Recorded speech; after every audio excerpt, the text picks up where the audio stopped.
Cantor Audio, a division of Recorded Books presents Rexor by Ella Maven. Narrated by Oliver Highpoint and Rachel Woods. Prologue. Rexor. The roar of the crowd surged around me, along with the familiar chant which sent a humiliating rush of anger through my veins. Monster! Monster! Monster! I staggered back as a massive fist passed a hair's breadth from the tip of my nose. I couldn't feel my left arm, as it hung loosely from my dislocated shoulder socket after the Supixian had smashed me into the arena wall. Black blood dripped from a gash in my side. One of my eyes was completely swollen shut, and my entire body was one massive throbbing source of agony.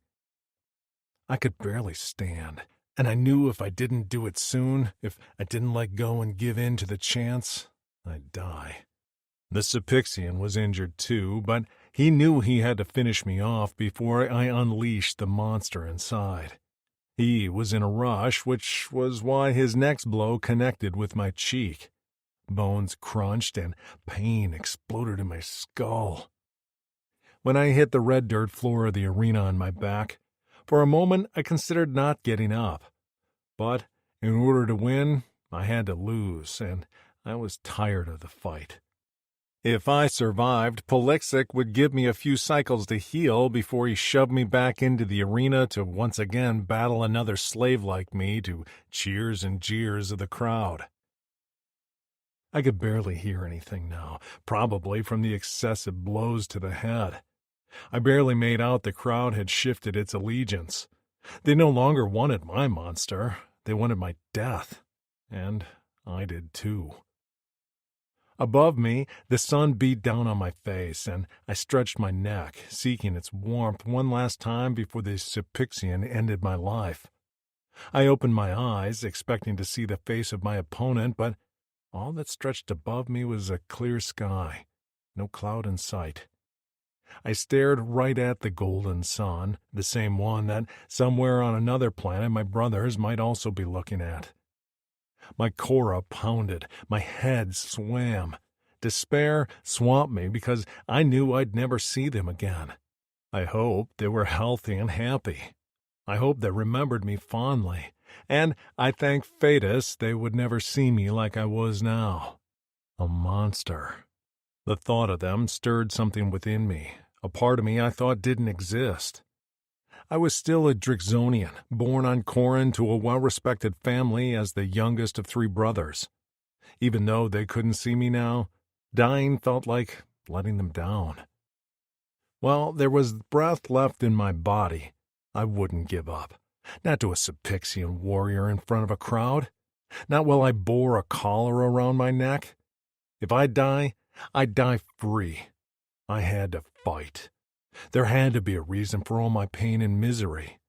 Fatus would call on me again in the future, and I had to be ready.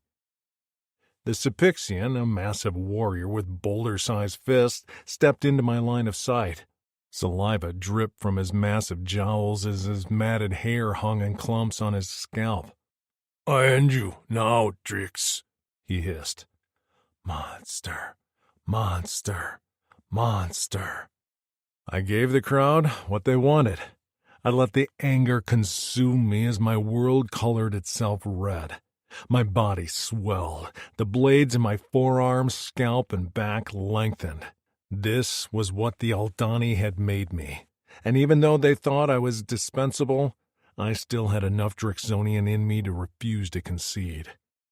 I rolled to the right to avoid the Supixian's life-ending stomp, and I screamed as the skin on my back ripped open. I extended my black wings to the roar of the crowd as they renewed their chant, "Monster! Monster! Monster!" "Kill!" the monster in me chanted. "Kill! Kill! Kill!" With a flap of my wings, I blotted out the sun, and I killed. I sliced the Supixian to ribbons with my machetes, but I didn't stop there to revel in my victory. The monster wasn't satisfied this time. It wanted more. I turned on the Plycan guards standing on the perimeter of the arena. Hacking with my machetes, I let my rage loose in a way I never had before. Red. So much red. I bathed in it as pain seared through my mind until my skull felt like it cracked in two. My monster leapt into the first row of the crowd. Screams reached my ears, the pounding of feet. But I ignored all of it, as long as they stayed out of my path. I had one target. The one who dared to collar me. The one who kept me chained in a cage. Who forced me to kill and dishonor all I was. Who treated me like a monster. He was old, surrounded by bodyguards I hacked down with my tail, wings, and machetes. He was running away from me, staring over his shoulder at me with wide, terrified eyes. But I was faster. I soared over him and grabbed him around the neck with my claws. I flapped my wings as he cried and pleaded. The open top of the arena was covered in a spiky netting. For me. For my monster. So I couldn't leave. Polixix screamed as I flew closer, and with a roar I threw him at the netting. A dozen spikes impaled him, and he hung there for a moment, gurgling and whimpering, before his body slowly slipped from the spikes. With a weak cry, he fell to the arena floor. I watched him land with a sick thud. Limbs akimbo, eyes open and unseen, I confirmed he was dead. The monster was satisfied. My rage had found his victim. The arena was quiet now, the stands empty as the crowd had fled. They wanted my monster, and they'd gotten him. As I slowly flapped my way to the ground to settle among the bodies I'd made, I knew I wasn't done. This planet sought to kill me, and I'd go out on my own terms, uncollared. I folded my wings back under my skin. My head reeled, and I felt a trickle of blood drip from my nose as I staggered to Polixix's body. Using his thumbprint, I placed it on the lock of my collar. A click followed, and the last of my former life hit the red sand with a clank. I stumbled onto the arena into the hot sun, let my wings emerge once again, and took off on my own. The inhabitants of this planet would soon see what happened when they wronged a Drixonian warrior with nothing to lose. Chapter 1. Daisy. I finally had to admit there was no positive in this situation. I'd tried to maintain an upbeat attitude when I'd fallen asleep in my bed in South Carolina and woken up on a spaceship. Free vacation. When I'd been stripped to my clothes and given some sheer white thing straight out of Greek mythology. Ooh, dress up. When massive aliens with horns, mean eyes, capes, and face tattoos clapped a collar on me and attached a chain to it. New jewelry. When they dragged me into an arena to witness two other aliens beating the stuffing out of each other for sport while a crowd cheered them on. Entertainment. That was my thought process, until one of the caped aliens yanked on my chain and dragged me in front of an eclectic group of scarred aliens who licked their lips like I was their next meal. We stood on the floor of a round arena while the crowd sat around us in stadium seating.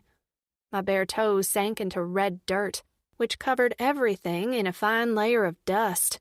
I didn't want to think about the blood and other fluids that had mixed with this dirt.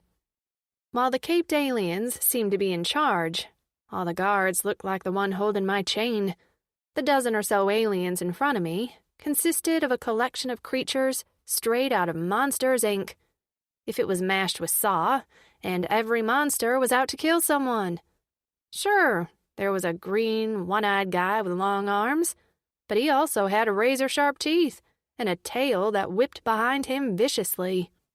There was also a large, furry blue alien, but he was covered in scars, had foot-long blades for fingers, and I could have sworn he was picking his teeth with a bone. Every single one looked like he either wanted to eat me or get me naked, or maybe both. I couldn't be sure.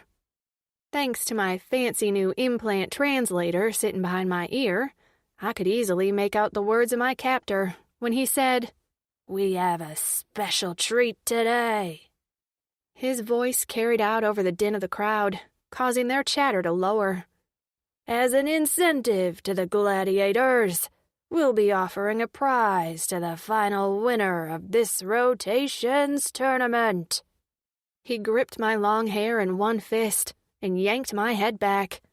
I let out a squeal of pain, and I caught one of the gladiators inhaled deeply, with a euphoric look on his flat face, as if he could smell my fear, and it turned him on. My captor shoved me forward. "A human female!" The crowd erupted into cheers when they learned my fate. I stood there numbly, wondering when I was going to wake up. This wasn't my life. I waited tables at a barbecue joint for a living and acted in seasonal plays at my local theater. I drove a dependable Civic. I had a live, laugh, love sign in my house, for Pete's sake. So, that was when I finally began to panic, when I realized my glass-half-full attitude hadn't even been reduced to glass-half-empty. That sucker was completely dry, with a hole in the bottom, so it couldn't be refilled. In short, I was screwed. While the crowd continued to chant, and the gladiators watched me with undisguised lust, and maybe hunger, my caped captor shoved me in a small cage off to the side of the arena. I didn't struggle, because there was no point. He was over 7 feet tall, had 2 massive blades tucked into a sash around his waist, and his mean yellow eyes dared me to give him a reason to hurt me. No, thank you. I was good with my facial bones as they were. I huddled in the cage at the far back corner, closest to the bottom of the stadium seating behind me. There was a cover over the top of the cage, which protected me from whatever the crowd currently pelted at my makeshift prison. From the looks of the steadily growing debris around my cage, their choices consisted of rocks and rotting food. The dry heat sucked the saliva from my mouth, and the sand stung my skin as a mild breeze sent it swirling around the arena. The place stunk, too, like a locker room, and the distinct iron tang in the air filled me with dread. I had never felt so alone in my life. On the spaceship, I'd seen other females, but we'd been drugged out of our minds and shackled to tables, unable to interact. When we docked at some sort of large metal contraption on this hot red planet, we'd been escorted off in different directions. I was the only one brought here in some sort of dune buggy machine, my hands bound to the metal caging of the vehicle. I hugged my knees to my chest and closed my eyes, trying to imagine I was anywhere but here. As a theater kid, I was good at pretending. I thought of all the things that made me happy. A steaming mug of chai, a warm muffin with a pat of butter, a soft cat purring in my lap. But it didn't work this time, because all I could think about was that I'd never have those again. I wasn't sure I'd ever eat again. I might be someone's next meal. I really didn't know what these aliens planned to do with me. Eat me, or... I shuddered. No. Think of the good things, like hot tea, purring kitties, carbs. A thud shook the ground, and my eyes popped open to the sight of a gladiator on the ground in front of me. This was the one who'd seemed to delight in the smell of my fear. He was a squat thing, with rope-like arms, 2 fingers on each stump, and spikes covering his entire back like a porcupine. He was staring at me. I stared back.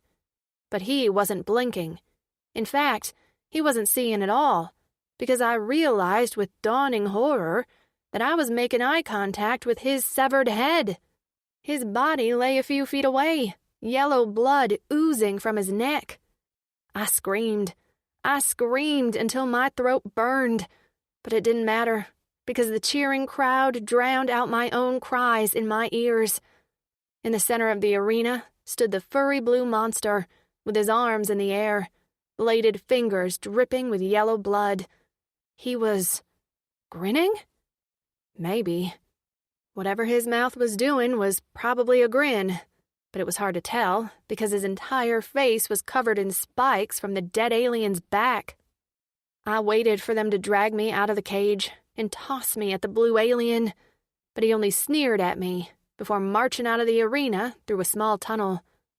I waited while some caped aliens came and picked up the dismembered alien. They tossed his head into the stands behind me. Tossed his head to the crowd. And by the shouts and cheers erupting, that must have been a real treat. When I heard the crunch of bone, I covered my ears and ducked my head. I stayed that way, murmuring nonsense to myself, until I heard footsteps enter the arena. I looked up to find 2 more aliens facing off against each other. One looked like an upright crocodile, standing about 6 feet. His stubby legs seemed to hinder him from moving very fast. He was up against a smaller alien, covered in a dense brown fur, which dragged on the ground when he walked, so I really didn't know if it had feet or just slithered. One of the caped aliens shouted, and the 2 went at each other immediately. After a few minutes, the alien with brown fur won, mostly because he seemed able to spew some sort of toxic substance from holes on top of his head, which burned the crocodile's arm right off like acid. Yep, that happened.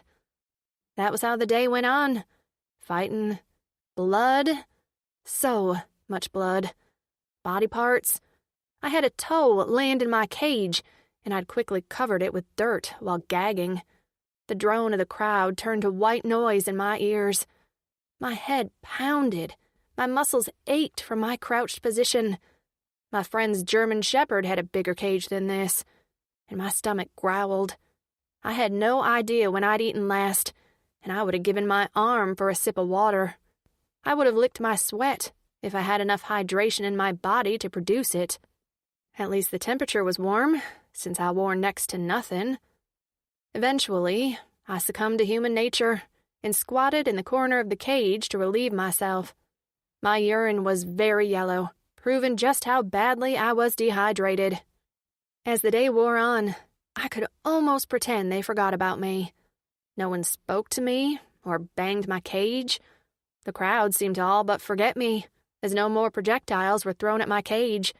The fights were the main attraction. I had almost dozed off when a booming voice cut through my fatigue. A caped alien stood in the center of the arena. This one wore fancier clothes. His cape bore a shiny corded border, and gold tips adorned the ends of his horns. Each hand was covered with jewelry that extended across the top of his hand, like gemstone-encrusted brass knuckles. "For the final battle today, we have a crowd favorite, Bulara the Bold," he yelled. The crowd went nuts, and the announcer seemed almost gleeful at the response. "He'll be fighting newcomer Vazirapan the Violent." He spread his hands as 2 warriors emerged from tunnels on opposite ends of the arena. I'd seen one of these gladiators fight earlier in the day, and I'd rooted against him. The one I pegged as Bulara was a large gray alien covered in nasty black scars. He was bald, with his neck covered in a rough, thick skin that seemed nearly impossible to cut. One alien had tried. He'd failed, and then lost both of his hands before his head. Bulara was tall and muscled, wearing nothing but a thin piece of fabric to cover his junk, which did nothing to disguise the fact that this guy was packing.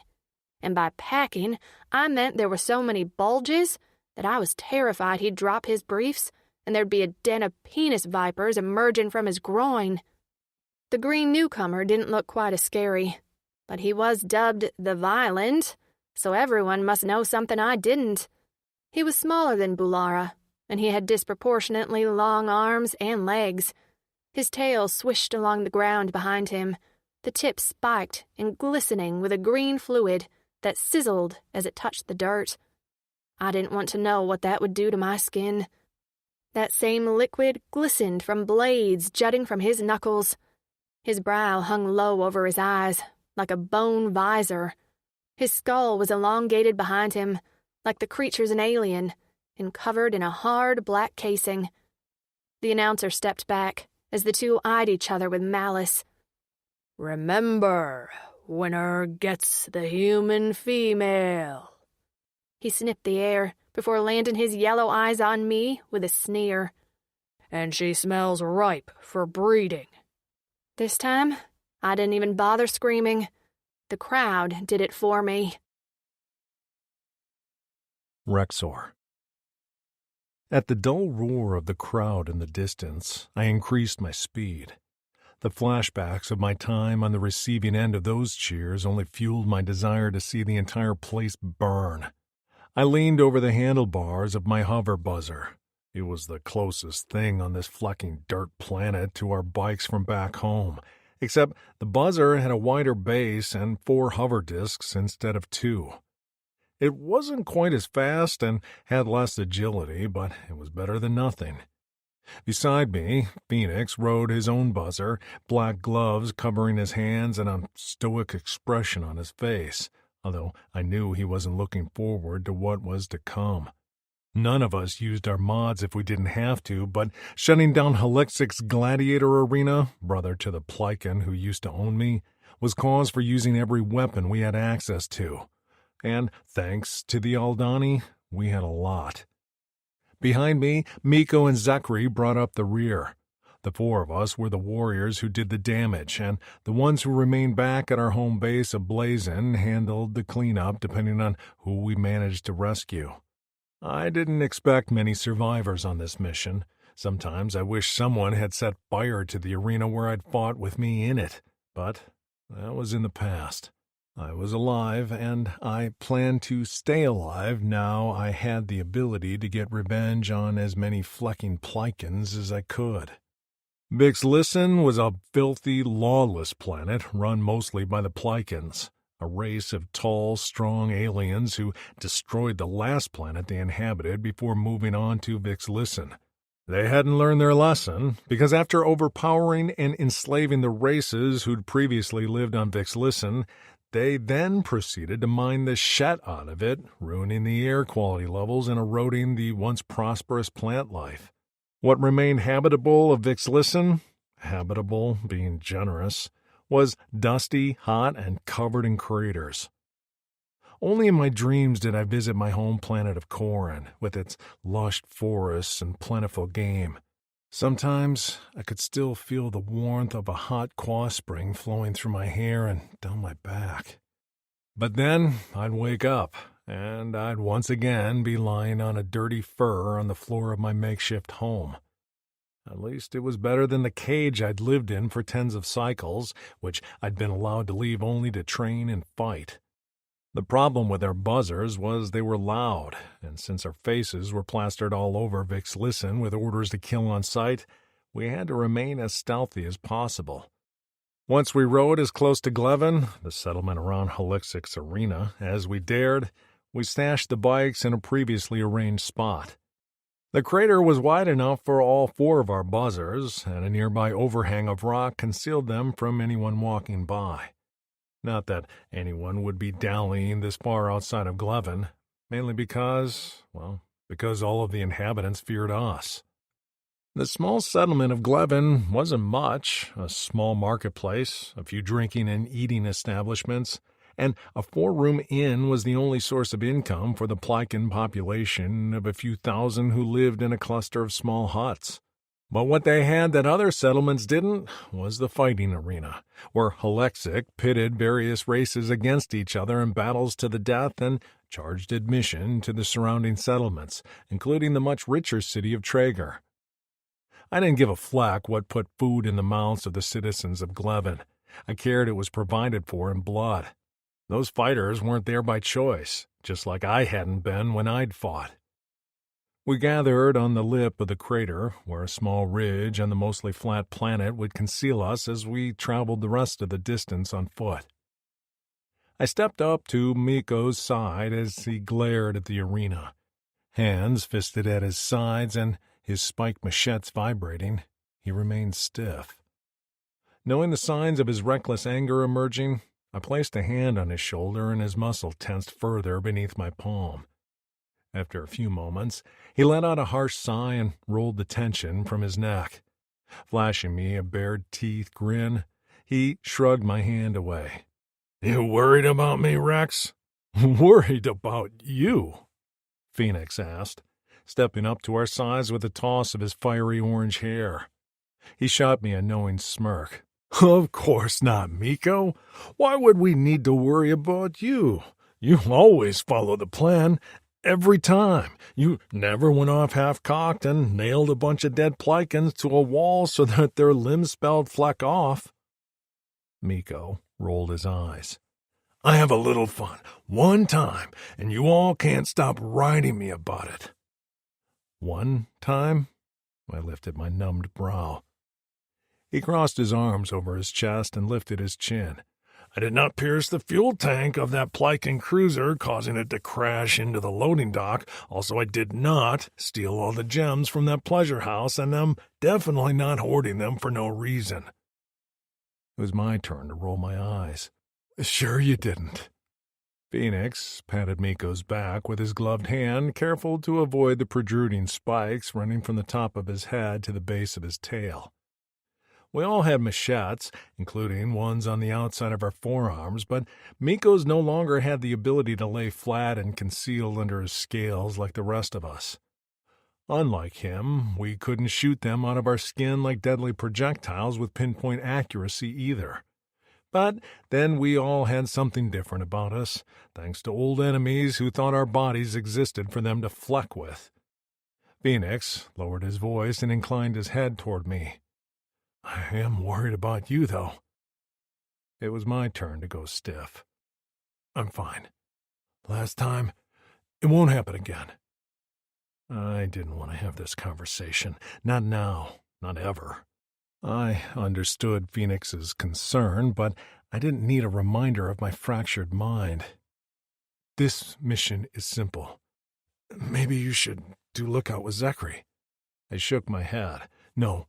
In case something goes wrong, I have to be there to get you to safety." "He'll be all right, Phoenix," Miko said. "Stop worrying." Phoenix rounded on her friend with narrowed eyes. "Don't tell me to stop worrying. You saw what he was like last time. He could barely speak, and his ears were bleeding for Fleck's sake." "Enough, Phoenix." I rubbed my eyes. He let out a low growl. "These missions are important to all of us, but it's also important that you stay—" He swallowed. "You. Let's just finish this one, okay? Then we can have a little chat about all our faults." I looked at him pointedly, and he dropped his gaze with a clenched jaw. None of us had a great long-term prognosis. We intended to fleck up the lives of the Plycan as much as we could before succumbing to our damaged bodies and minds. I glanced behind me where Zachary stood quietly, his eyes taking in the path we had yet to travel and the arena in the distance. Mostly silent, scared, and calculating, Zachary arguably had a worse past than any of us. Fortunately, he'd saved himself, and now he was one of us stolen warriors traveling Vixlisten with nothing but revenge and retribution on our minds. At least, I was fairly sure that was what was on his mind. He was hard to read. He was, however, the most observant. "Everything look okay?" I asked him. He stared off into the distance for a while with his light purple eyes before finally meeting my gaze. Then he nodded. Next, I made eye contact with Phoenix. "You remember the plan?" As our earlier communication blew away with the dust, Phoenix swallowed with a nod. "You and I scale the walls. Miko and Zachary remain behind as lookouts. I wait for your signal. I light up the arena." Phoenix spent tens of cycles alone in the stinking dark mines of this planet, and when we'd initially met up with him, he'd been a little out of his mind from the isolation. We'd been able to slowly bring him back around, but his short-term memory could still be shed. Not to mention, he could be groggy from the poison he dropped on his tongue every day so he could function through the chronic pain that riddled his body. I gave him a nod before crossing my arms at the wrist in front of my neck. "She is all," I repeated. The creed bittersweet on my tongue when we no longer had any females to fight for. Still, it was the mantra of the Drexonian warriors. What we did was revenge for the females taken from us. The 3 warriors mimicked my gesture and repeated, "She is all." With me in the lead, we took off down the path toward the arena. I couldn't wait to see the flames dancing in the sky.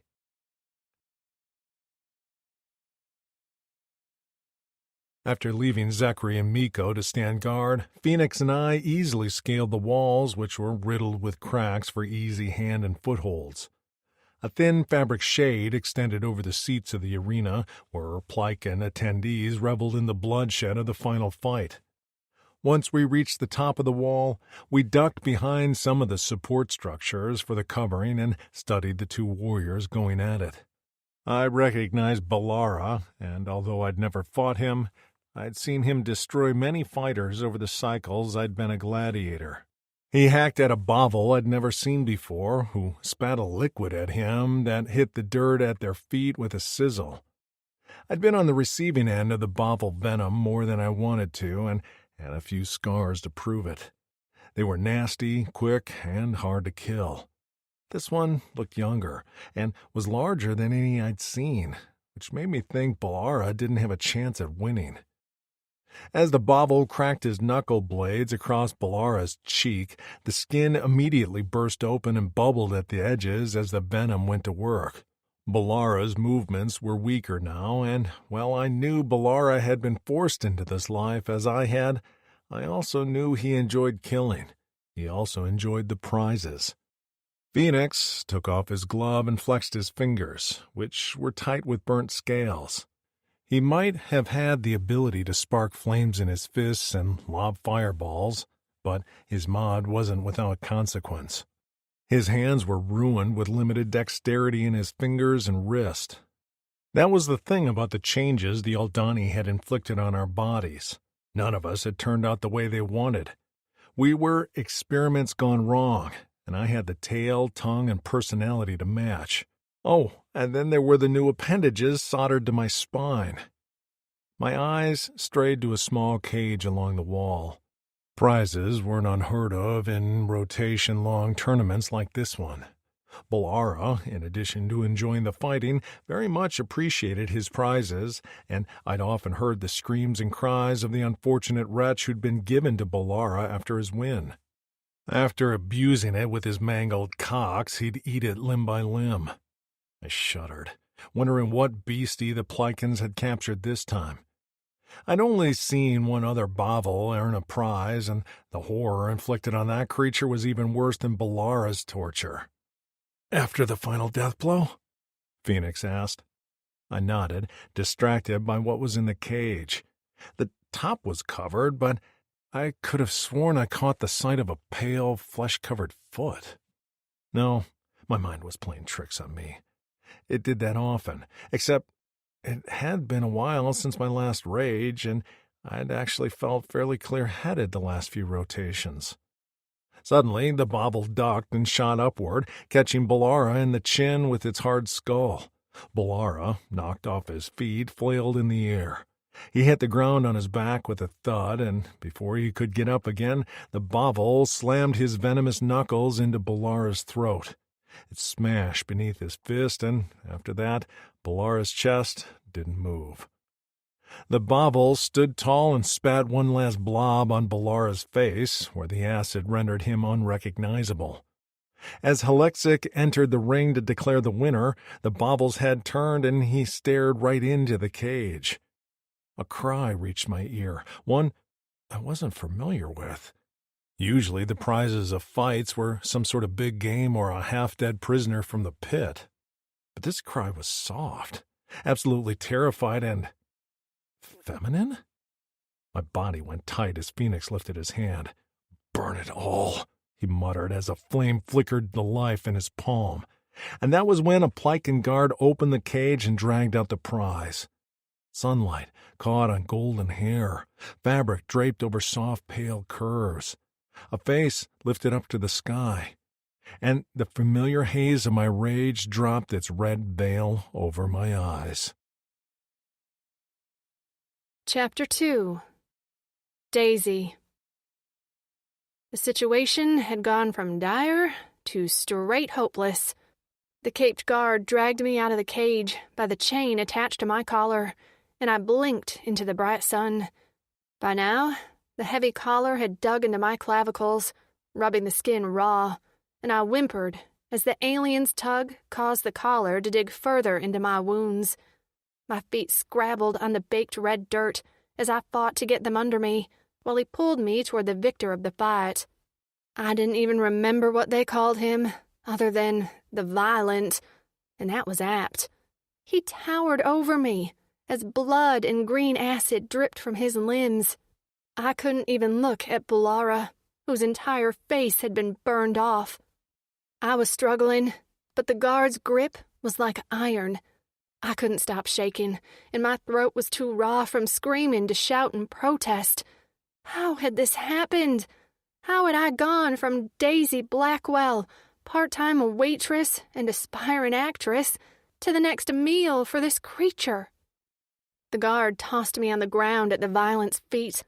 The alien flicked his fingers, and a drop of green goo landed on the back of my hand. Immediately, burning pain shot up my arm like I'd touched a hot pan, and I cried out hoarsely.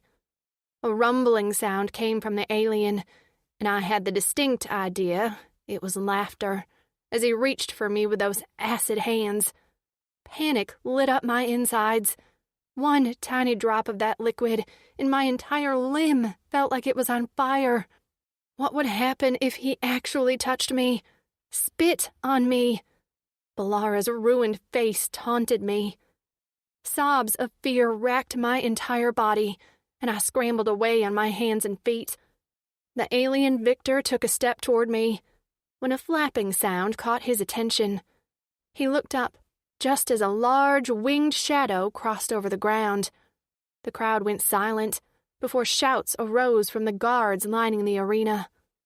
I glanced up, but all I saw was a dark figure with massive wings, backlit by the blazing sun.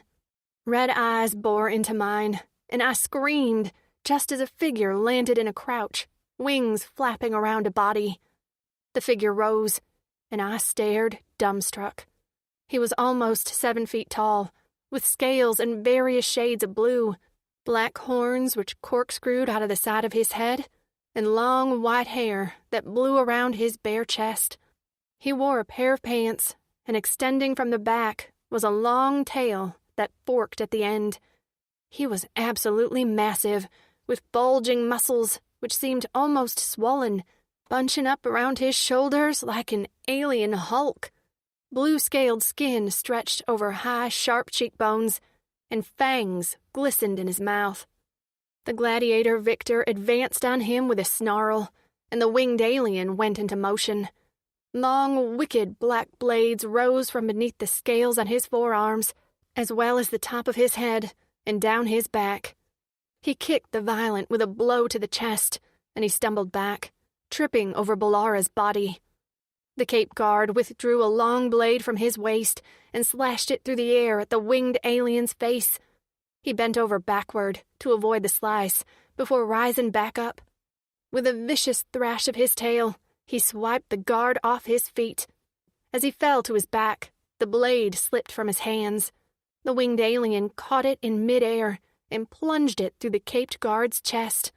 The guard gurgled and sputtered blood, but he was stuck to the ground, the blade buried into his rib cage to the hilt. A voice in the back of my head told me to get up, to run.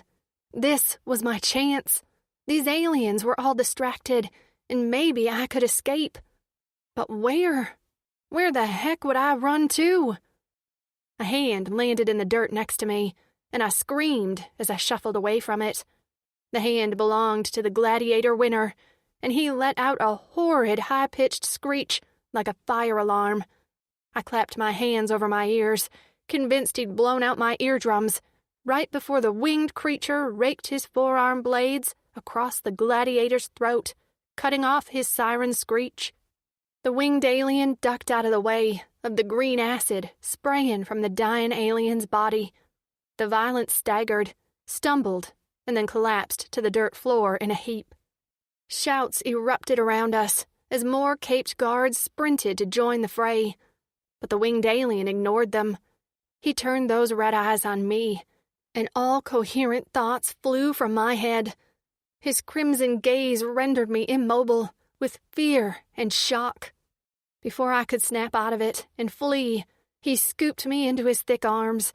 With a giant flap of his massive wings, he took flight before I could even utter a scream.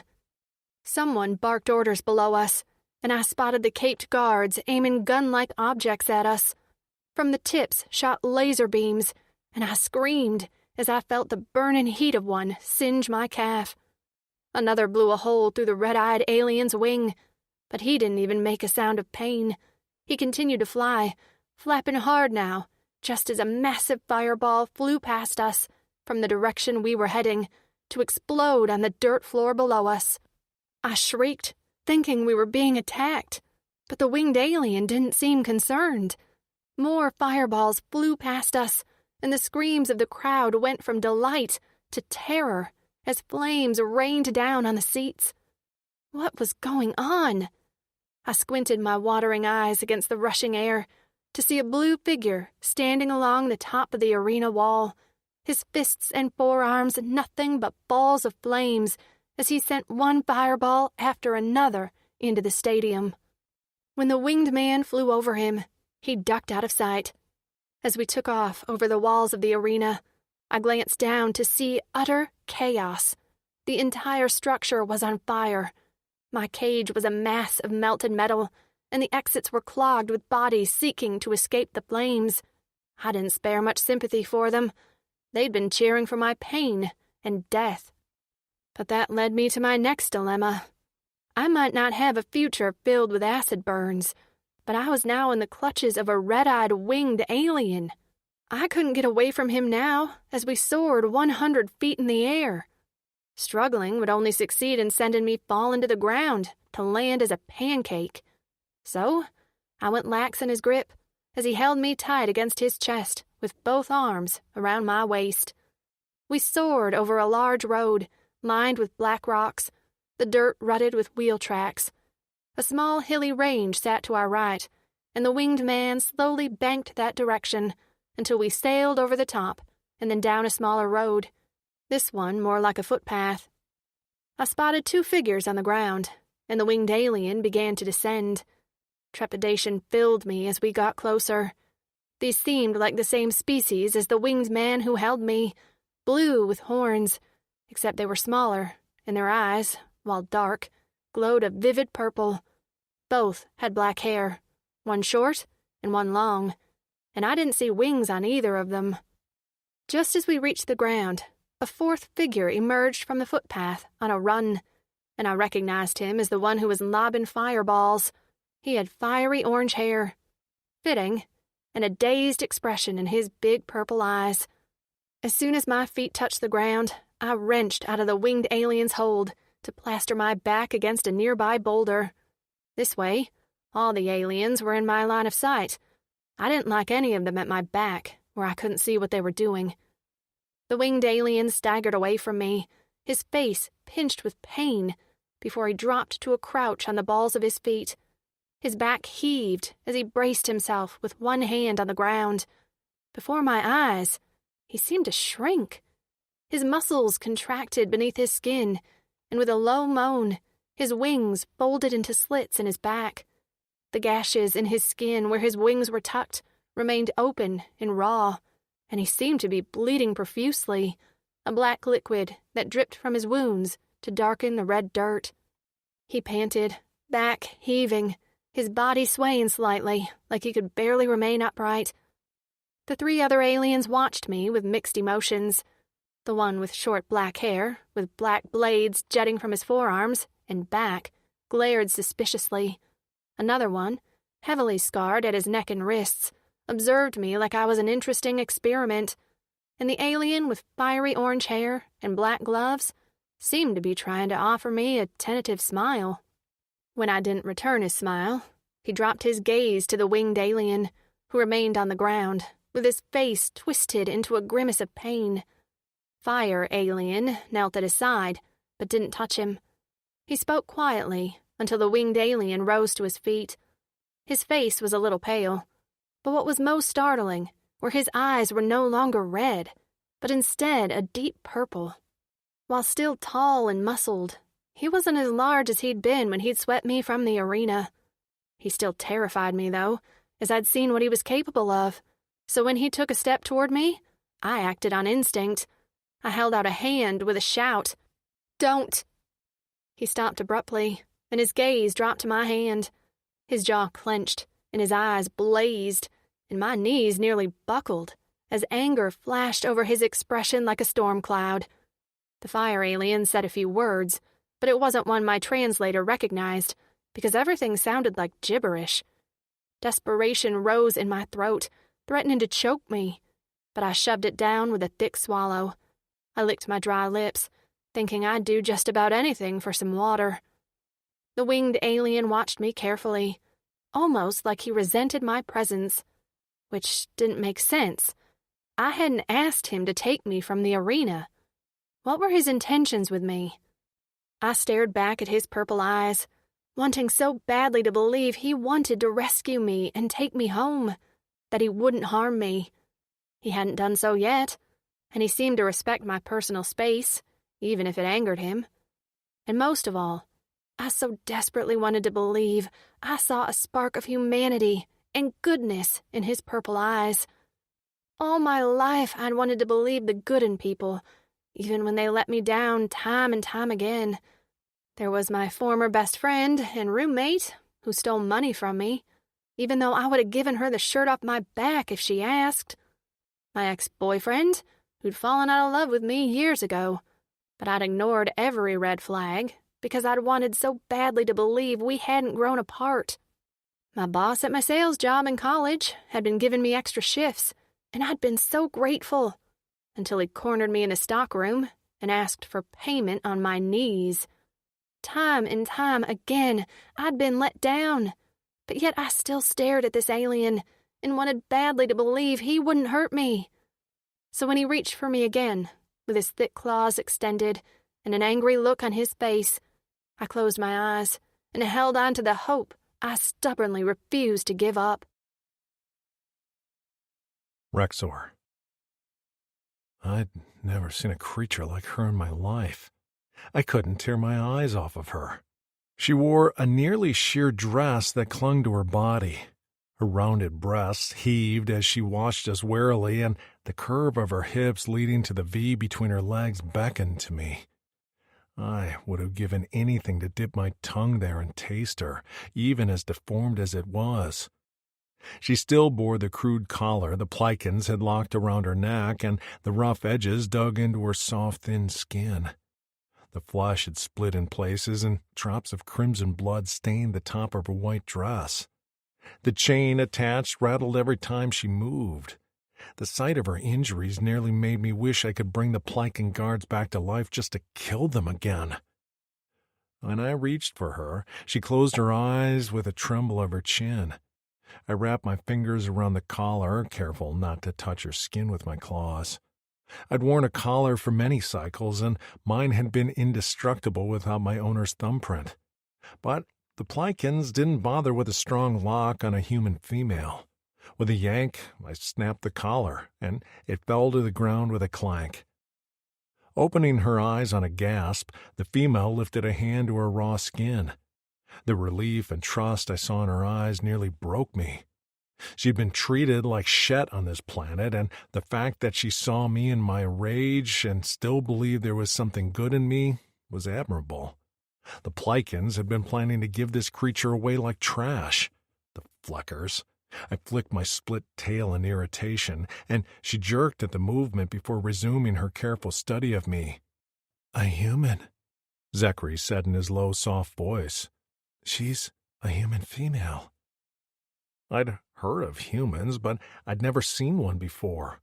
So delicate and so similar to a Drixonian female, except much smaller. I longed to feel her hair, which fell around her shoulders and down her back in a golden sheet. Some blew into her face, and she brushed it out of her eyes, which were a light brown color. "That's great. Well, what the fleck are we going to do with her?" Miko barked. "Rex went into his rage, stole a human, and now we're flecked. They saw you, and since you're the only winged Drixonian on this whole planet, they'll be sending an army on our tails in no time." He stomped off to the crater where we stored our buzzers while muttering and punching things angrily. Miko loved to complain, but he was right on this one. I hadn't thought it through. I'd heard her cry, seen her face, and the rage had taken over in a way that never happened before. I usually was able to resist it, but this time I had zero control. Phoenix had covered me despite my screw-up, and Miko and Zachary had returned to where we stashed our buzzers. "I'll keep her," I said, the words leaving my mouth before I even understood what that meant. "She's my responsibility. I won't let this decision hurt you all." "Keep her?" Phoenix stepped to my side to study her. "She's not a pet." "You saw what the Plycans had in store for her," I growled. "I can't let them have her. I won't." Phoenix sighed and ran a frustrated hand through his hair. "She has an implant." Zachary gestured to the lump behind her ear. "Does anyone have an updater in their buzzer bags?" "I got one," Miko called from the crater. I shook my head to hide my smile. Even angry as he was, Miko wouldn't leave us. Cynical and reckless? Yes, but he was also the most loyal to our small crew. While I knew in his heart he believed what I'd done was the right thing, his concern always manifested in anger. Rescuing the human female was absolutely a threat to our survival. After some fumbling around and a few curse words, he strode from the crater holding the implant updater gun. He handed it to me, and I took the opportunity to grasp him around the back of his neck. Bringing our foreheads together, I waited for his tense body to relax before I talked. "I'm sorry, Mick. I know this complicates everything, but I had to save her." His jaw clenched rhythmically a few times. "I know you had to. I would have done the same thing, but I'm worried about what this means for you." He hesitated before continuing. "It happened in there, when you saw her. What does that mean for you?" I didn't let on that at the sight of her, the rage had swept over me like a tidal wave, snapping my control like a twig in a way that had never happened before. Even now, my head pounded fiercely and my vision remained blurry. If they knew, I predicted they'd take over care of the female. And I rebelled at the idea. Well, she'd never be mine. Her safety was my responsibility. I knew that with every beat of my Cora. I gripped his chin and looked into his eyes. "I'll be okay. But this was the right decision. She is all." His long lashes fluttered before he heaved a breath. I had a soft spot for all my brothers, but Miko most of all, mainly because he didn't often let himself truly feel anything but anger. Phoenix was easy to read, as he didn't hide his feelings, and Zachary, well, he'd cauterized himself long ago. Miko needed an outlet sometimes, a firm hand on the back of his neck with permission to be something other than angry. I let go of his chin, and he cracked his knuckles while casting a less angry glance at the female. "She is all," he repeated softly. The updater in hand, I turned to the female. Her facial features were similar to ours, but she was much more expressive. So much shone in her brown eyes, and I could have sworn there was a bit of hope there. But as I lifted the object, which looked similar to a laser gun, she gasped, and her round eyes shone with wetness. She shook her head frantically, waving her hands in the air and saying that word again. "Don't! Please don't shoot!" I turned back to Zachary, who was the most observant out of all of us. "What do you think she's saying?" His gaze on her was steady, assessing. "She's scared of the updater, I think." "Oh, for fleck's sake." Miko stalked toward her with a tight jaw.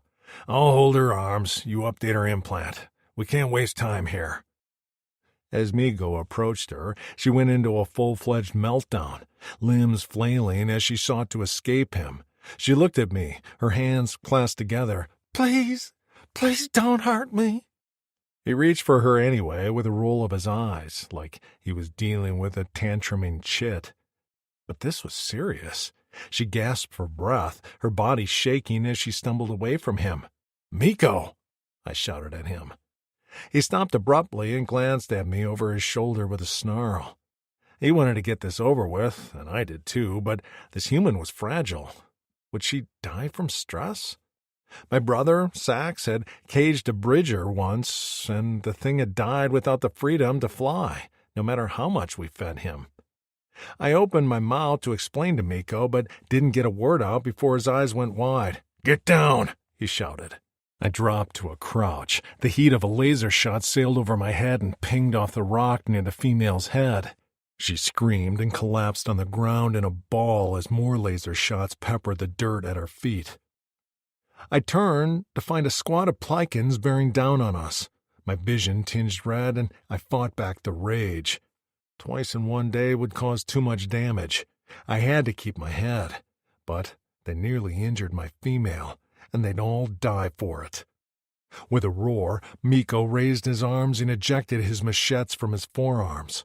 They flew through the air and embedded in the chest of the two Plikins leading the charge. While Miko's spikes regenerated, which took mere seeks, Phoenix ripped off his gloves and finished them off with 2 balls of fire. While Miko fought loudly with grunts and shouts and roars, Zachary was a silent assassin, entering the squad of Plikins with deadly accuracy as he chopped them down with his forearm machetes. His back and head spikes had long been removed, but he didn't need them. The scar tissue at his back was a mass of dead, toughened scales, affording him more or less a flesh shield. Unleashing my machetes, I leaped over the 2 motionless bodies still on fire to dispatch the remaining Plikins. They'd sent a squad of 12 warriors, which was nothing for 4 Drixonians, and chit's play for the 4 of us with mods. Blood seeped into the dirt from Miko's machetes. While his projectile machetes were effective weapons, dispensing them caused him extreme pain, like ripping out his claws one by one. I knew the feeling. My entire back remained in agony after using my wings to rescue the female. Phoenix fought at my side, taunting and talking to himself as he always did. "You want this? Yeah, come meet my fire fist, you ugly mother flecker. Do you think this was going to be easy? You know better than that. Sweet dreams, you piece of shit." Plikins weren't always easy to kill, but these were basic Vat soldiers, the rank and file of the Plikin army, and not very experienced. When the last body dropped to the dirt, the dismembered head rolling away, I rolled my shoulders back and hollered in triumph at the hazy sky. Zachary stood nearby, carefully swiping the blood from his body, while Phoenix once again pulled on his gloves.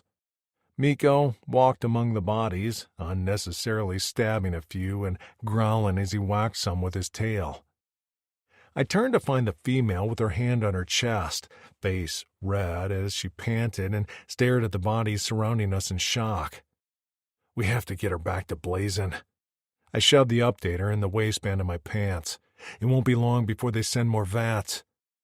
I approached the female, and although she let out a weak sound of distress, I grabbed her.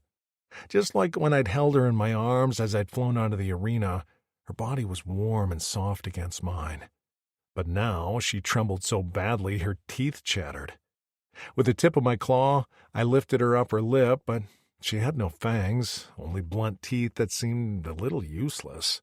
She didn't bother trying to bite me, as now she'd gone stiff in my arms, wetness streaming down her cheeks.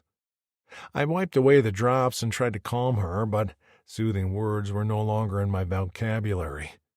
"I won't hurt you," was all I managed to say before hauling her in my arms and following my brothers into the crater to retrieve our buzzers. There was no time to delay, as I could already hear the thundering footsteps of another squad of Vats. Chapter 3. Daisy. This alien planet had wheelless ATVs. Who knew? They hovered a few feet above the ground, due to large circular discs on the bottom, blowing powerful streams of air.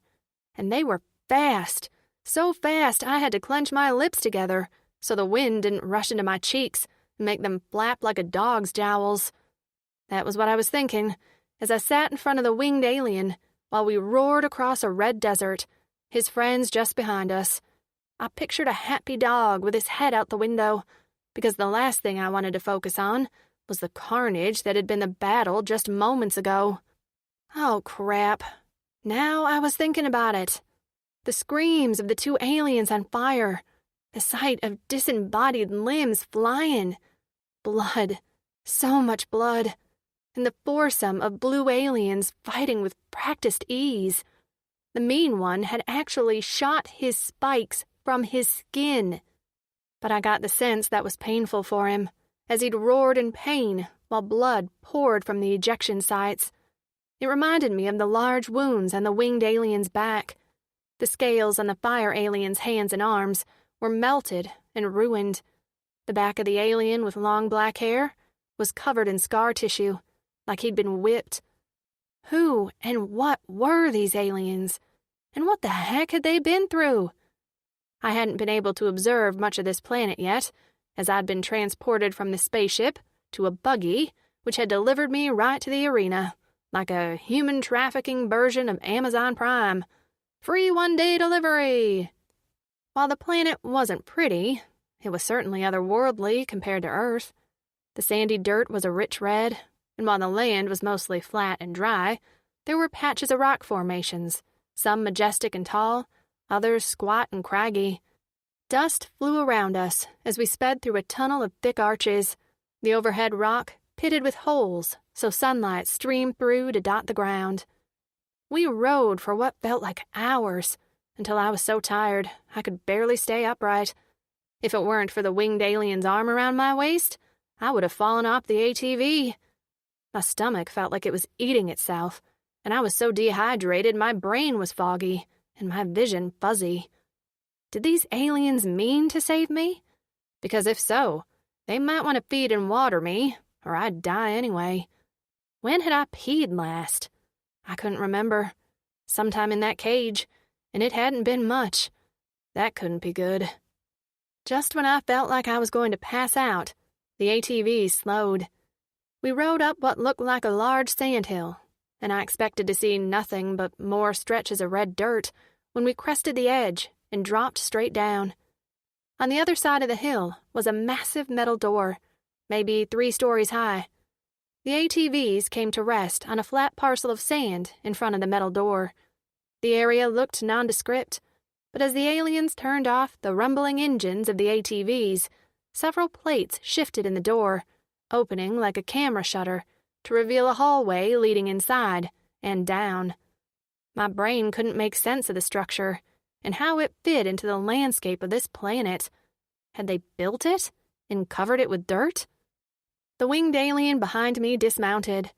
I sought to climb down off the bike, but my legs, numb from straddling the seat and weak from exhaustion, buckled beneath me.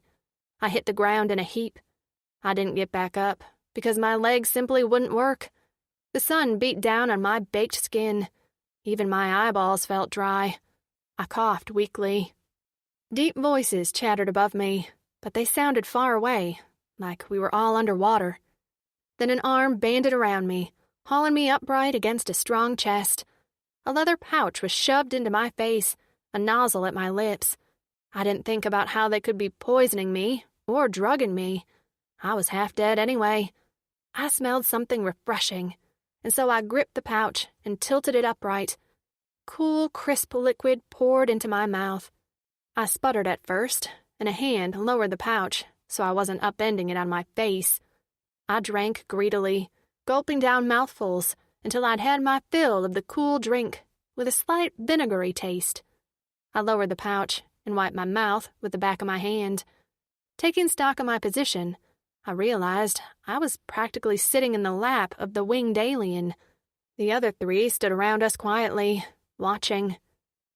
"Thank you," I murmured in a raspy voice. My throat ached, and I coughed again. The scarred alien spoke a few words, and the chest rumbled behind me in response. He was so massive. I wasn't a tall woman, but I'd never felt as small as I did now. I turned around to take in his face and got caught up in his purple eyes and stern expression. That was why I didn't notice he'd raised that gun thing to the side of my head, near my translator. Panicking, I tried to squirm out of his arms, but he had me locked into position. A short beep sounded in my ears, and I nearly wept. Why would they give me water only to kill me? A sharp pain slammed into my skull, like claws digging into the bone. I screamed as my brain seemed to swell. When I struggled out of his arms, this time he let me, and I plopped on my butt as I gripped my head in both hands. But just as quickly as the pain swamped me, it faded. Just like that. I checked my limbs. They were all there, and pressed my hand over my heart. It still beat. I was alive. So what the heck had that been? His hand cupped my face, those deadly claws now receding back into his fingers, so only black nubs remained. "Can you understand me?" A deep voice rumbled. The sound took a minute to register, and for a moment I thought I was hearing things, until I realized that the winged alien had spoken those words, and my implant had translated it. Was that what that gun thing had been for? I licked my lips and nodded before saying, "Yes." His eyes were on the gun thing. "What's your language?" he asked, while flipping through the small screen on the top. English? From Earth? He tapped a screen on the updater and held it up to the side of his head, where I noticed he had an implant as well. It beeped, and he didn't even flinch before handing it off to his friends. 3 more beeps followed. Only the one with spikes grimaced with a grumble. The winged alien remained crouched in front of me on the balls of his feet, purple eyes intent on mine. "What's your name, human?" I swallowed. "Daisy?" "Daisy," he repeated. "I'm Rexor." He introduced the other aliens quickly. Spiked guy was Miko, fire guy was Phoenix, and the scarred quiet one was Zekri. I liked that I knew their names, because referring to them by their physical traits made me feel icky. They were aliens, but they clearly were sentient and intelligent. While Miko didn't have a wide range of emotions, he exhibited irritation and impatience. Phoenix watched me with curiosity and a small smile, like he wanted to reassure me of my safety. Zekri remained hard to read, his expression not unkind, but not altogether trusting either. But my eyes were continually drawn to Rexor, who seemed like a different person now than the red-eyed killer who'd rescued me from the arena. Did he only have 2 forms? Could he turn into a dragon or a werewolf, too? I wrapped my arms around myself as a breeze kicked up dust around us. What are you going to do with me? Rexor considered me for a moment as a gust of wind picked up and tossed his hair around his head like a Beyoncé wind machine. I was transfixed by the fluttering white strands as he tilted his face up to the sky. Then he jerked his thumb behind him at the metal structure. "We need to get inside." That wasn't an answer, but it wasn't like I could demand one, since he scooped me into his arms without another word and marched toward the open door. His friends fell into step behind him, and as we approached the door, 4 small aliens with greenish skin and stumpy legs dashed outside. After a quick nod and a greeting, they went right to the ATVs. I heard a rumbling as they turned them on, and then they soared over our heads to enter ahead of us. As soon as we passed through the shutter-like entrance, the plates closed, sealing us inside, as well as the 4 aliens now working on cleaning the ATVs in a small alcove to the left, like little mechanics. There were numerous other vehicles there as well, lined up neatly in pristine condition. Once inside, Rexor set me down, allowing me to gain my balance before letting me go. The metal floor was cool on my bare feet, and the boots of the aliens thunked on the surface as we walked further down a cylindrical hallway. I looked around as I walked at Rexor's side, mystified at the structure. This is Blazon. Rexor explained. It's a crashed warship, and we stay here since the location is remote and unknown to the Plycans. It's nearly undetectable unless you know what you're looking for. I hadn't realized how much I'd missed being talked to like a real person. Who are the Plycans? The ones who held you captive. The mean ones with the capes? Yes. I chewed my lip, not eager to be reminded of the horrors I'd witnessed a few short hours ago. Had I really been caged in a gladiator arena? Had that really happened? I glanced down at my now filthy white dress, spotted with blood from the raw skin around my neck. Yes, that had actually happened. So, why am I here? Rexor blinked at me, and his brow, covered in a row of hard nubs under the blue flesh, lowered.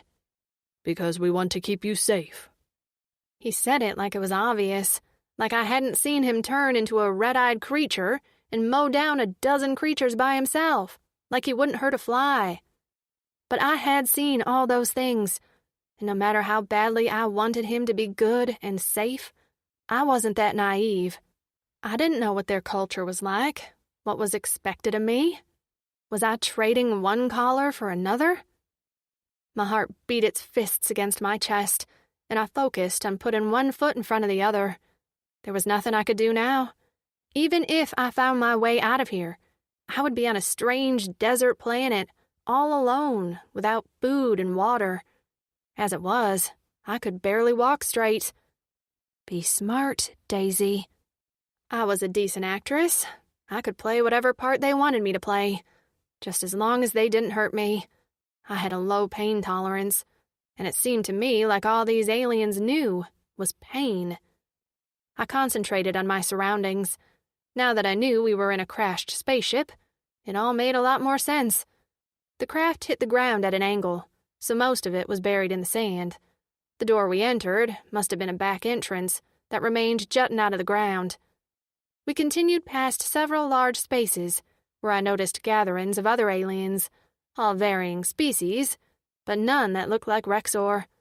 They all gawked at us, many craning their necks to get a look at me, and talking amongst themselves. Rexor scowled at most of them, while Phoenix waved and greeted a few. He stopped after Miko snarked at him. We stopped outside a wide door, and I stared at it with trepidation. Rexor turned to his companions. Phoenix, gather a variety of food and bring it to me. Was that food for me? Oh, please, please, I hope it's for me. Phoenix slid a look at Z before inhaling deeply. Are you sure you're all right? Rex tensed, and he ground his teeth before cutting off Phoenix with a sharp, I'm fine. While I wanted to cower at Rexor's glare and tone, Phoenix didn't back down. His eyes narrowed as he leaned forward. You aren't fine. What if... I'm fine. This time, his words were punctuated with angry slaps of his tail. Phoenix growled deep in his throat and threw up his hands. I give up. I'll go get the food. He gave me an exasperated look before walking away. Rexor ignored the outburst and spoke to Zekri as if nothing had happened. Let Baki know we have a human on board, and to research whatever he needs to. I'll want him to check her over later. Zekri only nodded and went to perform his duty without another look at me. Only Miko remained, who still scared me a little. He wore a permanent scowl, and his whole body seemed to constantly vibrate. Before Rexor could say a word, Miko spoke. I'll stand guard. Rexor's brow lifted. I don't need you to do that. Go rest. I'm fine. Miko shifted his weight from foot to foot. You might trust everyone in Blazon, but I don't trust anyone but you, Z, and Phoenix. So, I'll stand guard outside your door as long as the female is inside.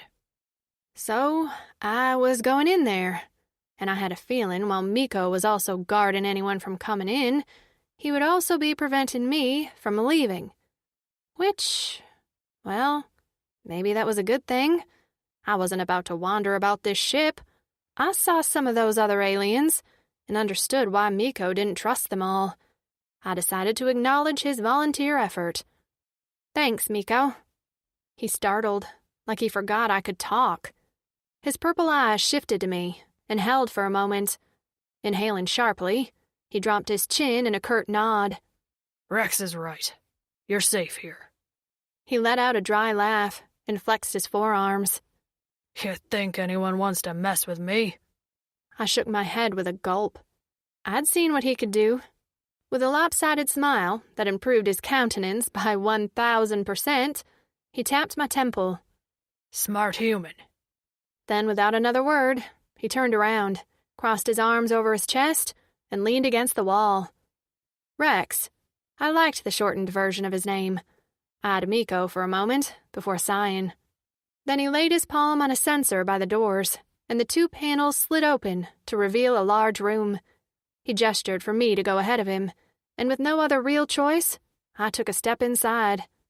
The room might have once been grand, but had definitely fallen into disrepair, probably from the crash. The entire spacecraft was tipped where it had sunk in the ground. The hallway we just walked on had been on a steady descent, so the floor was angled up to the right. A giant tapestry hung in shreds on the left-hand wall, and my bare feet disturbed a layer of dust and grit. A pile of bedding sat in front of me, which seemed to be the cleanest area of the room, and the only part that anyone had used. A hiss and thunk came from behind me, and I whirled around to see Rex had stepped into the room with me, closing the doors behind him. For a moment, we did nothing but stare at each other. I was alone with him, and I was equal parts relieved and terrified. He could hurt me, but then he was also the one who rescued me, gave me water, updated my implant, and who told me he brought me here to keep me safe. When my sister met people, she immediately assumed the worst, until proven otherwise. She would have been screaming her head off if she were here now. But me, despite the many times it backfired on me, I like to think everyone was good until they proved they weren't. So far, Rex hadn't shown me anything but kindness. I just hoped his definition of safe was in line with mine. Would he expect payment? I only had one thing to offer, and I wasn't ready for that. I didn't think I'd ever be ready for that. The cleanser is here, he said abruptly as he walked up the floor to the right side of the room and pressed a button on the wall. When a door slid open, he beckoned me closer. I slowly made my way toward him, watching carefully where I stepped with my bare feet. The floor was littered in debris. When I stepped on something sharp and whimpered, he surged forward so suddenly I cried out. He ignored my protest and stomped his way toward the cleanser. He'd carried me before, but now that we were alone, I was much more aware of the heat of his body and the feel of his arms around me. He was so warm, and I could feel the steady beat of his heart from his chest. His scales were softer than I would have imagined, and felt almost velvety. I'd seen what he could do with his strength, but with me, he was gentle. I was struck at how safe I felt with him. Was this just my naivety talking? Was I losing it? I even found him attractive, with his strong jaw and high cheekbones. Yeah, maybe I was losing it. He set me inside what looked like a stand-up tanning booth, a mistake from my 20s, from which I had an allergic reaction. When his eyes coasted down my body, the heat of his gaze raised goosebumps on my arms. I had never been looked at with such a lustful reverence. I felt my nipples tighten and crossed my arms over my chest so he couldn't see through the sheer fabric. How did his gaze manage to elicit such a strong reaction from my body? I will get you other clothes. He swallowed, and his gaze flickered down and away. Although nothing we have will fit you well. I'll take anything that's not sheer, I said with a forced laugh. He didn't return my laugh. In fact, he looked downright pissed off. His eyes clouded over, and on instinct, I shifted away from him toward the back of the stall. Through gritted teeth, he gave me the instructions on how the cleanser worked. When I close the door, you can remove your clothing. Then press this button here. A strong current of air will rush down from that nozzle there. Air? Air. So, no water? He cocked his head in question. Liquid? No, he said. Our cleansers use purified charged air. It will clean you. I bit my lip, unsure how that would work. Okay. I'm going to close the door now and retrieve some clothes for you. I'll just take my air shower then. He shot me another confused look before pressing the button on the wall near his hand. The cleanser door closed. I heard steps retreating, and then came the hiss and thunk of the outside door. After that, silence. I was all alone for the first time in days. Chapter 4. Rex. My room was filthy. I was used to it because I only used the space for the occasional cleansing and to sleep. That was it. But when I'd led Daisy inside, I'd been ashamed. Dirt covered the floor. My furs were rumpled and hadn't been cleansed in way too long. I had no table to eat on. Not even a chair. Nothing. When I made my return with a bundle of clean clothes, furs, and a jug of qua in my arms, I heard Miko's angry voice. I picked up the pace and turned the corner of the hallway to find him facing off with two nukas. They were a strange race, thin and wiry with no hair and massive paws. They walked on four legs and were frequently used by the Plycans as miners, since they were terrible fighters and even worse pleasure slaves. They were also self-serving. "We know you have a human." They spoke in a series of grunts and squeaks as they finished each other's sentences. "Good for you. Now fleck off," Miko growled. They eyed his spikes warily but didn't scatter. "We want to see." Miko laughed, and I cringed immediately because it was the laugh he often made right before he took someone's head off. We were a safe place here at Blazon, but this planet had a way of shifting loyalties and turning good warriors into bad ones. I trusted everyone on this ship not to give away our location, as that would be detrimental for everyone. But I didn't trust anyone more than that, except for Miko, Phoenix, and Zachary. "Go find something to do," I barked at them. The four of us Drixonians started this haven, and that meant we were at the top of the hierarchy. The Nukas finally shifted away. While Miko scared them because of his abilities, I terrified them because of my rage. They'd seen me tear Plycans into shreds, and they weren't about to test my tipping point. They continued their muttered protests as they walked away, glancing back over their hunched backs at us, until they turned a corner and were out of sight. Miko turned narrowed eyes on me. He jerked a clawed thumb at the door behind him. "We need to talk about her." I sighed. "I know. Let me give her these clothes, and then we'll meet in your room." "Why mine?" "Because Zachary doesn't let anyone in his space, and Phoenix can never remember where he put his chairs." Miko rolled his eyes. "Whatever. Do what you need to do with your human and then hurry back out. After the visit from those two small brains, I'm not about to leave my post." I had to admit, I liked knowing Miko was outside my door. Daisy had a way of distracting me. I opened my door and closed it behind me. When I turned and found Daisy standing in the center of the room, holding her dress up to hide her naked body, I nearly dropped all the clean garments in my arms on the filthy floor. She stood right outside the cleanser door on a small patch of mostly clean flooring while clutching the nearly sheer fabric at the base of her neck. It fell to about mid-thigh down the front of her body and revealed an enticing amount of soft flesh on her rounded hips. My cock kicked in my pants and my mouth went dry. "I'm sorry. She swallowed. "I felt a little claustrophobic in there." Her word didn't translate for me. "What's claustrophobic?" Fear of being trapped in a small space. I thought of her being locked in that cage and felt the rising surge of my anger.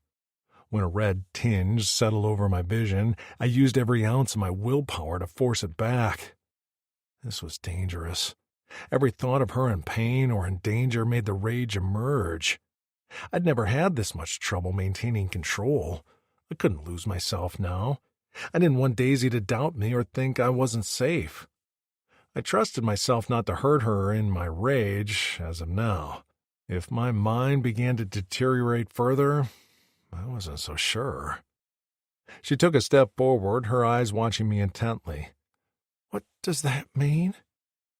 I went stiff. "What?" "Your eyes, they turn red sometimes, and your muscles seem to swell. You did it back at the arena. Is that what happens when you're angry?" That was a simple way to put it, without me needing to provide more explanation. "Yes." "Do your eyes show any other emotions? Sadness? Happiness?" She gave me a reassuring, almost hopeful smile. I wanted more than anything to tell her that, yes, I radiated sunshine just like her when I was happy, but the problem was that since my mods, I didn't know what happiness was. I either felt rage or an empty numbness. So instead, I only shook my head. Her face fell, but she quickly covered it. "Okay, is there anything I can do to help? You sometimes get angry at things I say." She winced and looked down at her feet. She wiggled her toes, which were tipped with blunt purple claws. Her finger claws were the same color. "I don't get angry at you," I forced myself to explain. "I get angry when I'm reminded of how badly you were treated." She immediately straightened, and a broad smile spread across her face. Fluck. Like this, she was brighter than the sun. "Oh, well, if that's all, then you don't have to be angry about it. I'm okay now, thanks to you." She glanced around, and I cringed at the dirty space, but she only kept that blinding smile on her face. "In fact, things are looking up, I would say. I was able to get clean. You have clothes for me, and is that water in your hands?" Her eyes went wide as she reached out one hand toward me. The motion caused the fabric covering her body to move, revealing the side swell of her breasts. My gaze darted to it like a magnet, and I couldn't look away from the pale skin she'd revealed. What would it feel like in my palm? Did her skin change color when she became aroused? What sounds would she make? "Rex?" Her voice came softly, and I immediately snapped back to focus. Her smile was still there, but it now looked forced, faked. She'd probably caught me staring. I shook myself and handed her the jug first. "This is Qua." She took it and peered through the clear container. "This is for drinking?" After I nodded, she upended the jug so quickly that some Qua spilled down her cheeks and into her clean hair resting on her shoulders and chest. Her throat bobbed as she gulped. When she was nearly finished, she lowered the jug and wiped her mouth with the back of her hand. I watched the Qua droplets drip off her jawline to settle onto the top of her creamy breasts. Realizing I was staring again, I looked down at the bundle in my arms. "I have some clothes for you, as well as a pair of boots. I'll also lay down some fresh furs so you can get some rest." I grabbed a soiled fur from my bedding and laid it on the dirty floor. Placing the clothes on top, I stepped back. "I'll change the bedding. You can get dressed while my back is turned." She stared at me a moment before nodding. "Okay." As I turned, I caught a glimpse of the top of her chest just as she dropped her dress to the floor. The image stayed in my mind as I worked to prepare her new bedding. I was just finishing up when there was a knock at the door. I stood and froze, not wanting to turn around if Daisy was not yet clothed. "I'm decent," she called out. "You're what?" "I'm dressed, covered. You can turn around now." I did to see she was in fact dressed. The clothes were not her size, but she managed to cuff the long pants as well as knot the large shirt at her waist. The fabric upper of the boots conformed to her tiny feet, although the sole was a bit large. But what mattered the most was that she was smiling. "Thank you. I almost feel human again. You can get the door now. Thanks for waiting." I opened the door to reveal Phoenix holding a tray. "I come bearing sustenance," he announced. His gaze trailed over my shoulder to Daisy, and then a smile stretched over his face. "You look much happier now, human Daisy." "I am." Her footsteps drew closer until I felt her brush my arm. "Is that food?" "It's not anything fancy. We haven't gotten the solar greenhouse up and running yet, but it's better than nothing." I took the tray from Phoenix. "Thank you." "Sure, See you in Miko's room in Ayora." "Wait." I shut the door on him. When I turned to Daisy, a little wrinkle had appeared between her brows. "That wasn't very nice." "Phoenix will talk from Ayora if you let him." "Do you ever let him?" "I used to after—" I stopped talking. Phoenix's story wasn't mine to tell. "I used to, but now I've heard his same stories so many times I could tell them myself." She laughed. "My family says I do that. So every time I tell a story they've heard before, they hold up their fingers to symbolize the number of times I've told it. Some of my stories have earned 5 fingers, which I personally thought was an exaggeration, but whatever." I love this story about her family. But then it angered me all over again that she was here on this flecking planet, in this shithole of a crashed spaceship, instead of safe with them. "I'm sorry you're not with them." She ducked her head, so I couldn't see her expression. "Yeah, it sucks." Brushing her hair over her shoulder, she eyed me with wet eyes. "I'm not getting back, am I?" "I would take you back if I could." I shook my head. "But I can't. Only one species has the ability to travel to Earth, and they don't make return trips." She chewed on her lip. "Are you stuck here just like me?" I chose my words carefully. "I was stolen and brought here, just like you." Her little face scrunched up and she sniffed. After her eyes leaked a few drops, she swiped at her cheeks. She'd been so happy a moment ago, but now her shoulders slumped and the weariness of the rotation seemed to settle on her head. I think I need some food, then rest, and then can you tell me what's going on?"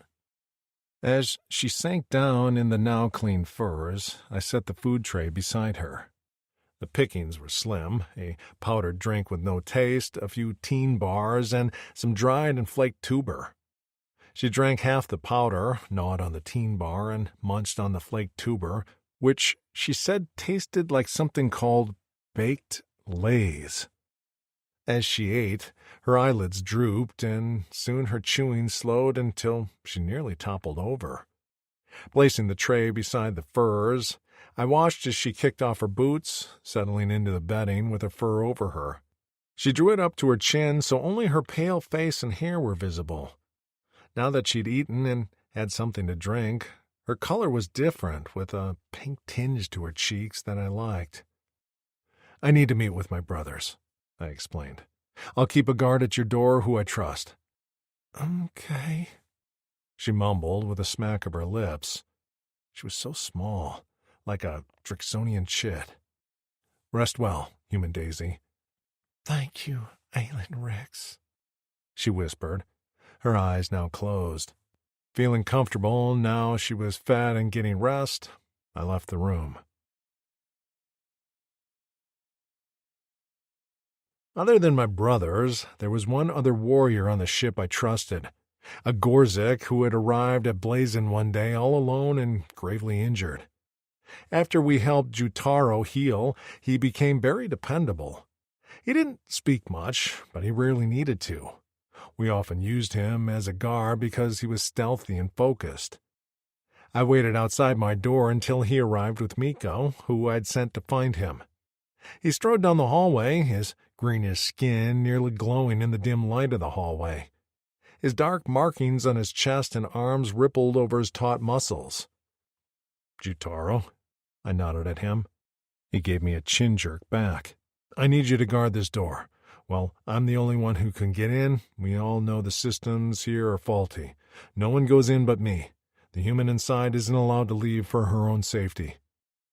His gaze traveled to the door, and he studied it for a moment before meeting my eyes. "Who, Min?" The Gorzik were from a fairly isolated planet. Jutaro had likely never heard of a human. "We rescued a human female, originally from planet Earth." When he didn't react, I added, "She's very precious." That got his attention. Jutaro straightened to his full height and pushed his shoulders back, clearly proud we'd asked him to help. "I will stand guard." After thanking him, Miko and I walked side by side on the way to his room. My mind was on Daisy and how she looked while sleeping. I also couldn't shake the image of her in that arena, caged. I hadn't realized I could hate the Plikins more than I already did. "How is she?" Miko asked, carefully, while picking at his claws. I lifted one side of my brow. "You care?" "No, just being polite," he growled. "Forget it. I don't give a fleck." He stomped ahead of me, throwing what constituted as a Miko tantrum. They had been more frequent lately. I shook my head with a sigh.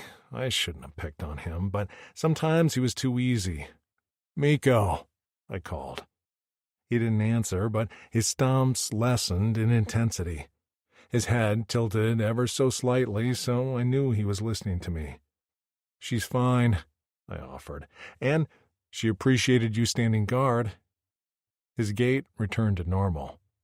I waited for him to snap at me, but instead I heard him mutter, "I don't trust any of these fleckers. Jutaro's okay, I guess, for Gorzik." When we reached his room, Phoenix and Zachary were already inside. For once, Phoenix wasn't talking. With his orange hair flopped over his eyes, he sat with his head bowed, rubbing his gloved hands together. Zachary lay on Miko's furs on his back with his hands clasped behind his head while staring at the ceiling as he lazily kicked his legs.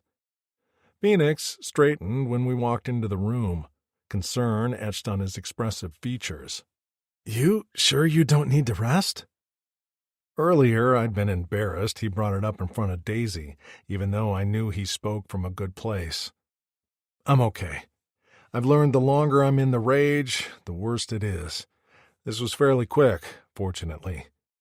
My vision had returned to normal, and while my head still ached, it was manageable. I'd need to rest soon.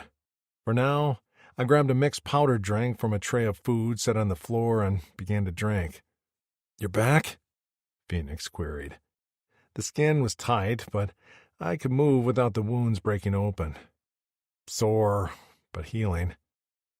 "Anyone else have injuries?" he asked. "Miko? Zachary?" Both shook their heads.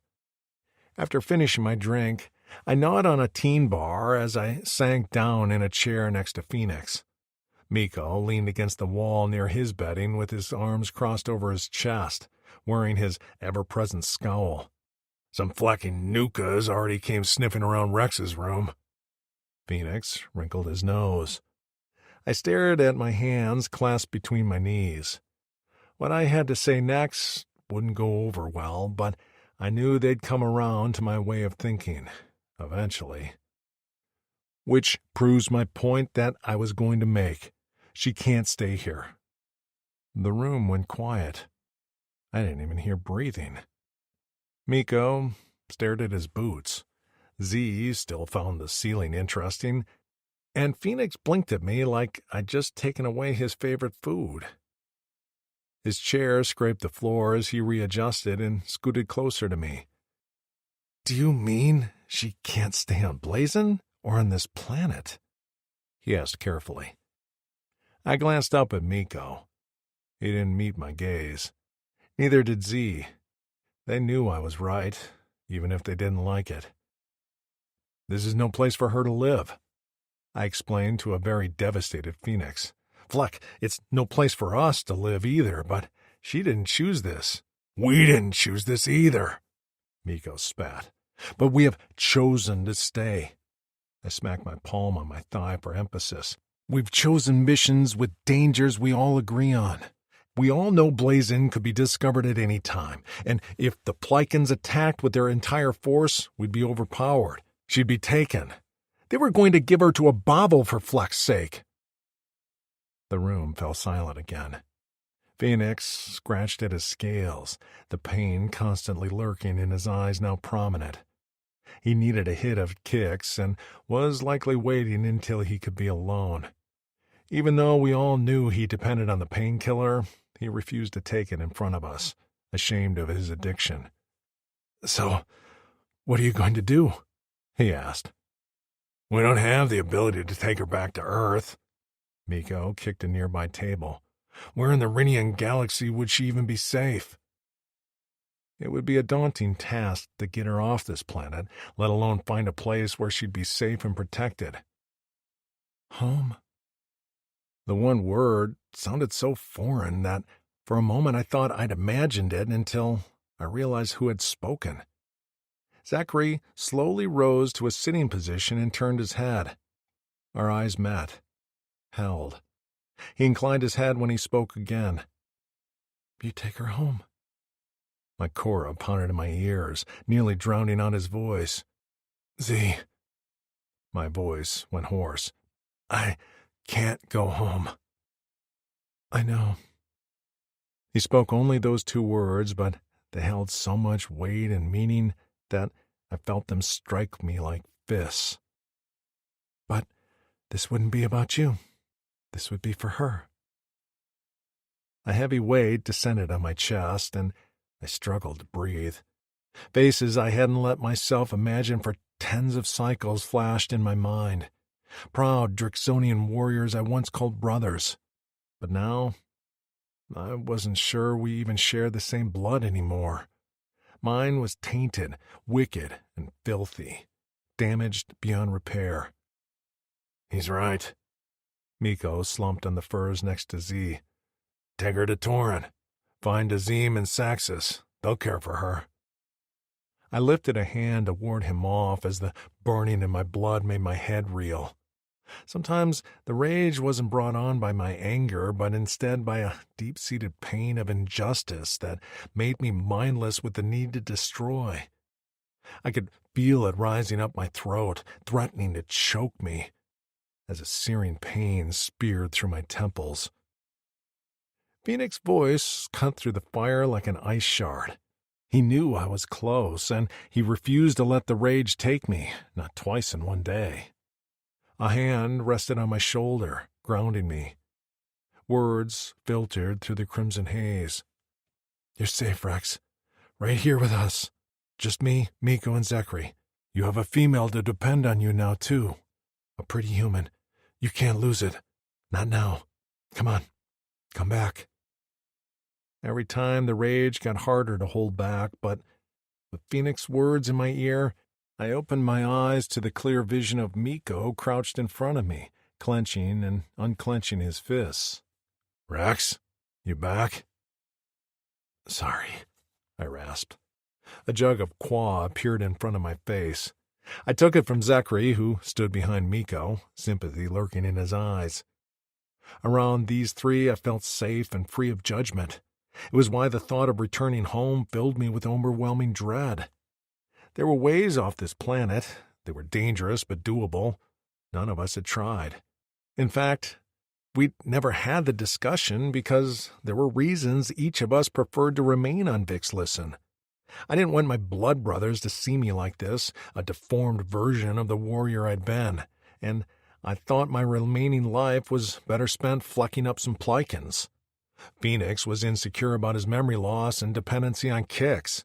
Miko was biding his time until he could destroy the pit. And Zachary, well, his reasons were the saddest of all of us. None of us were proud of what we'd been turned into. Experiments of the Aldani who sought to turn us into super soldiers, and in Zachary's case, a super breeder. And instead, turned us into defects.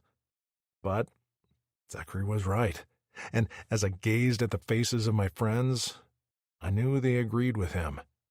Daisy would be safe with my brothers and the backing of hundreds of Drixonian warriors. She'd be cared for. Maybe she'd even find a mate. My nails extended and dug into my leg at the thought of her with a male who wasn't me.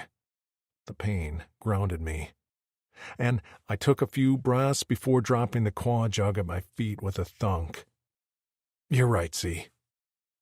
Phoenix slumped forward and placed his head in his hands. He scrubbed his face before meeting my eyes with a resigned nod. After getting similar nods from Miko and Zachary, I leaned back in my chair and placed my palms on my thighs. "That's settled then." My voice sounded hollow. "I guess I'm going home." Chapter 5. Daisy. The alien standing in front of me was a healer, according to Rex. He waddled into the room on squat legs, carrying a tray on his 4 arms. He wore a dress-type article of clothing over his bulbous body and stretched his thin lips at me into what I assumed was a smile. "I'm Baki," he said in a warbling voice my translator implant didn't seem to like. "And you are a human," he said with glee, his tongue skimming the back of his blunt black teeth. "I haven't seen one in many cycles." "My name is Daisy." I sat cross-legged on the bed, loath to get out of the furs. I'd woken up alone, but after using the expeller and munching on some leftover food, I'd been joined by Rex and his healer. Baki ignored me and slathered the cuts on my neck with a cream before wrapping a clean bandage around them. Then he picked up an instrument, which he proceeded to poke at the bruise on my arm. "This is an injury." Rex, standing stiff beside the bed, immediately bent and placed 2 massive fists near my thigh to stare intently at the bruise. "Will it heal? What does she need?" "I'm fine," I assured him. "It's just a bruise." He didn't look at me, and instead stared at Baki. "What do you know of bruises?" Baki looked at me. "She needs rest." "I don't need rest for bruises." "How long? We need to travel soon." "A few yoras, and her bruising should be minor." "Okay, hold up." I slapped my palm on the furs, which made an ineffectual sound that ruined my dramatic moment. "First of all, where are we traveling? And second of all, bruises take weeks to heal, but—" "Weeks?" Rex looked positively enraged. Okay, this was going downhill fast. I turned to Baki. "Hi, hello, Mr. Baki. Can you leave me and Rex for a moment?" "Leave you?" "Yeah, just go out." I made a shooing motion, at which Baki fluttered his lips. He made no motion to leave. "Go." Rex barked at him, the sound startling me. Baki picked up his tray in a hurry and waddled back to the door. After a quick hiss, the doors opened and shut, leaving Rex and I alone. He paced with his hands fisted at his side, hair flowing behind him in a way that was utterly distracting. I waved a hand to get his attention. "Rex?" "I'm sorry you are injured." He didn't stop pacing. "I had no idea you'd take that long to heal." "Rex, babe, can I talk here?" He stopped so abruptly that he almost fell over. "Babe? What is this word?" I hadn't even meant to say it. It just slipped out. But now I had to explain, and I couldn't lie to him. I fidgeted as I spelled it out for him, feeling my cheeks heating. "No, it's what human women call a hot guy." He frowned fiercely. "A hot... what? Sickness hot?" He puffed out his chest and pounded it with a fist. "But I'm well." No, I rushed to say. "I mean hot as in attractive? An attractive guy. Male." At this, he went very still, so still that his chest didn't even move. I am an attractive male? Now this was getting ridiculous. If he were any guy at home, I'd think he just needed an ego stroke. But Rex clearly looked extremely confused. How did they measure beauty standards in his culture? Because he was gorgeous. Big purple eyes, high cheekbones, and a square jaw. This body was, well, he was straight out of a Men's Health magazine. Muscled chest with abs on abs on abs. Yes, babe, you are an attractive male. I twirled my fingers. Look, we can revisit that later. Can we rewind to the whole bruising thing? He still looked confused, but he didn't say anything, so I kept talking. Okay, so Baki seems nice, but I don't think he knows much about human anatomy. I've lived with this body for 33 years, so I'm pretty keen on knowing what's going on. First of all, bruises are normal. Heck, I got a bruise in the cleanser because I knocked my knee against the wall. His angry gaze darted to the cleanser, like he intended to incinerate it for daring to exist. I soldiered on. They will slowly fade, but it can take a while, and that's okay. Nothing's broken. What's most important is that I eat and drink water, or qua, and get rest. Other than that, I'm okay. His gaze had returned to me, but he still didn't speak. Do you understand? He jerked his chin in a nod. I do. So, can you tell me more about this traveling thing? Where are we going? How will we get there? Can we take any sightseeing detours? Are there snacks? He sat down on the edge of the furs with his back to me and braced his forearms on his bent knees. I have to take you to my home. I was glad to hear this was not his home. I'd been trying to be positive, but this place was kind of a dump. Oh, so that's good?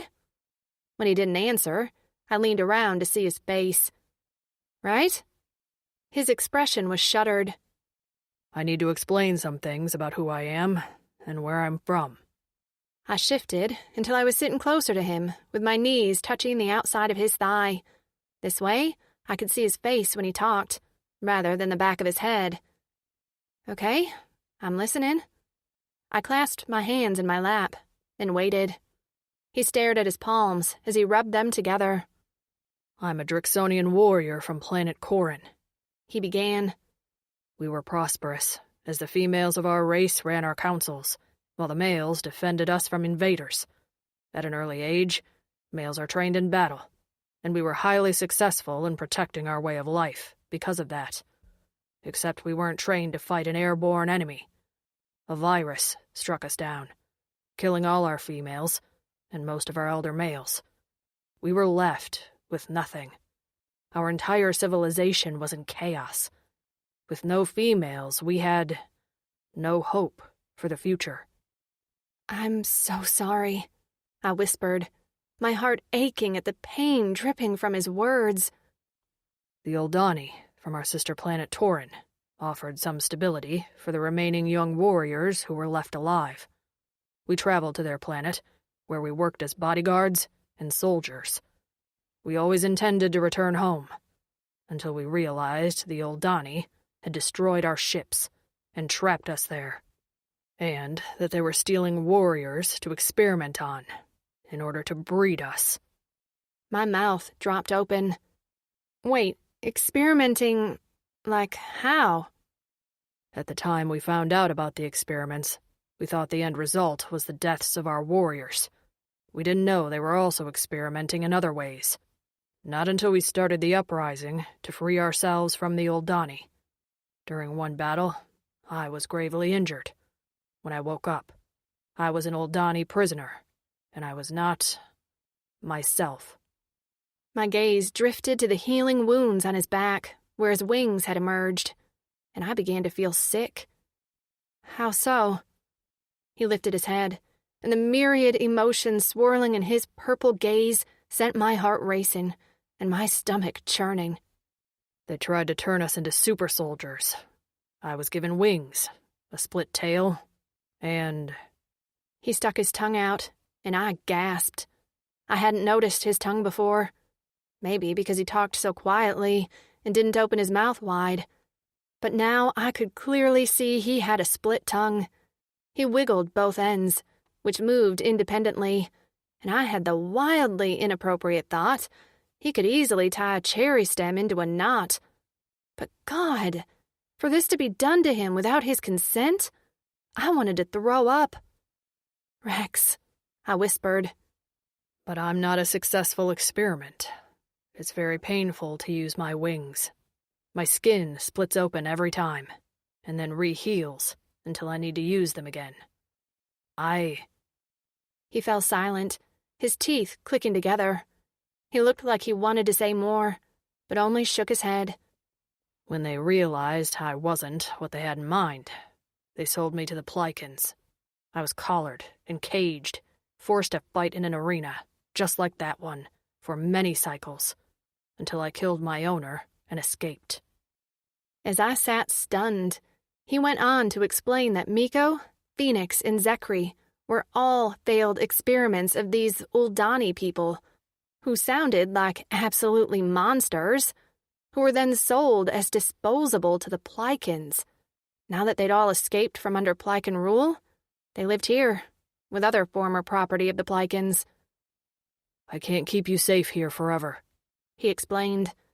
So I have no other choice but to take you home, where the rest of the living Drixonian warriors will protect you. I don't understand. I shifted closer and touched the back of his hand. His gaze dropped there immediately. Why would they protect me? His eyes met mine. We are Drixonian warriors. Our creed is she is all. Females are meant to be protected and cherished. I winced. But I'm not Drixonian. It doesn't matter. So he was being kind to me out of duty. That made more sense, even if it did send an odd pang through my heart. And why aren't you home, then? I gestured around the room. Instead of here. I have reasons to stay here. Missions to accomplish. I will take you home, but I will not stay. That made my heart kick up. You're going to leave me? I couldn't help the elevated pitch in my voice. You will be safe with my brothers, Daisy. In such a short time, he'd come to mean safety to me. I couldn't imagine living in this galaxy without him. But I feel safest with you. You saved me from that awful place. You've taken care of me. Didn't he see I wanted him, not his brothers or his creed? Tears pricked at my eyes. His expression, normally stoic and reserved, slipped a moment to gentle, the hard lines around his mouth softening. He leaned closer, and the corners of his lips tilted up, ever so slightly, into the beginnings of a smile. His calloused hand drifted down my cheek. I won't leave you until I know you feel safe. How's that? I grazed the back of his fingers with my own. I didn't like the idea. Not at all. And all I could do was nod. I'd latch onto his leg if he tried to leave. They'd have to pry me off. His fingers curled around mine, and our clasped hands dropped to the furs between us. I wish I could take you to your home. I couldn't think about my family right now. I'd mourn them over time. Me too. Did you sleep well? Do you need more food? I'm fine. Did you eat? Did you sleep? His lips tilted up further, and his eyes glowed. Are you worried about me? Yes. I'm fine. He blinked at me, and then blurted out, Babe. Surprised at the term, I laughed, and the sudden sound made him jump. He frowned. Did I just call you an attractive male? I shook my head and patted his thigh. No, it's a universal term. Gender nonconforming. I can be a babe, too. Seemingly satisfied with himself, he nodded definitively. You are a babe, then. Rex. I wanted nothing to do but sit in the furs and watch Daisy speak. I loved the sound of her voice as it rose and fell with different pitches. She rushed some words and others she spoke slowly. Her features twisted and shifted to display all her emotions. Clean and fed, she was radiant, brightening up my dingy room. As I ate, she chattered about her life on Earth. She fretted over the health of her mother's aging pet, something she called a golden doodle. She talked about her brother and sister, whom she missed very much. But instead of the sad leaking from her eyes, which she called tears, she spoke of them happily, saying, well, she was sad she wouldn't get to see them again. She was glad she'd grown up with caring siblings. I didn't think of things that way. I'd spent most of my life angry about the virus, which had struck shortly after I was born. I was the youngest of the Bakut brothers, and I didn't remember my parents, who Dazim and Saxis talked about fondly.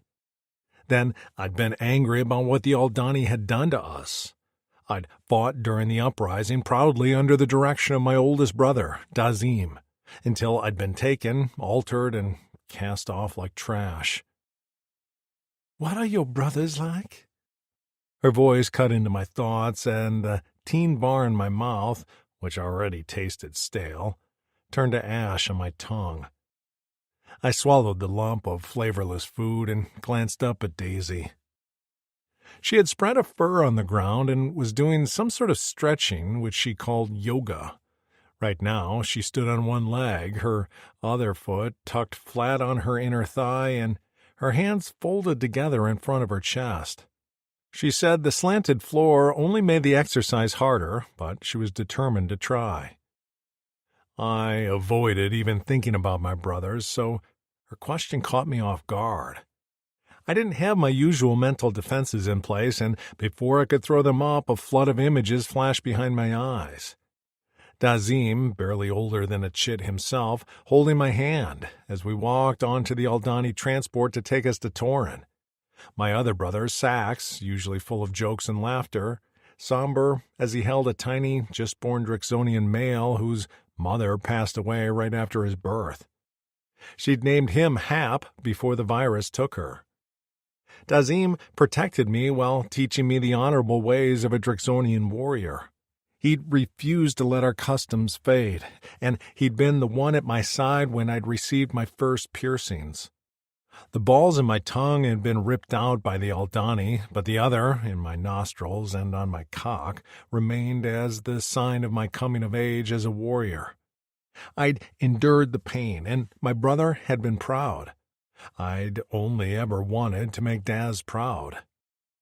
I spoke, despite my sore throat and my deformed tongue thick and foreign in my mouth. Dathim is a good leader, wise and strong. He's my oldest brother, and he acts as though all Drix are his brothers. We're all family to him. Thaxis is... He'd been my best friend.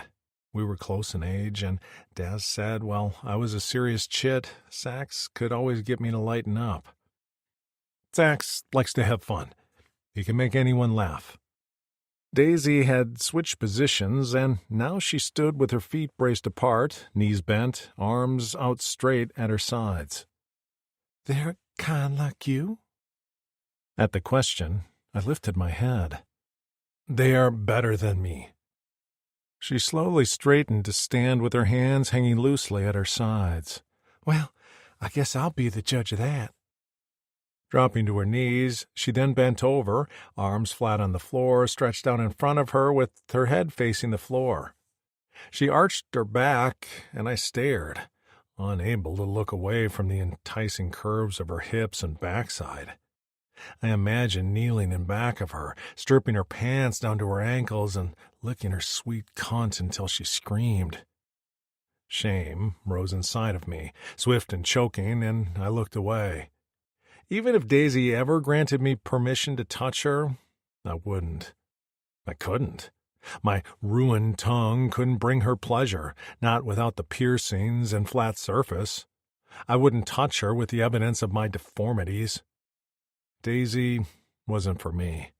She would be safe with Drixonians who were whole with minds that weren't cracking under pressure. That was another reason for us to leave as soon as possible. The longer we waited, the greater the risk of the rage taking over. I didn't trust myself around her like that. While I'd rescued her under the rage, there'd still been a bit of me left. But if I were completely consumed, would I hurt her? Every time I slipped under the haze of rage, I came back less and less myself. "Rex?" I glanced up to see Daisy standing in front of me, very close.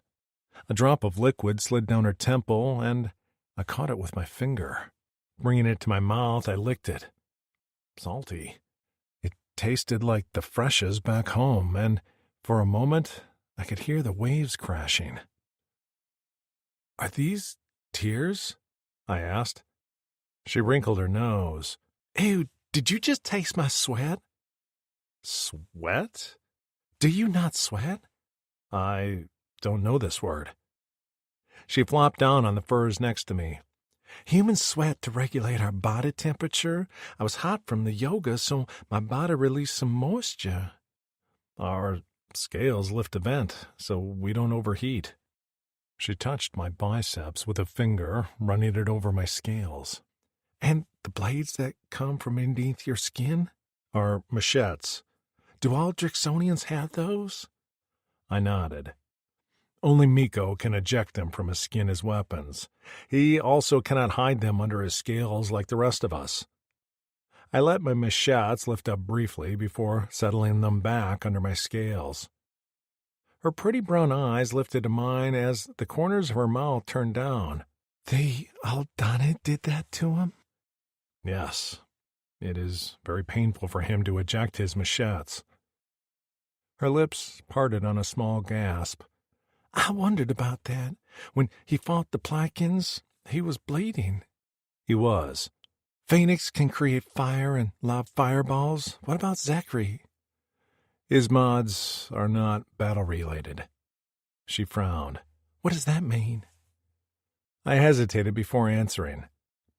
"Oh, let him tell you if he chooses."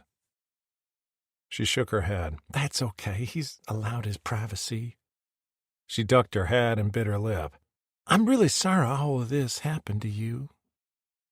I didn't like hearing the sadness in her voice. "Without the wings, I might not have been able to save you." Her head lifted, and a smile spread across her face. "There you go. That's a glass-half-full attitude." She lifted her hand up with her palm out. "High five, babe." "High five?" She pointed to her palm. "Slap my hand with yours. It's like a sign you're agreeing with me." I lifted my hand and smacked our palms together.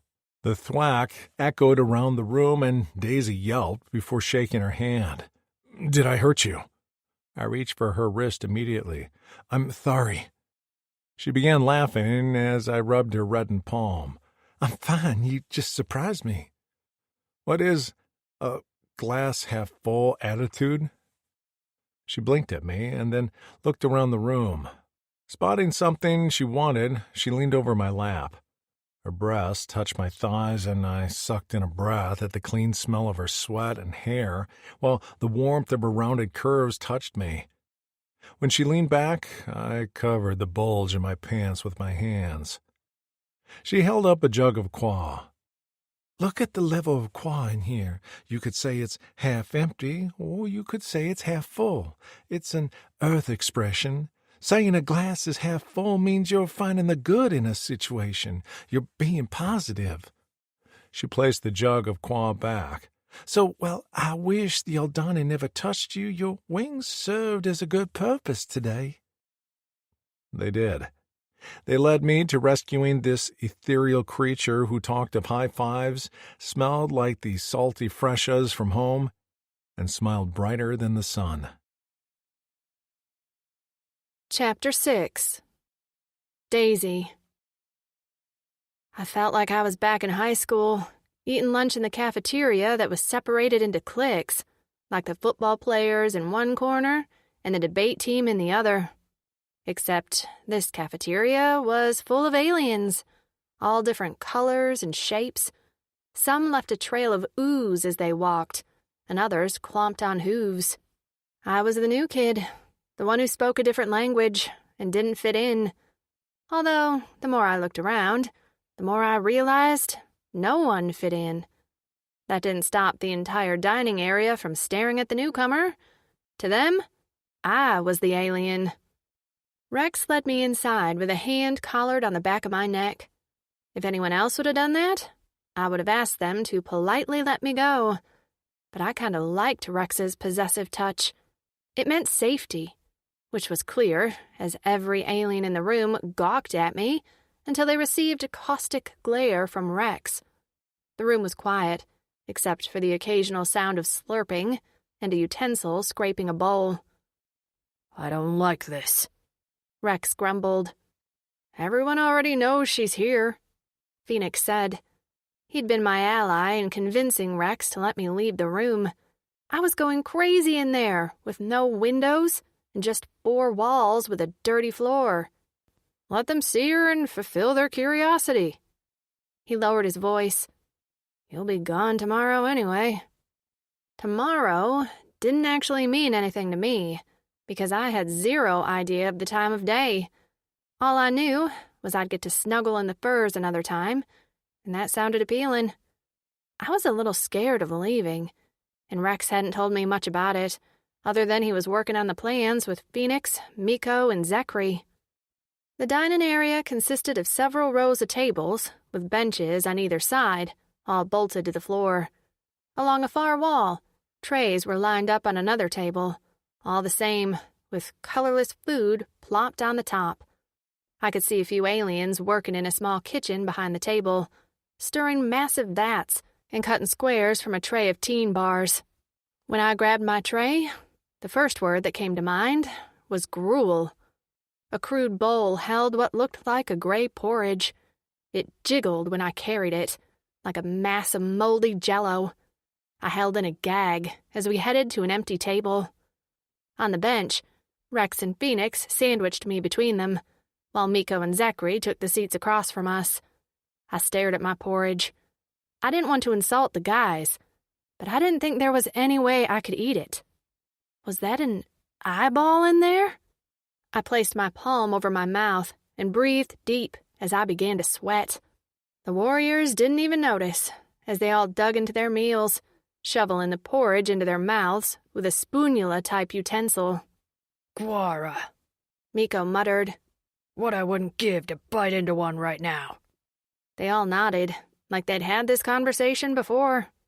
Spirits, Rex grunted. Remember Zavi's homebrew? Nothing like it. Miko pushed away his empty bowl. Any food on Earth you miss? Zachary asked me. His direct question caught me off guard, as he didn't talk much, and rarely to me. I stammered. There was so much, I wasn't even sure where to start. Anything? Everything? They all stared at me expectantly, so I said the first thing that came to mind. Pizza? What is pizza? Rex asked. It's like a fruit pie? That was kind of a stretch, but tomatoes were totally a fruit, and no one was here to argue with me about it. It's delicious. My family and I used to have pizza night every Friday, a day of the week. It was a long-standing tradition. I miss that. Rex's eyes darkened, and he stared down at his empty bowl before angrily stabbing at a porridge chunk until it was mush. Fizz. Phoenix leaned back in his chair with his eyes closed. I haven't had something sweet in so long. Here we go, Miko murmured. I used to go hunting for Fitzy burrows with sacks. Remember? And one time. Suddenly he stopped and frowned at Rex. Why are you holding up 5 fingers? I turned to find Rex holding up his hand, all 5 fingers displayed. Daisy taught me a new thing. Oh no. No. I didn't want to be responsible for this. I waved my hands frantically, slicing a thumb across my throat in a universal cut gesture. Rex, no. She said her people hold up fingers based on how many times they'd heard each other repeat stories. I'm being generous, only holding up 5. I tried again. Rex. Extremely generous, Miko added. Phoenix's eyes went wide, and his expression froze for a split second before he threw back his head and positively howled with laughter. The rest of the guys joined in, even Miko laughing loudly, while Rex chuckled, and Zachary broke into an amused grin. Rex has found humor again, Phoenix cried, holding his stomach as his shoulders shook. Amazing! He met my gaze, his purple eyes liquid and pleased. I'd been so panicked he'd take offense, but instead he beamed at me. Good job, human Daisy. Well, I cleared my throat and ducked my head, so my hair hid my face as heat bloomed across my cheeks. Sure, you're welcome. Phoenix took a few good-natured jabs at his friends, calling them mother fleckers and shoving Miko from across the table. But Phoenix, I said, gaining my courage. He smiled at me warmly. Yes, human Daisy? I didn't hear this story about Fitzy Burrows. Phoenix's eyes lit up, and Miko groaned as he covered his face with his hands. Just when I was starting to like you, Daisy. Rex let out a bark of laughter as Phoenix happily launched into his story. So this one time. Maybe an hour later, I'd been regaled with a story that seemed wholly implausible, and based on the reactions of the rest of the Drixonians, ridiculously embellished.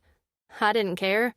I learned all about an insect on their home planet that gathered the nectar from flowers and lined their burrows with it. After so long, it crystallized into a sweet treat the Drix called Fizz.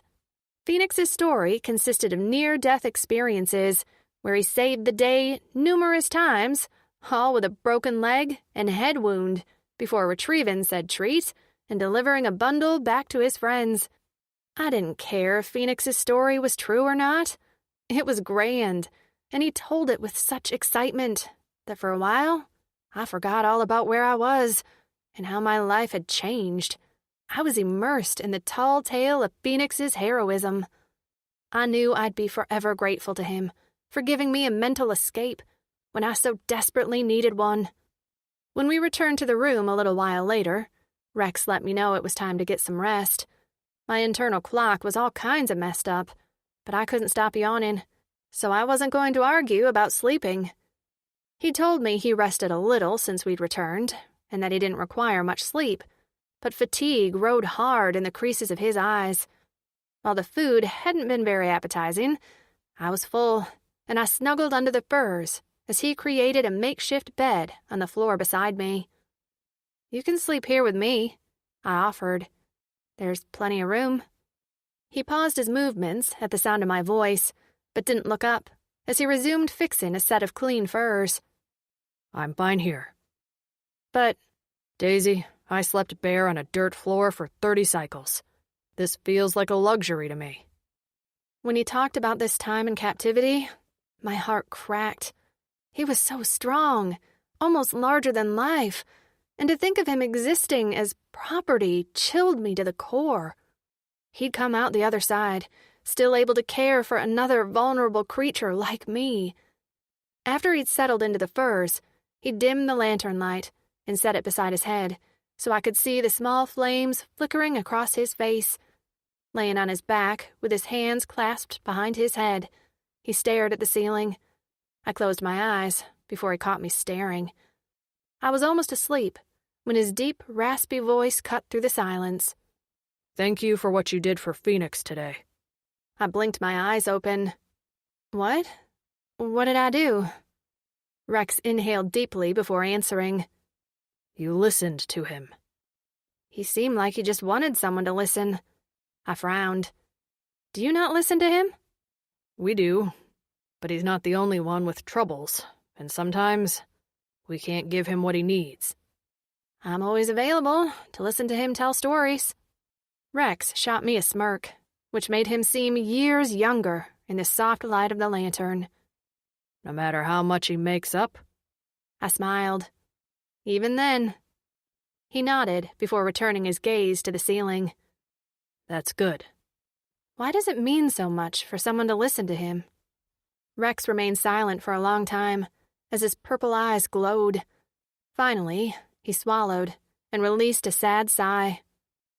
Because for about 30 cycles, Phoenix had only himself to talk to. 30? We can't change what happened to him. But tonight, you made him happier than I've seen him, maybe ever. He's my friend, my brother, and that means a lot to me. Purple eyes nailed me to where I lay. You have a big Cora, Daisy. You knew what he needed, and you gave it to him. My stomach went funny at the compliment. And what do you need, Rex? A shudder ran through his body, and his eyes closed. Rolling onto his side, he gave me his back, and suddenly the room dropped 20 degrees. Rex? Go to sleep, Daisy. Feeling rejected, but also wanting to respect his privacy, I closed my eyes. Sleep took me within minutes. I woke to a series of thumps and pained grunts, like a fight. A crash followed, and I scrambled out of my fur cocoon to what looked like chaos. Rex's makeshift bed was in a tornado of activity. I caught the sight of fists flying. His tail came within inches of knocking the lantern over. Just when I thought he was being attacked, the top fur cover went flying off, and Rex's naked body arched on a pained cry. No! He howled, and the one word, so full of agony and sorrow, chilled me to the bone. He was asleep, with his eyes screwed shut. The colors of his skin shifted rapidly all over his body, and his machetes rippled under his skin like a glitched video game character. It reminded me of that video I saw, where an octopus changed color and shapes as she dreamed. No! He cried again, and I couldn't stand it anymore. I refused to let him spend another minute in whatever nightmare this was. I kicked off the covers and scrambled out of bed. Rex continued to thrash on his back, his limbs flailing and his tail whipping about like a live electrical wire. "Rex!" I shouted, getting as close to him as I dared. My voice didn't seem to make an impact. His hand clawed at his chest, digging into his scales deep enough that black blood beaded to the surface. He was going to hurt himself if I didn't stop this. I was aware I could be hurt too, but standing by and doing nothing felt cruel. I waited for my opening, and the next time he went stiff on a cry, I dove onto his chest. Wrapping my arms and legs around him like a monkey, I held on as a grunt left his body from the impact. His chest heaved, and I placed my hand on the back of his neck, like I'd seen him do with the other Dricks. "Rex," I spoke clearly. "Wake up, please." His chest heaved, and I rose and fell with the movement. His eyes were still closed. "Rex?" I tried again. "Wake up, babe. Please." The tension slowly leached from his body until his muscles went lax beneath me, and the cords in his neck softened. Finally, on a deep gasp, his eyes opened. First, he only blinked at the ceiling before he lowered his gaze to stare at me with flat, dead eyes. For a moment, he didn't seem to comprehend what he was seeing, and then slowly life came to his purple orbs. He blinked again, and the Rex I knew returned to his gaze. Daisy? I untangled my limbs from around him and slowly straightened to straddle his lower stomach. "Rex?" He ran a hand through his tangled hair. What happened? "You were having a nightmare." Sorry I woke you. He murmured. "I don't care about that. You were yelling and thrashing. You sounded like you were in pain." Just a dream. He scrubbed his hands over his face. That was more than just a dream. "Do you have those often?" He finally met my eyes. I do. "Rex." I'm used to them. I barely remember when I wake up. His hands settled on my bare thighs. I only wore a large shirt and a piece of fabric I'd fashioned into underwear. I also remembered belatedly that he was naked, and a quick glance over my shoulder confirmed he was packing. A thick blue dick with a ring pierced through the tip that made my inner walls clench. His anatomy was quite human-like, except for a curious node that rested at the top base of his cock. How long do you plan to stare at my cock, Daisy? I whirled around to find him smiling at me, his eyes sparkling. Maybe the nightmares are worth it, if I get to wake up with your skin touching mine. My hands rested on his ridged abs, and only a small scrap of fabric separated us. I shifted nervously, feeling wetness begin to grow between my legs. His fingers dug into my thighs for a brief moment, before he seemed to force himself to let me go. Sadness tinged his smile. You can go back to sleep now. Mortified, I ducked my head and climbed off of him. I shuffled my way back to my furs, but the heat of his body and the feel of him beneath my palms stayed with me. He was just so real. I crawled into bed, and now it was my turn to give him my back, mostly because I didn't know what to say. Maybe I should have stayed in my bed, because now my head swam with his presence. Thank you for saving me from my nightmares. His sincere voice cut through my fretting and warmed my blood. Babe. I fell asleep smiling. Rex. After Daisy fell back asleep, I used the cleanser and pulled on a pair of pants, fastening the belt over the top of my tail. My cock remained hard, and I grimaced as I struggled to get comfortable in clothing. I could still feel the heat of her cunt on my groin. Just a slight movement, and I would have ripped that fabric covering her and plunged into her sweet heat. I'd never wanted anything as badly as I wanted Daisy. Despite how I ached to mate her, I knew I could never do it. How would my mind handle the release of my seed? Would the rage take over? Would I hurt her? I knew what my nightmares were like, and even Miko disliked rousing me when I was in the throes of one. I'd whacked him good in the face once, and his eyes had swollen shut. She could have been seriously hurt, but she'd thrown her fragile little body on me in order to save me from the images of my past that haunted me in my sleep. My human slept peacefully with her lips slightly parted and her cheeks a pretty pink in the lantern light. Such a big Cora, so much like the Drixonian females, most of whom I didn't remember. But my brothers made sure I knew how special our mother was. She was selfless and smart, with a sense of humor. So much like Daisy. I let her sleep and left the room, happy to find Jutaro guarding the door. I left him there and made my way through Blazin to Miko's room. I found him awake, drinking a mug of qua with Zekri, while Phoenix told an animated story. He glanced up as I walked inside. "Is Daisy all right?" "She's fine. Sleeping." Miko lounged on a chair, his legs stretched out in front of him. "How do you feel about tomorrow?"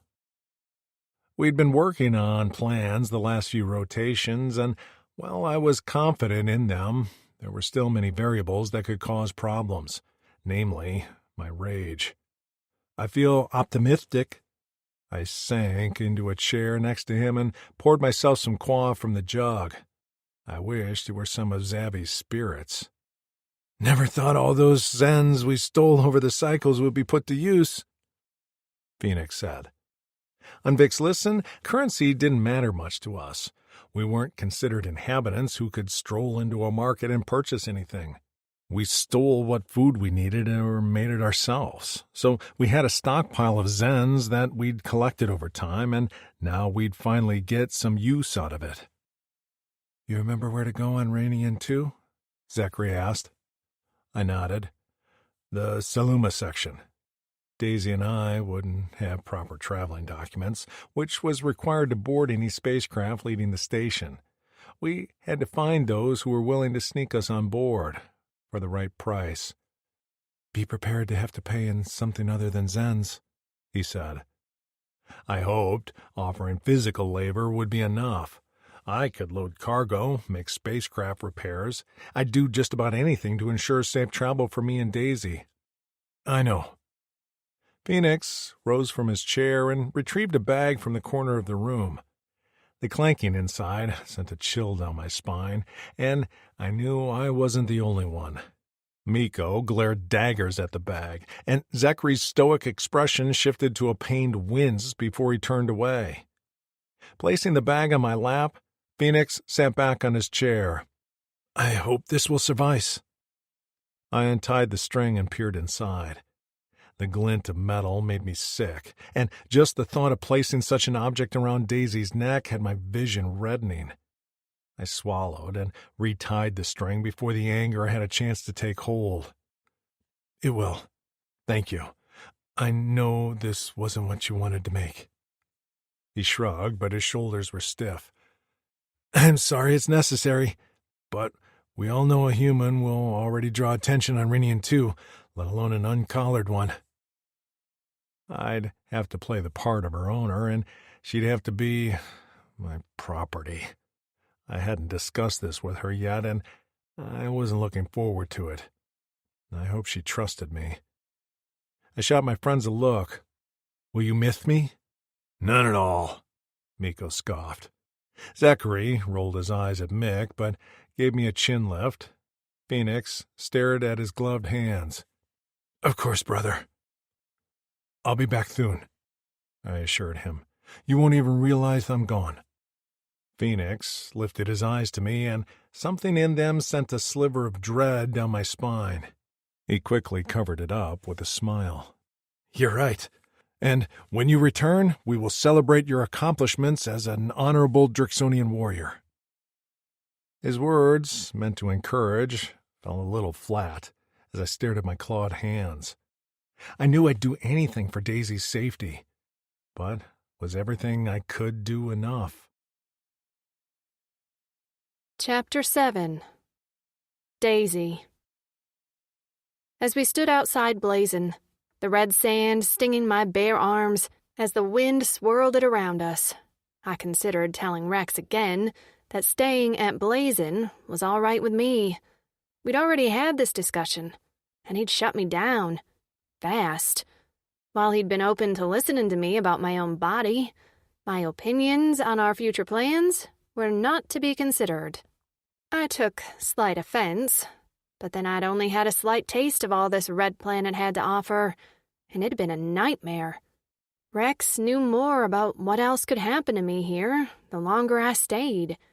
So his plan it was, which required us to traipse across a deadly planet, sneak aboard a spacecraft, dock at a space station, and then barter passage on another craft to take us to the remainder of the Drixonian race. Yes, that was the plan. It was a doozy. Well, I was being a little hard on him. He'd listened quietly to my suggestion to stay, but it was clear his mind was made up. He thought about everything I said, because I could see him working it out behind those expressive purple eyes. They were the only expressive thing on his face, as most of the time he kept his expression carefully neutral, as if he feared one little muscle slip would drop the mask of stoicism. But he'd informed me of all the reasons it wouldn't work, and I knew I just had to trust him. We stood near a hover ATV he called a buzzer, which he'd loaded with supplies. All around me, as far as I could see, was nothing but red sand. Not a building or tree in sight, just a desolate wasteland of redness. I shuddered. I can come with you, Miko was saying, as he stood in front of us, along with Phoenix and Zachary. Just until you reach the dock. Rex shook his head. This is my mission. She's my responsibility. Something like guilt passed over Miko's face as his gaze flicked to me, then back to Rex, before he murmured, I care about her safety, too. I know. Rex acknowledged. But I can handle getting to the dock myself. One buzzer won't draw too much attention, and you, my brother, always manage to draw lots of attention. He smirked. It's my pretty face. No, it's your loud mouth. Phoenix rolled his eyes. Keep them from killing each other while I'm gone, Rex said to Zachary. The quiet alien's eyes crinkled. I'll do my best. Did you grab the med bag? Phoenix asked. I saw it sitting near the cleanser before we left. Rex turned and dug in the buzzer compartment with a frown. I don't see it. I'll run inside and get it. He turned to me hesitantly, as if he didn't like the thought of leaving me. I'll be fine, I assured him. Your friends will fight any big bads who try to snatch me in the next 5 minutes. With a frown on his face, he hurried into the open doors ablazing. Immediately, the 3 Drixonians turned on me with determination on their faces. Well, on Phoenix's and Miko's. Zachary's expression didn't change much, just focused on me with his intense purple eyes. Phoenix spoke hurriedly. We need to tell you something about Rex. It's important. Miko rushed out. The thing is, don't be scared, though. Shut up and let me tell her. Phoenix growled. The 2 shoved at each other like middle schoolers before Zachary pushed them apart. He spoke over them as they fell silent at being chastised. Rex has a split tongue, tail, and personality. I sucked in a breath. I knew he had a split tail and tongue, but personality? His hulking fighting form came to mind, and my stomach twisted as Zachary continued in low, even tones. He is not well, and this likely will be his last mission. He knows this, and we know this, even if we all pretend it's not true. His last mission? I cocked my head. You mean you don't think he'll return? He'll stay with me? I heard the hope in my voice, and so did the Drixonians, because Phoenix let out a loud sigh as he scrubbed his gloved hands together in obvious agitation. No, Miko said with a tight jaw. We mean his last mission he'll ever complete, because he's dying. Dying? White noise roared in my ears. I don't understand. The rage took over when he rescued you. You know, the red eyes, the increased size, killing instinct. Phoenix blinked his orange hair out of his eyes. But every time he lets the rage take control, he has a hard time bringing himself back. And when he's in the rage, he glanced at his brothers. He can be unpredictable. He's not himself. My head spun. Rage? Pulling himself back? What did they mean? How's he dying? Zachary reached into a slim front pocket of his pants and withdrew a small white envelope. If he lets the rage take control and loses himself to it permanently, then please get this powder anywhere near him. He just has to taste it or inhale it. Phoenix glanced over his shoulder at Blazin before leaning in closer to me. Promise us. He won't want to live if he's controlled by the rage, and he would rather die than hurt you. I stood dumbstruck as Zachary pressed the envelope into my limp hand. I still didn't understand fully. What is this? I tilted the envelope and listened to the powder shift inside. Phoenix's eyes were dark and devastated. Please, Human Daisy. He's a good warrior. The best. He doesn't deserve what was done to him. I swallowed. None of you do. Miko huffed and looked away, his jaw muscle twitching. His machettes vibrated, and I took a hesitant step back while he walked a few paces away, staring into the distance with his back to us. No, Zachary said softly, his gaze on his friend's spiked spine. We don't. Rex emerged from Blazin, holding a small satchel, and the 3 warriors completely changed posture and blanked their expressions. Phoenix stepped back, while Miko returned to stand in front with us, his arms crossed over his chest and his gaze downcast. The tension in the air was thick. I figured there was no way Rex wouldn't notice, and my suspicions were confirmed when his eyes narrowed immediately under his nubbed brows. He studied me closely as he stepped into my personal space. Are you okay? I lost all my acting skills in the face of an unprecedented situation. Fine, I squeaked. He turned to Phoenix, who seemed the easiest target. What happened? Nothing happened, Phoenix answered casually. Apparently a better actor than me. He nodded at the bundle in Rex's hands. Did you find the med pack? Rex didn't seem to buy his answer, as he watched him suspiciously, but he let the topic drop and shoved the med pack inside the buzzer compartment. Yes, we're ready now. The breeze blew through his long hair as he stood in front of his friends. For a moment, no one spoke, but an odd mix of emotions hung in the air like mist. Sadness, regret, pride. I felt like an outsider. I couldn't imagine the bond between these 4 warriors who had been through so much together. Rex reached for Phoenix, and at first I thought they'd embrace, but instead they clasped the back of each other's necks and touched foreheads. They remained like that for a while, talking quietly to each other. I didn't hear their words, and when they broke apart, Phoenix kept his head down, with his shoulders rounded forward. Next was Zekri, and while he and Rex didn't exchange words, they stared into each other's eyes with a silent communication. Last was Miko, who seemed to struggle with the gesture, but when he gave in and clamped his hand on the back of Rex's neck, his fingers dug in, holding strong to his friend. They really thought they wouldn't see each other again, and that only made my head spin, as the minor weight of the envelope in my pocket felt like 50 pounds. I didn't want to be the reason for these outcasts to be separated, but my protest died on my lips when Miko said in a strong rasp, This is an honorable mission for a Drixonian warrior. Your brothers will be proud. Rex shook his head at the words and broke from Miko's strong hold. He then held his arms in front of him, crossed at the wrist, like I'd seen him do before battling the Plycans. She is all. He spoke in a reverent tone, and the 3 warriors standing in front of him immediately snapped to attention with straightened spines as they made the same gesture in response. She is all.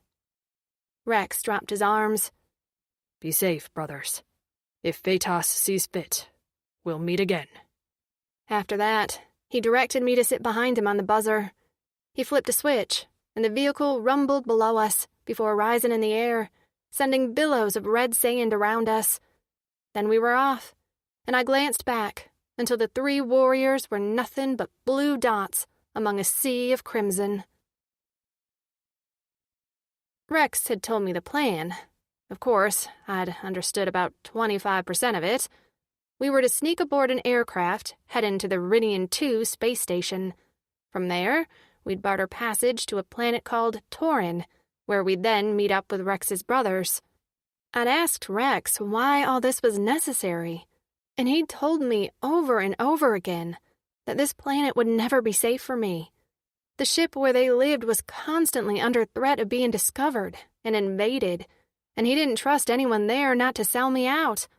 Apparently, a human, even one who'd been gladiator fodder, was worth too much to keep quiet. With my arms wrapped around Rex's thick waist, I tilted my face toward the sun. The warmth felt nice in my skin, especially as the rushing air had cooled me considerably. I had just felt myself relax when a thin, fast shadow passed over us. I couldn't recognize the shape, but a moment later, something wrapped around me, constricting my arms to my chest. I opened my mouth to call out to Rex when a vicious yank from behind propelled me backward up the bike. The air leapt my lungs in a rush, preventing me from screaming. Rex and the buzzer continued on ahead, and for a moment I hung in the air. But then just as suddenly, I dropped. My back hit the ground first, jarring my entire body as my spine lit up with pain. I gasped as my head slammed into the red dirt. My vision blacked out for a moment. I glanced down, blinking through my blurry vision, to see that my arms were cinched to my body with rope. I craned my neck back to see a squad of Plycans racing away from me. Why were they running? And then, with dawning horror, I realized the Plycan in the rear held the other end of my rope. The rope, which had been slack on the sand, went taut. and what little air I'd been able to inhale was gone as the rope tightened around my arms right before I was dragged helplessly through the sand. Barely able to breathe, I tried to scream. Where was Rex? White-hot pain flared down my back as my shirt rode up, exposing my skin to the harsh sand. This was my worst nightmare. Didn't they know this could kill me? Sand filled my mouth, my nose, and my eyes. I coughed and gagged, desperately heaving for oxygen, but all I got was a mouthful of sand. Even my ears were clogged because I couldn't hear anything over my own harsh breaths. Not until I detected a faint buzzing over my raspy cries. The sound grew louder and louder, and then a roaring howl of anger lit up the desert, piercing through the fog of my own misery. I peered through the grit in my eyes to see a dark shadow pass over me. A familiar one. I'd seen it before, when it rescued me from the arena. Wings flapped. The taut rope around my chest went slack, and I came to a rest in the sand. I immediately rolled onto all fours and spit out mouthfuls of sand, gasping for all the breath I could inhale into my lungs. Screams and cries reached my ears. I lifted my head, still panting, to take in the scene before me. It was carnage. Rex was in full rage mode. His eyes glowed a demon red as he hacked at the Plycan squad with his forearm blades and gored them with the spikes on his head and spine. His tail was another extension of him, punishing the aliens with vicious whips. Metal barbs on the split ends tore into flesh, darkening the sand with blood. I shrugged myself out of the rope and found the end laying a few feet away, sliced cleanly. The alien who'd held the other end now lay headless and handless in the sand, eyes staring sightlessly up at the sky. Rex finished off the last Plycan, but he wasn't finished, his back heaving and his spikes dripping with blood as he leaned back and roared a victory cry into the sky. I stumbled toward him, careful not to step on bodies. As I drew a few feet away, he whirled around with bared teeth. I went solid at the sight of him. Rex wasn't there. Not in those red eyes. They swirled with rage and pain. His fangs were elongated, dripping with saliva, as his lips curled back like a lion. Fear plunged my heart into ice on a steaming hiss. I swallowed as Rex stalked toward me, one massive foot in front of the other, his clawed hands curled and dripping with blood. "Rex?" I whispered as he drew close, those massive black wings still extended and blotting out the sun. Without the heat, without Rex, I was so very cold. Nothing in those eyes showed recognition at his name. My mind spun with what his friends had told me. This couldn't be it, could it? He'd been himself just a moment ago. He had to come back. He just had to. His clawed hand reached for my throat, and I went completely still, staring into his eyes as I willed them to turn purple. "Rex?" I called again, my voice weakened with fear. I cleared my throat and tried again, louder and stronger this time. "Rex, it's me, Daisy." Nothing. Not as those thick fingers wrapped around my throat and the claws dug into my skin. Any more pressure and he'd slice into my flesh, my veins. I'd bleed out on this sand, just like the Plycans around us. "Rex," I pleaded, as tears burned my eyes. "Please, babe, it's me."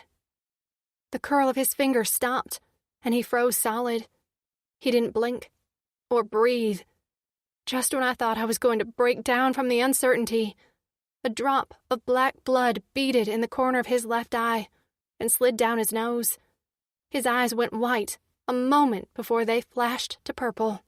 His legs buckled, and he fell to the sand on one knee, catching himself with a fist planted in the sand. Heaving, he folded his wings into his back, where large gashes in his scales remained, and blood dripped down his rib cage. His body swayed, and I didn't know if I should make a move or not. I slowly reached out a tentative hand and placed it on his shoulder. At my touch, his body shuddered, and he lifted his head. Purple irises met mine. This time, my legs gave out from under me, and I hit the sand with a thud, relief turning my muscles to goo. Rex reached for me, but all I could see was his unsheathed claws, which had seconds ago been around my neck. I flinched away on instinct, and he went still and pale. Why? Suddenly, his purple eyes went wide as his gaze dropped to my neck. I lifted a hand to my throat, and the skin felt hot. Indents from his claws ran the length of the sides. His breath hitched, and he swallowed heavily. Did I? With a keening cry, he slumped over, cradling his head in his hands. The sound cut through me like nails on a chalkboard. I hadn't meant to flinch, but I couldn't help it. Rex, it's okay. I'm fine. You were... I let my voice trail off.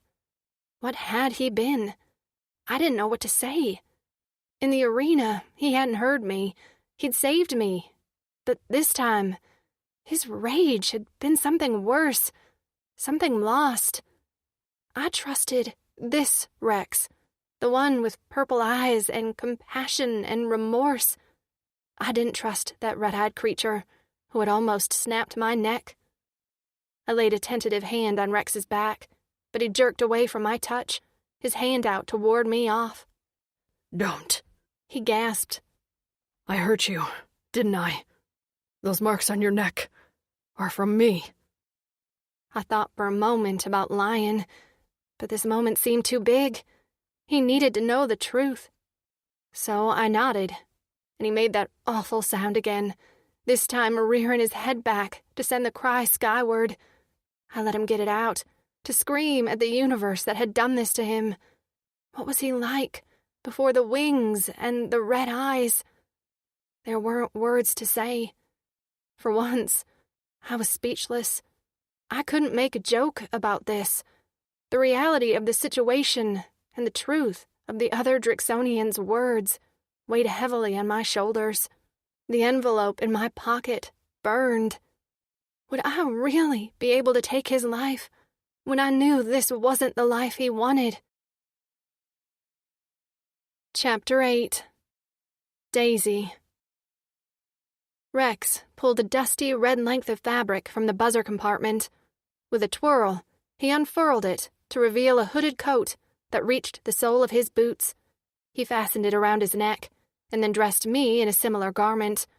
While mine wasn't as large as it was still much too big for me, extending past my hands and dragging on the ground. The color of the rough leather was the same as the sand. Rex pulled up his hood to hide his white hair. With most of his face in shadow, he could have been mistaken from a distance for a Plycan. He looked positively extraterrestrial badass, while I probably looked like a kid playing dress-up. I wanted to look badass, too. After he'd recovered from the fight, or like massacre, of the Plycans, he'd led me back to the buzzer without a word.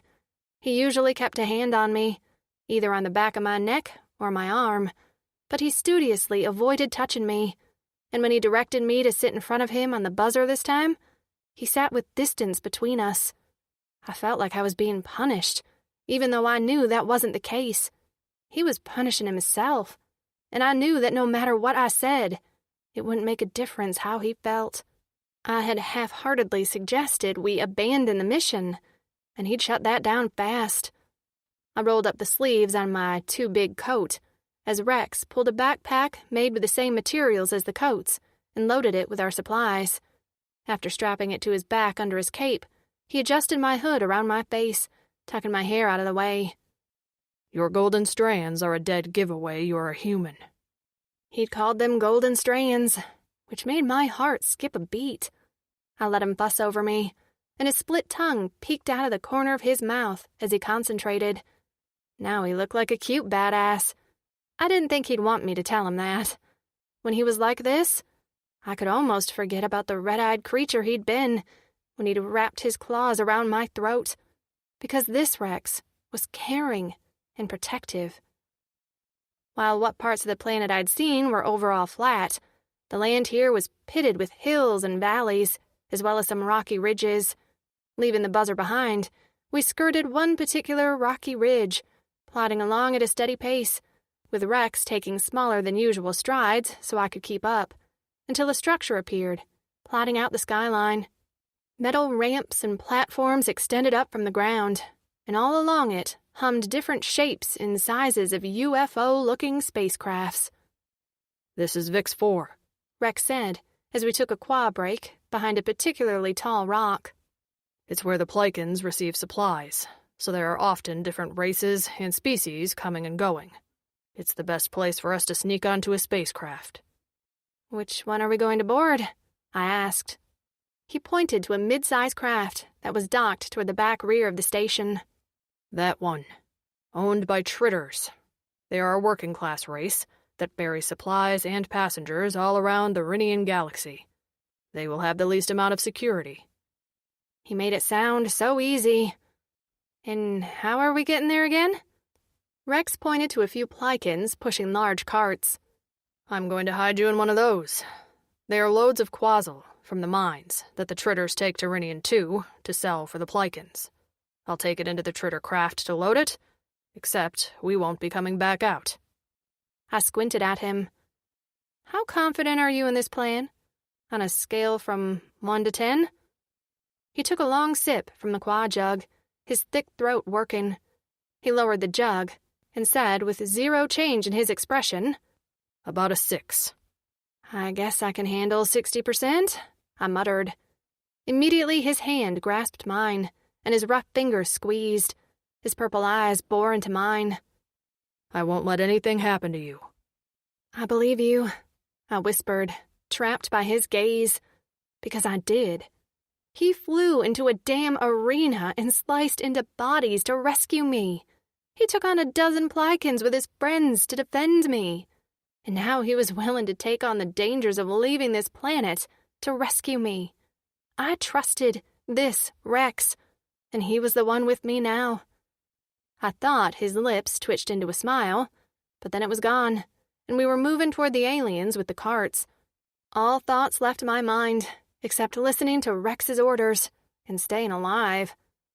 We closed the distance to VIX 4 quickly, and Rex had me hide behind a nearby boulder, while he stood nearby, pretending to take a piss. One of the caped workers noticed him. "Get back to work," he called, and Rex hopped too, immediately, ducking his head as he reached for a nearby cart. He filled it with a pile of quasal, covered it with the tarp like all the other workers, and wheeled it toward me. After a quick glance, to make sure no one was looking, he dumped the load of quasal behind the boulder. I slipped over the edge and tumbled inside. The tarp covered me, and then we were moving. I huddled inside the dark, dirty cart, convinced any minute someone would notice Rex's blue skin and purple eyes. When I peeked at him from a tear in the cart, his eyes were mere slits, and his skin had seemed to dull to a bluish gray. His identifying white hair was completely hidden under his cape. The cart hit something solid, and I gritted my teeth as we rumbled up an incline. Voices grumbled and conversed, but Rex didn't join in the conversation. Through the tear in the tarp, I could only see a metal ceiling studded with rivets.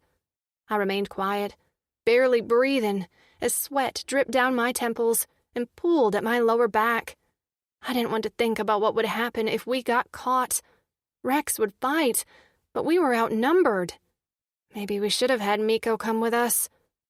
Suddenly, the tarp was ripped off, and I let out a short yelp before I realized it was Rex who loomed over me. He lifted me out of the cart and pushed me into a small closet-like space. He shut the door without another word, as I saw another worker enter the room with his own cart.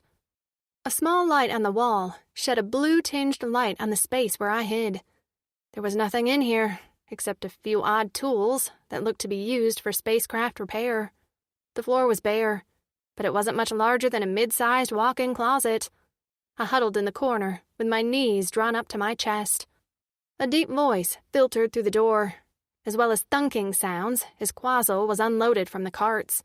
I couldn't make out the words, and I didn't hear Rex's voice. A cart rumbled away from my hiding space. Silence followed. Then a flurry of thunks and slides and thumps. Suddenly the door was flung open, and Rex rushed inside. He shut the doors behind him, just as the rumbling of another cart could be heard entering the room. I held my breath. He stood so motionless that I didn't think he was even breathing. He waited until the cart rumbled away before he dropped to the floor beside me. I hid the cart under the quazzle piles. He took off his pack and placed it on the ground in front of us. Are you okay? Sure. I swallowed around my dry throat. We made it this far. Someone must be watching out for us. He twitched, and I glanced up to see a pained expression on his face. Are you okay? He sat down with his back against the wall and drew me against him. I don't think Phaetos has watched out for me for a long time. I have long wondered what I did to anger her. I rested my head on his chest. Who's Phaetos? She blesses us for good deeds and punishes us for bad ones. Sounds like what goes around comes around. Is that what you believe in? Yeah, I answered honestly. My friends say I'm naive and that there isn't a balance to the universe in which good deeds get rewarded and bad deeds get punished. I know sometimes the good guys lose, but I have to believe in balance. I don't need to be rewarded for being kind, but I have to think it means I get lucky sometimes when I need it the most. He was quiet for a moment. Do you think the universe ever gets it wrong? His voice held the tiniest wisp of vulnerability, and beneath my cheek, his heart pounded. It hit me then. He thought he was being punished, that the actions of the ones who'd altered his body were a direct result of something he did. I didn't see it like that. I do think the universe gets it wrong sometimes. But Rex, what happened to you wasn't about balance. Bad men did bad things to you. They'll get theirs for what they did, just like you'll get yours for what you suffered. A yawn caught me off guard, and my jaw cracked as it stretched. I don't think me being here is meant to punish me for something I did. I think mean aliens did a mean thing. Meeting you is probably the result of every single bit of goodness I accumulated on Earth. I'm probably close to my allotted amount, so I hope it holds out until we get somewhere safe. I closed my eyes and leaned further into Rex. His hand combed through my hair, and I was half asleep when I heard him murmur, I haven't had hope in a long time, but you're proof Phaetos hasn't abandoned me. Rex. Daisy fell asleep leaning against me. Distantly, I heard the sounds of the crew of Tritters preparing the spacecraft for takeoff. There was a possibility we would be discovered, but once in flight, there wasn't much the Tritters could do if they found us as stowaways. They couldn't return us to Vixlisten and delay their delivery, but they could get us arrested at Rinian 2. In order to conduct any business on Rinian 2, all species were required to carry identifying documents. If the Tritters found us on board, they'd alert the authorities upon our arrival. Daisy would be taken from me, and I'd be jailed. Authorities needed a cause to check out documents. Deboarding and boarding a spacecraft was one of them. It was why I had to find a way off the station illegally, which posed its own challenges. But I'd find a way. We'd come this far. I wouldn't let our journey end on a space station. Shame filled me as I recalled when the rage had overtaken me before we left. I'd felt her body leave the buzzer and heard a soft gasp. When I'd turned to see her small body dragged through the sand by a squad of Plikins, I'd lost it. The red haze had descended, and all I could think about was killing. Usually I had a little more awareness during the rage, but that time I'd been lost. I still wasn't sure what I'd done, but when I'd come to and saw the marks on Daisy's neck, I never felt more shame in my life. My suspicions would confirm that the rage couldn't be trusted. It would hurt discriminately, including Daisy. I had to maintain control until I got her to safety. After that, I could let go. I'd have served my purpose. Her deep, even breaths calmed me, and I focused on the fact that she was safe now. I selfishly reveled in this time with Daisy. In sleep, she was ethereal, with her full pink lips parted and her hair spread around her like a golden cloud. Her curves called me, but I didn't dare touch her other than to brush her hair off her face when her little nose twitched. Her hands were folded near her head where it rested on my thigh. I wasn't used to my cock being hard, and with her scent surrounding me, I couldn't tell it to soften. About a yora passed, and I ate a bit of cured meat while she slept.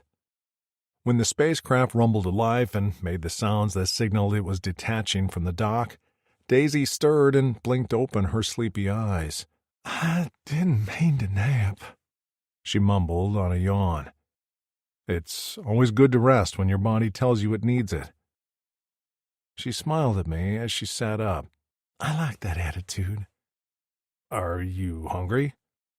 She shook her head. "I'm okay." The floor tilted, and she reached for me with a squeak. "We're moving." "We'll be leaving the planet's atmosphere soon." "And we're safe in this closet?" "I'll hold on to you." It wasn't long before the spacecraft gained speed. While the Tritter cargo ship was stable and slow, there was still some shaking and turbulence as we broke into space. I clutched Daisy to my chest, and she wrapped herself around me with her hands locked behind my neck and her legs straddling my waist. My cock took even more notice of her proximity, and I pleaded to Fetus that she wouldn't feel it. I didn't want to scare her. It had been bad enough when she'd woken me from my nightmare, barely clothed, with her sweet cunt almost touching the head of my cock. All the pain of my dream had been forgotten, as just the smell of Daisy grounded me. I was just about to dig out some quaff for her when we heard a sound outside our door. Daisy froze, still clinging to me. Her cora pounded against my chest, and her sweet breath coasted across my cheek. The sounds soon drifted away, and the hiss of a door shutting had me exhaling in relief. "It's okay." I ran a palm up and down her back. "Even if they find us, they wouldn't take us back." "So we don't have to hide?" "We still have to hide. They would report us to the Plikins and station authorities. Without documents, we would be arrested." Her eyes went wide with fear, and I cursed myself for saying too much. "I have a plan. We won't be caught." "Okay." She bit her lip, and concern settled in the small grooves of her face, but she made no motion to move from my lap. I tried to think of anything other than her soft skin, but my palm, now resting on the upper part of her buttocks, refused to move like it had a mind of its own. "When we get to Ranian 2, how will we barter passage on another aircraft?" she asked, thankfully drawing my attention away from her body. "Most likely I can provide labor in exchange for passage for both you and I. I also have a healthy stash of Zens." "Zens?" "Payment." "Ah, like money." She tapped her fingers. "I can do something to earn passage, too." An ember of anger sparked inside me at the thought of what she'd be asked to do on Rinian 2. "Absolutely not." She frowned and leaned away from me. "I know I'm not as strong as you, but I can clean—" "No one will be asking a human female to clean on Rinian," I growled. "What would—" Suddenly, her eyes went wide and her mouth rounded into an O. Her face fell, and she looked down where her hands rested on my shoulders. I gentled my voice. "Human females are very desirable in the Rinian galaxy." "I understand," she said softly. "I'll have to pretend like I own you. That is the only way I'll be able to protect you." She winced. "Okay." "I'm sorry, Daisy." She offered me a weak smile. "Don't apologize. I trust you know what's best." "It's the last thing I want to do." I swallowed as memories pounded in the back of my mind with angry fists. I know what it feels like to be owned. She ran her fingers over a scar on my chest. "You were forced to fight?" "I was. Drixonians are legendary defenders. With my mods, I was a highly valuable gladiator to the Plycans. Killing without purpose wasn't honorable, and every time I caused another's Cora to stop beating, a part of me died too. I wondered many times why I didn't let my opponents spill all my blood into the red sand, but that wasn't the Drixonian way. We don't give up. My training wouldn't let me. So I fought and hated every moment. Every kill felt like it took a chunk out of me. I fisted a hand over my chest. A piece of who I was. "Rex?" she whispered, with a hand to my cheek. "I didn't understand my purpose until I saw you in that arena. I think you're the reason fate has kept me alive." "No," she said gently, her hand caressing my face. "I can't possibly understand why so many terrible things happen to you, but you have greater things coming. Maybe your purpose is always to be reunited with your brothers." I shook my head. "It's you." She smiled and said gently, "Okay, you can think that for now." I felt as if she was placating me, but that was okay, especially as she drew closer and touched her forehead to mine briefly. "I saw you do this to your friends. What does this mean?" "It's our greeting, a signal of our loyalty to each other." She studied me for a moment. "Have you ever had a wife or a partner? I'm not sure what word you use for that." She scrunched her lips to the side and muttered, "I also shouldn't assume your preferences." I interrupted her. "A mate?" She nodded. "Yeah, a mate. Male, female, other." "Male mates are not unheard of among Drixonians, but I'm attracted to females." I was attracted to her, actually. When our females died, so did our libidos, and I'd only been a chit. Daisy was the first female to stir my blood and harden my cock. I was sure she'd be the only one. I have never had a mate. I was young when all our females died, then I worked for the Aldani, and then I was sold here. There aren't many females on this planet, and those that aren't here willingly. I swallowed. I would never touch a female who didn't want it. She shifted closer, and the heat from her core brushed the tip of my cock. I knew she felt it, because surprise flickered over her face for just a moment before she carefully smoothed it over. "I'm sorry." Flame flared in my face.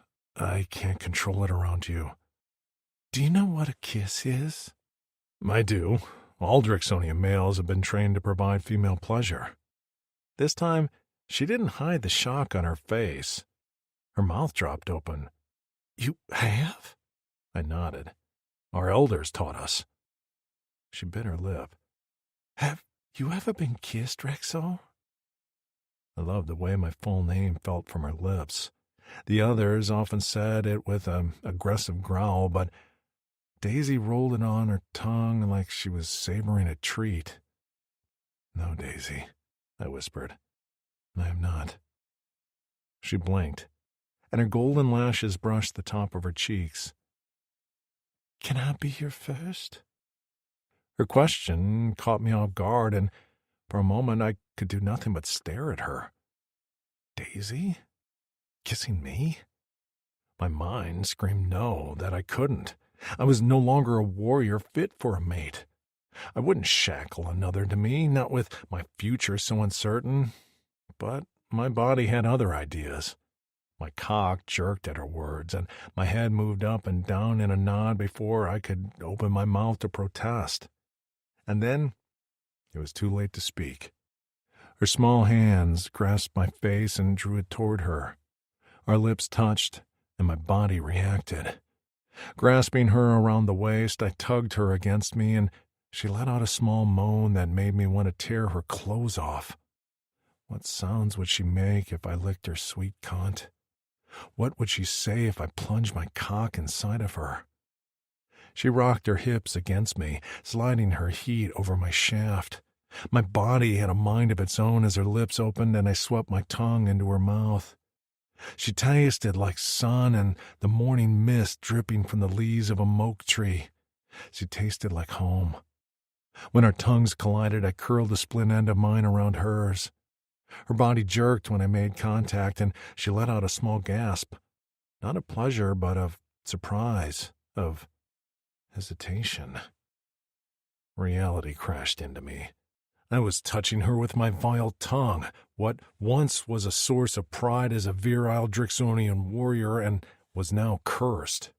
She'd said she'd be my first kiss, but that hadn't meant she'd wanted my tongue down her throat. She didn't. She couldn't. I didn't even want the flecking thing in my own mouth. I immediately pulled away from her, slid her from my lap hurriedly, and leapt to my feet. What? She brushed her hair off her face and stared up at me from where she knelt on the floor. I couldn't look at her, not knowing I'd touched her when she hadn't asked, that I'd had the audacity to stick my tongue in her mouth. I turned toward the door. Rex, she hissed after me, anger replacing the surprise in her tone. What's wrong? Where are you going? I need to check on the location of the craft to make sure we're still on course. Right now? Her face was red, and her eyes were wet. What happened? Did I do something wrong? I couldn't look there anymore. Instead, I stared at the back of the door. You didn't do anything wrong.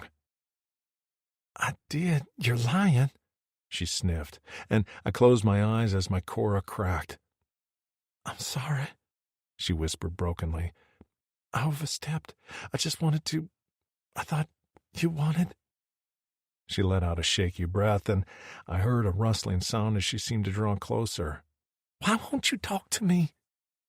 When I didn't answer, she called out a plea. Rex, I said I'm sorry, but you can't shut me out. You're all I have here, and... I whirled around and gritted my teeth to keep from shouting. You have nothing to be sorry for. At my words, she jolted, and her eyes went wide.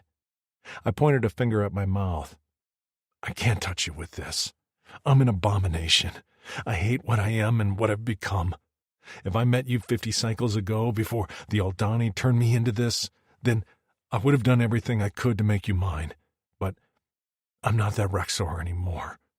I don't know who I am, but I'm certainly not a warrior who deserves to touch you. Her chest heaved, and she rasped out my name on a whispered plea. Rex. I will protect you and get you to safety, Daisy, but I'm not anyone's mate. Maybe Fatus has cursed me after all, for taunting me with you, who I want more than anything, but who I absolutely cannot have. I opened the doors and stepped outside, crunching the pieces of my broken cora beneath my boots.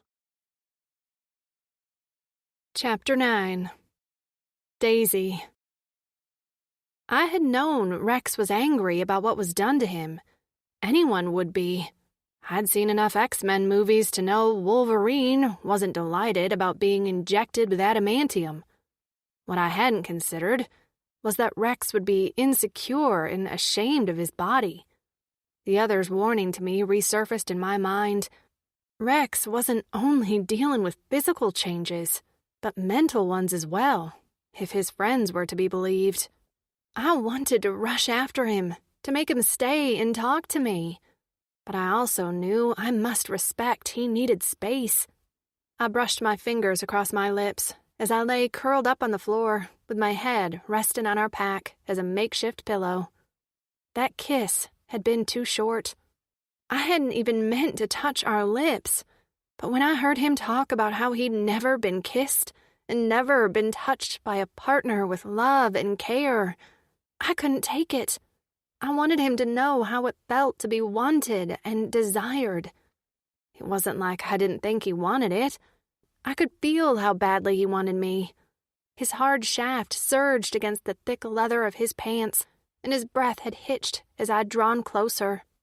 Those purple eyes of his were a dead giveaway. So vibrant and full of lust, I'd wanted to tackle him. I'd never felt that desired in my life.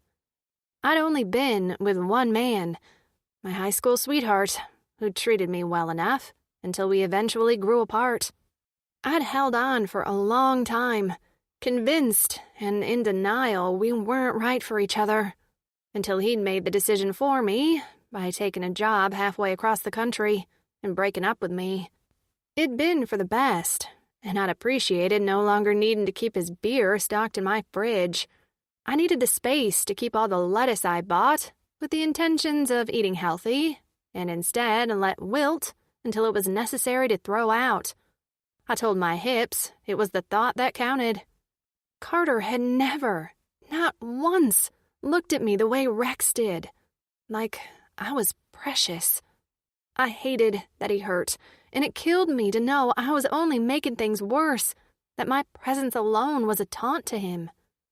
My initial feeling was hurt at his rejection, but after his words, I'd understood he'd only been rejecting himself. I couldn't let that stand.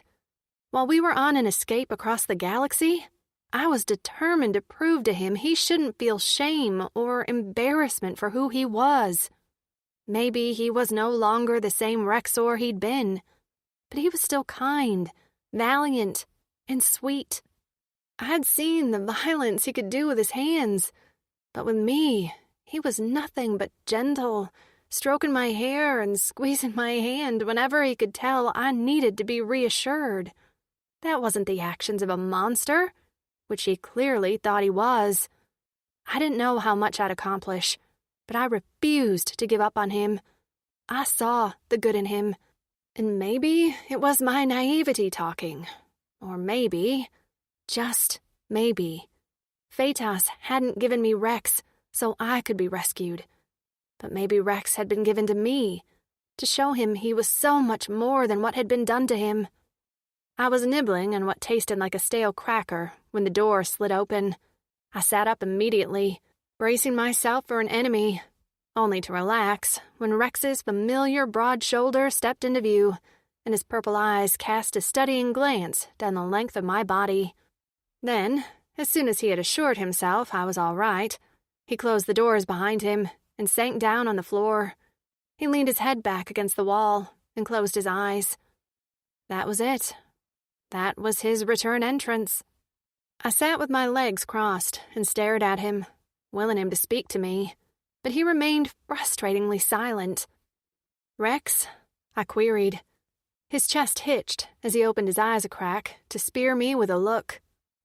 Yes? "Well, what's the 411? His eyes opened further. 411? "What's the news? Are we heading where we want to go? Or did we enter a wormhole and it's actually the year 3000? He blinked at me before shaking his head. The things you say. He muttered before clearing his throat. We will be at Rinian 2 soon. Did anyone see you?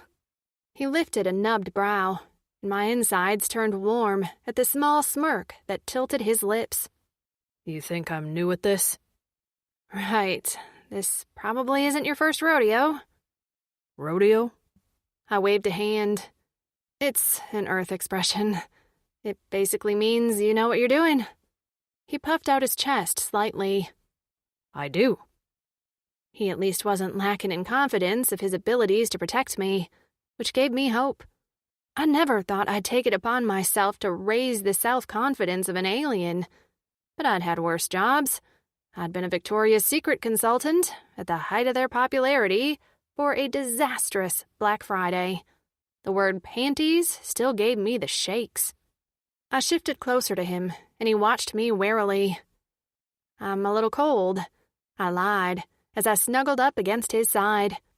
Like the amazing soul he was, he immediately put his arm around me and rubbed my arms. Human skin is too thin, he grumbled, as if he intended to directly take on evolution single-handedly.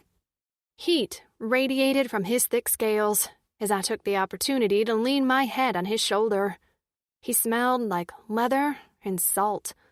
Maybe he focused on all the humanity he'd lost, but I couldn't help but be impressed with how much he'd retained. How did you do it? How did I do what?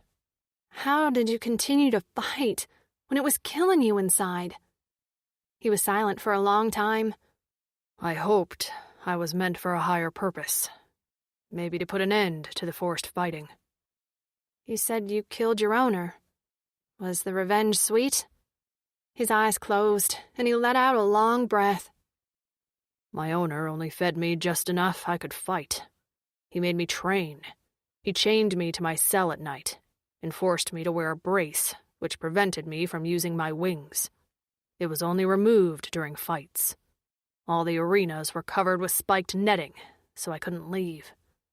I was his prized gladiator, solely because he liked owning a Drixonian. When I killed him, it was only to end my suffering. I didn't feel vindication. I felt nothing but tired. His dark gaze was fixed unseeing on the wall in front of us, and I couldn't imagine all the images and memories that were flitting through his brain. I cursed myself for bringing up the topic, and I double-cursed his owner. I wished I could bring him back to life, just to give him a swift kick in the nuts. If Plikins had nuts. Why was I thinking about their genitals? Rex's head rolled to the side, and his expression gentled as he lifted a hand and lightly brushed the side of my face. I could barely believe when I saw you emerge from the cage. A human female as a gladiator prize. He shook his head. How did that happen? Were there other females? Yes, I was on a ship with other women, who I wasn't able to talk to, or really even get a good look at. The Plikins separated all of us when we landed on this planet. My eyes went wide as I realized these women could have been gladiator prize fodder elsewhere on this planet, like me.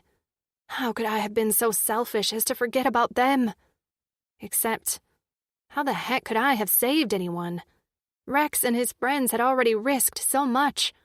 I bit my lip as I remembered catching glimpses of brightened, tear-streaked faces as we were led from the spacecraft onto a planet of red sand. Rex's hand squeezed mine. They could be anywhere on the planet. The others will keep their eyes open for any more females. I promise you. I still felt sick to my stomach. I nodded as tears pricked my eyes. Okay. He jostled my hand, and when I glanced up, he had a small smile on his face. Tell me a story. Something that makes Daisy happy.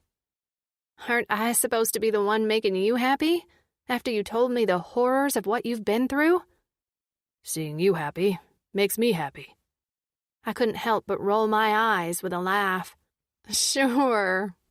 He adopted a pout I hadn't thought he was capable of, but was in fact endearing as all get out. I'm offended you'd think I'd lie. Tell me a happy Daisy story. Were you a cheeky chit? Chit? Young human. Well, I'm a cheeky adult, so I was, of course, a cheeky chit. He looked so content that I had to keep talking. Okay, so when I was a kid, I was into theater, which is acting. As in, me and a bunch of others pretended to be made-up people, and we had to memorize lines and act out a story. I slumped a bit. I probably explained that terribly. He was listening so intently that his entire focus was on me. I could tell he was slightly confused by the furrow of his nubbed brow. Show me what you mean. Show you? I want to understand. So, show me. Pretend to be a made-up people, as you say. It didn't really matter that we were in a closet, lit only by a dim blue light, or on a risky mission to save me from enslavement or death. I hopped to my feet and shook out my limbs. Rex watched me silently, with a bemused look on his face. I did some mouth exercises, because I was extra, but if Rex wanted to see a performance, then I was going to give him one. I thought about doing something fun and light, but I wasn't sure how much Rex would understand English humor. So, I went with something I'd practiced for an audition from Game of Thrones. The theme of morality and conflict were so prevalent in the books and the show, and none were quite as captivating as Sir Jaime Lannister's storyline. So, I began the monologue, where he talked about how he broke his oath to his king and killed him because the king had gone mad and planned to kill thousands of innocent men, women, and children. He sacrificed his reputation, killing one to save many. But no one knew the truth, so he had to live with that stain on his name as a kingslayer and oath-breaker for the rest of his life. I felt Jamie's story deeply, and even though the show drove his storyline into the ground, I read plenty of fan fiction that gave him proper justice. As I spoke his words, I put my all into it, pleading my case as Jaime Lannister to Rex. When I finished, I was out of breath and near tears. I panted as I stood in front of a still-seated Rex. He gazed up at me with those otherworldly purple eyes, seemingly transfixed on me. "That is another story?" he asked softly. I nodded. "It's made up. Fiction." He swallowed and slowly lifted a hand until it rested over his heart. "But I felt it so deeply." I went to my knees in front of him and placed my hand over his. "I know." Beneath my palm, Rex's body vibrated. "He didn't want to kill the king. That weighed heavily on him." "Yes," I whispered. Finally, Rex's eyes dropped. "I understand that," he whispered. "To know you don't have a choice to take a life." "I'm sorry, Rex." I cupped his cheek, but he refused to look at me. So I leaned in and pressed a kiss to his forehead, right over the nubs on his brow. At my touch, he let out a shuddering sigh. I wrapped my arms around him and began to crawl into his lap when the entire spacecraft jerked. I yelped, and Rex's head shot up, his expression once again a mask of stoic determination. "We are approaching Rinian 2, he said. "It is time." I couldn't stop the tremble when Rex snapped a collar around my neck. He'd explained that it was important. Without the assumption Rex owned me, I could easily be claimed by someone else. Even with the collar around my neck and Rex's firm grip on the chain attached, I was in danger of being stolen. Humans were a hot commodity in the Rinian galaxy. The thought made me shudder. This collar was much lighter than my last one, thanks to some metalworking by Phoenix, and slimmer, so it didn't irritate the wounds I received from the last one. Rex stared at the collar with a tight jaw, and when his eyes lifted to mine, I saw pain there. "I promise you I will remove this as soon as I can." "I believe you," I answered him. "I wish there was another way." I placed a hand on his arm. "It's okay. At least it's you holding the chain, and not one of those Plikins." His nostrils flared, and he spun around to face the door of our hiding spot. The spacecraft had docked, and we'd stayed silent, as the Tritters had unpacked the quazzle from the room outside. All was quiet now. "It's time to make our escape," Rex said. "I scouted an escape route earlier, so I'm confident we can leave without being detected." "What if one of them sees us?" "They can't do anything about it now, but I'd like to avoid a scene." Which meant he didn't want to have to kill anyone in a way that drew attention. "Roger that." "What?" "I meant, I understand." He slid the door open a crack and peered into the room.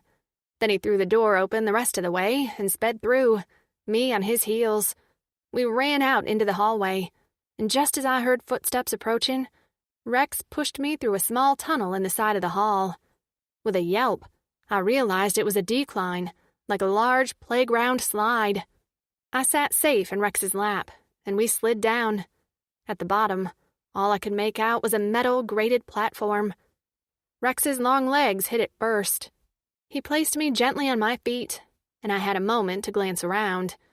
We seemed to be on some lower level of the massive structure of the Rinian 2 space station. Holding my hand, Rex led me up a ramp, and we exited a glass door, where we merged into a crowd of aliens of all shapes and sizes. Some were talking to each other, or on phone-shaped devices, and I felt for a moment like I was in an outer space form of New York. No one paid us any attention as we blended in. I cast a look over my shoulder at the spacecraft we'd left, and I met the black eyes of a Tritter. He stared right at us. A body passed in front of us, blocking him from my sight, and when it passed, the tritter was no longer there. I tried to find him again, but he was gone. I knew I hadn't imagined him, but he couldn't have known we came from his spacecraft, right? There was no way. I didn't have time to dwell. The crowd was pushing us forward down the metal grate, and strange creatures bumped into me. A slime appendage brushed my arm, and I jerked away from a tall alien with jelly-like dreads sprouting from the top of its head. The creature inhaled deeply, and then stretched its lips to reveal a series of barbed teeth and a 3-pronged tongue. "Human," it said gleefully. Suddenly, Rex was there, the spikes of his arm pressed against the alien's throat. Despite the alien being taller than Rex, stark fear passed over its face before it swallowed and said on a hiss, "Trix." "She belongs to me, Triholt." Rex's lips pulled back in a snarl. People rushed by us, seemingly more annoyed that we were stopped than that we were 2 seconds away from a full-on brawl. "You better hold on to her," the Triholt sneered. With a toss of his head and a flick of his jelly hair, he sauntered away. "Fleck," Rex muttered as he urged me forward again. "I need to get you out of this crowd." I wasn't a fan of this crowd either. My claustrophobia reared its head, pressing down on all sides of me until I wanted to scream. I shuffled close to his back, reassured by the heat of his body and the feel of his scales. This was safety. As long as Rex was with me, everything would work out. "I'm okay," I said. "Yeah, well, I'm not." His eyes were dark, a little too dark for my liking, and the warning of his friends returned. I gripped his arm and squeezed. "Rex." His head came down, and his eyes met mine. I saw the anger there, and could tell he was gearing up to lose it. His shoulders had swelled, and aliens around us seemed to know, giving us a wide berth. "It's okay. I trust you. Let's just get out of this crowd." I gave him a smile and another squeeze. His eyes lightened some, and I could see the way his shoulders dropped as some tension leaked out. With a swallow, he gave me a grim smile. "Yes. Smart, human Daisy." Focused on his mission, he speared through the crowd like a motorboat in a lake. The space station was massive, and we seemed to be on some sort of thoroughfare. Beside us were rows and rows of differently shaped spacecraft, all docked in a massive glass-like bubble. In here, the air quality was controlled, but just beyond, I could gaze out to see nothing but star-studded black space. There were many walkways like this, extending out from a large hub, like spokes on a wheel, and the spacecrafts were docked on several tiers. Ours was the bottom one, and I could see more walkways above us, all headed to a center sphere. I saw a few other species with collars and chains, but no humans in sight. Not that I wanted another human to be in my situation, but that also didn't bode well for my chances here at flying under the radar. Rex had explained there were rules here on Rinian 2 that were heavily enforced. A collared individual was protected, like any other property, and Rinian 2 had its own law enforcement service. But Rinian 2 also had a robust criminal underworld, Rex had said, which made me shiver. The Plycans were bad enough, but now we also had to contend with an alien mafia? I tried not to let my panic show.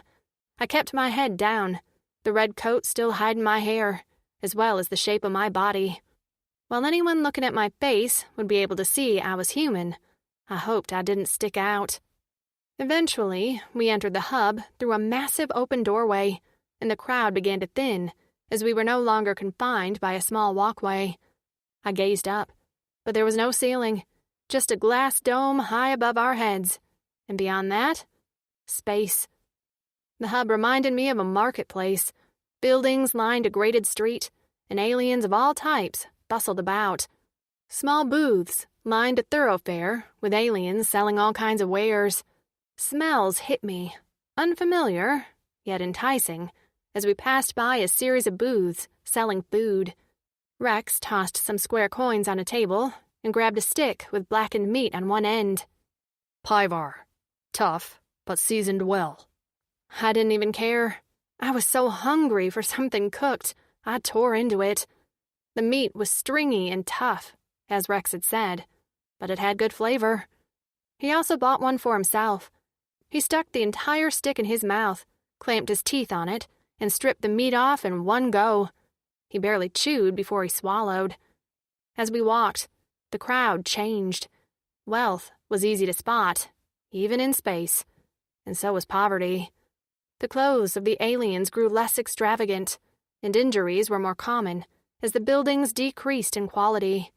I spotted eye patches and a few bionic arms. Rex kept me close, nearly encasing me in his massive cape. I knew we reached our destination when his steps slowed, and he peered up at a lighted sign that only portrayed a triangle with curled horns emerging from the peak.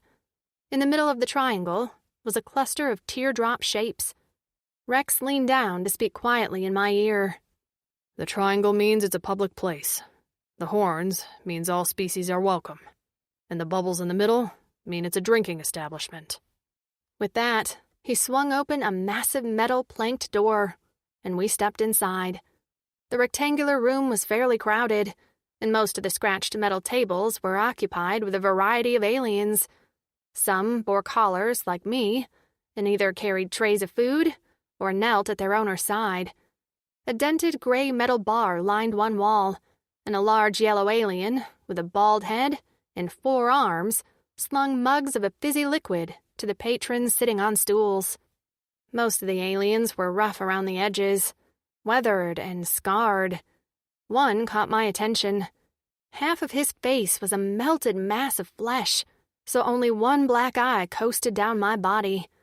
I felt the gaze like a physical touch, and fought not to shudder. As we passed him, a gnarled hand reached out for my hood. I jerked, and the rattle of my chain caught Rex's attention. With a rumbling growl that sent a chill down my spine, Rex lashed out with his tail and upended the chair so it crashed to the floor. The scarred alien rolled to get up, but he didn't get far, as Rex placed a booted foot on his chest. The alien struggled, but he didn't have the strength to dislodge a furious Rex. With dark eyes, he leaned in the scarred alien's face. Don't touch my property.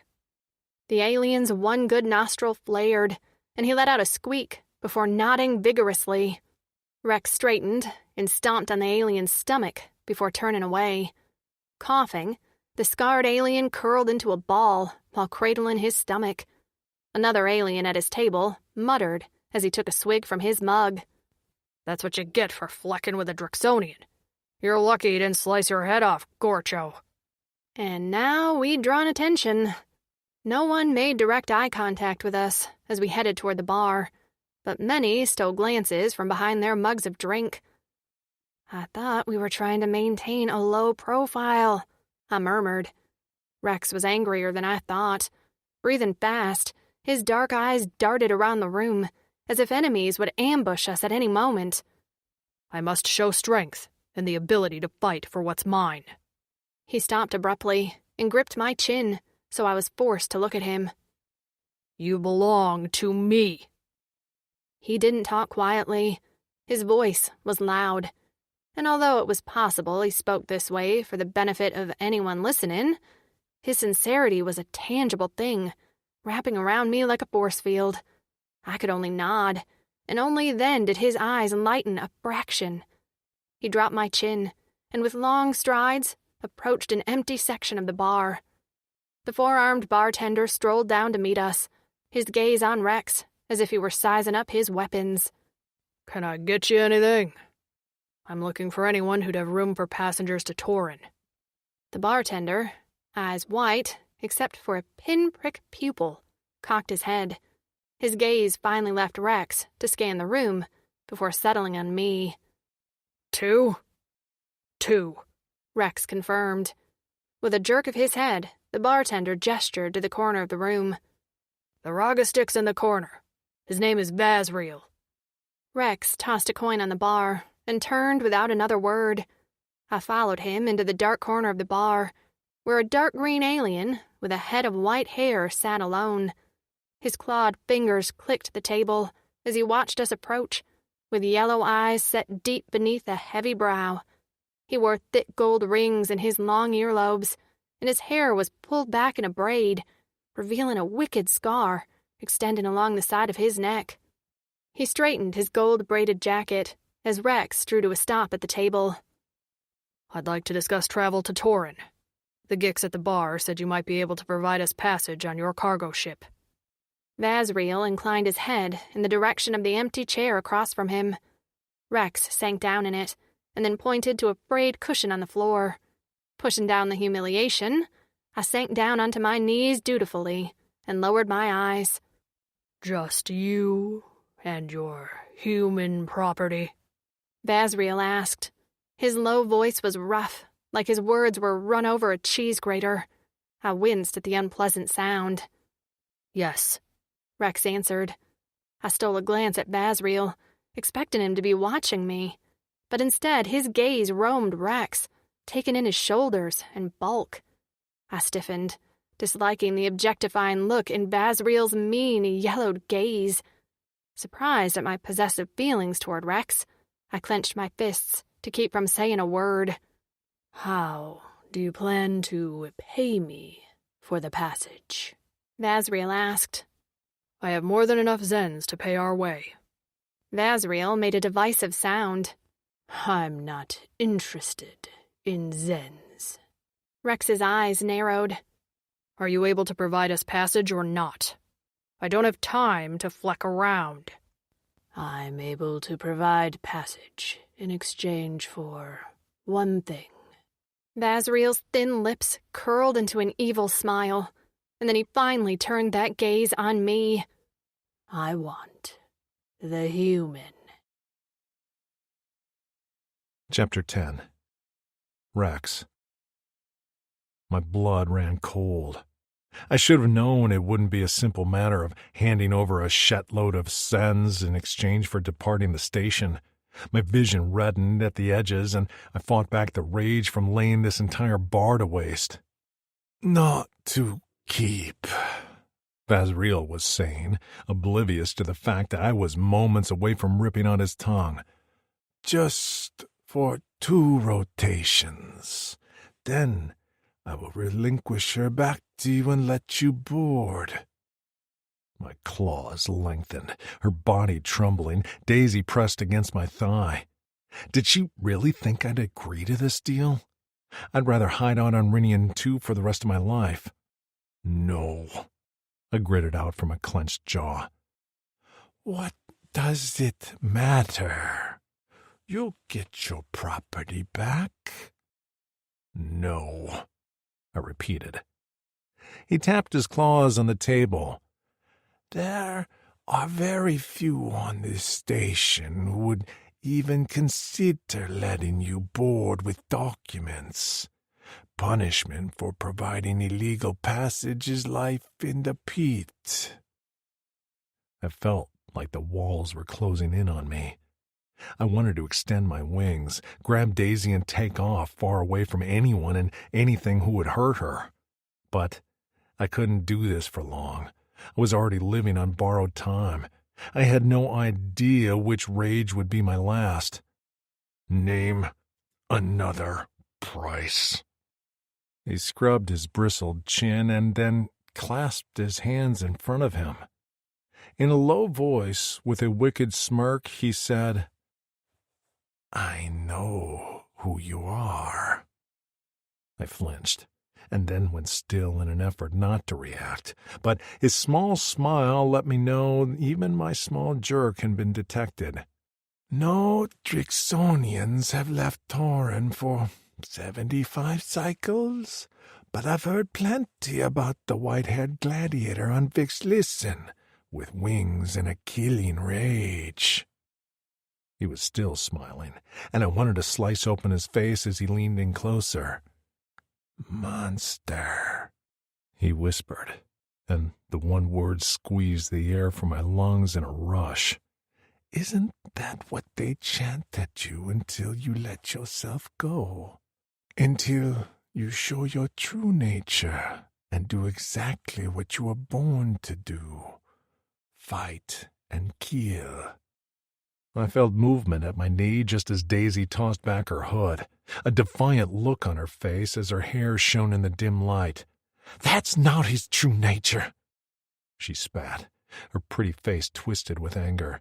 He's not a monster.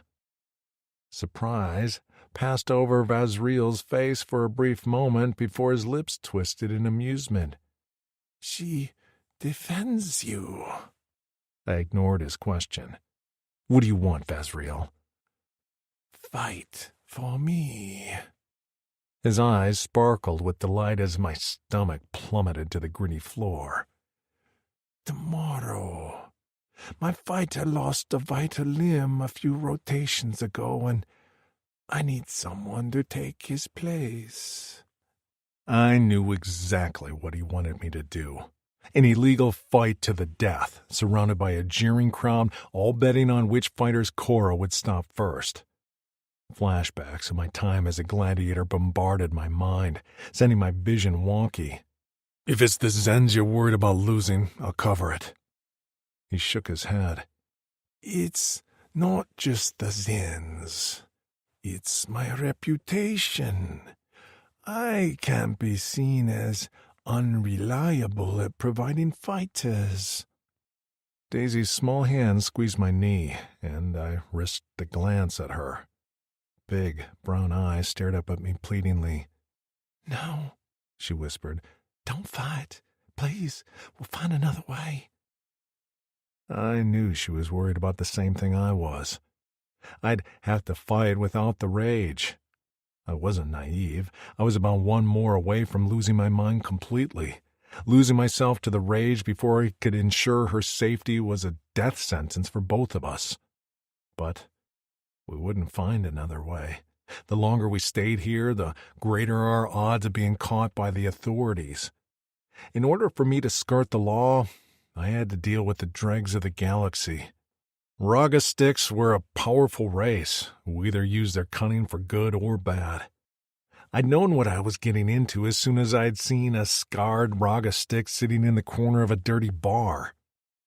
The thought of fighting in front of a crowd again filled me with a choking dread. But at least I wouldn't have a collar. I'd be fighting for something rather than fighting for the sake of not dying. I'd be fighting for Daisy, for her safety and freedom, for her never to wear a collar again. I would have to resist letting the rage take over. If I lost myself, Daisy would be vulnerable. I'd have to fight like a proper Drixonian warrior and ignore the taunts and chants of monster. I met Vazriel's eyes. I'll do it. Daisy gasped, and the Raga stick chuckled smugly. He had known all along I'd say yes. What alternative did I have? I had almost no power here except for what I could smash with my fists. After giving me a few brief instructions on the location of the fight, Vazriel scooted his chair back, the screech making me wince.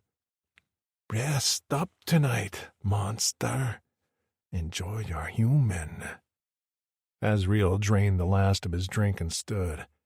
Because if you lose, your property goes to me. He wiggled his tongue at Daisy and then walked away. Daisy and I didn't speak as we left the bar, and remained silent as we continued walking in the slums of the space station. I found the owner of a few rooms who was willing to ignore our lack of documents for 100 extra zens. Finally alone, I tore the collar off Daisy as she sank down on the bedding in her dingy room, and it crushed me to watch as she let tears stream down her face. I knelt in front of her and held her hands in mine. I will win, I assured her. That Raga stick will never get his hands on you. No one will. That's not what I'm worried about, she whispered, raising wet eyes to me. I'm worried about how much it will cost you. No matter who they make me fight, I will end it with enough strength left to still defend you. That's not what I mean, Rex. She interrupted on a shout before shaking her head. Voice trembling, she explained, I'm worried about you. Her finger tapped my temple. And what's up here? I went still at her words, and a dread like I'd never felt before welled up in my throat, nearly blocking the next words. I managed to croak out, "What do you mean?" She held my face in her small, soft hands. Your friends told me this might be your last mission. They said you were dying. What did that mean? Do I have a reason to be worried? I bowed my head, cursing my friends in my mind. They shouldn't have said anything to you. I can control the rage.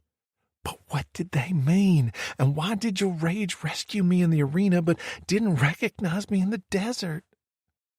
She swallowed, and I knew she didn't want to bring that up, but she had a point. The rage was getting worse, and each time I let it take control, it grew stronger. I didn't want to explain this to her. If I had my way, she never would have known. I shook my head, hating that this hung between us. Her hand sifted through my hair on top of my head, and I closed my eyes at the gentle tugging on my scalp.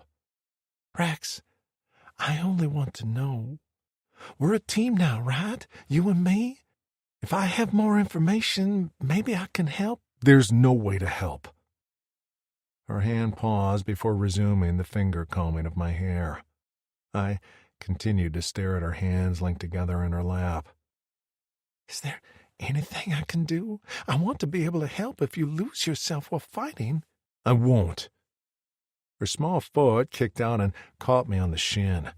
I jerked in surprise to find her glaring at me, a little wrinkle between her eyes which she probably thought was scary, but I found cute. Stop it, Rex. You're not invincible, and I won't think lesser of you if you admit a flaw.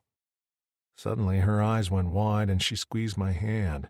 I'll go first. I'll admit a flaw or failing I have, and then you go. She scrunched her lips to her side. That might get depressing, so then we each get a practice session for ourselves, too. When she talked like this, fast and excited, I often had a hard time understanding what she meant, as the translator didn't catch all her words. So, she kept talking, a flaw I have is I'm too trusting. I want to believe the good in everyone, so I don't pay attention to the warning signs when someone means me harm. I bristled, my back straightening as a slow ride of anger rose in me. Someone has harmed you in the past? She smiled sadly and patted my hands. Nothing terrible. It's all in the past, and I didn't really learn from it either because I still trust people. Did you trust me? When we first met, yes. Even with the wings, arm blades, and red eyes, I somehow did. I felt like you were rescuing me. So when you took out that gun thing and held it in my head, I thought you were going to kill me. I was thinking, there you go again, Daisy, trusting the wrong one. I felt disappointment that you'd let me down. But I was only updating your translator implant. She nodded with a smile. Yes, and I can't tell you how relieved I was when I realized the truth. Her elbow nudged me in the shoulder. Now, your turn. Tell me a flaw. Make it a good one. She blinked at me expectantly, and despite the sick feeling swirling in my gut, I knew I had to tell her. She'd admitted a fault. I could do the same. The rage is... Even speaking the words made me sick. When the Aldani altered me, they had made me more.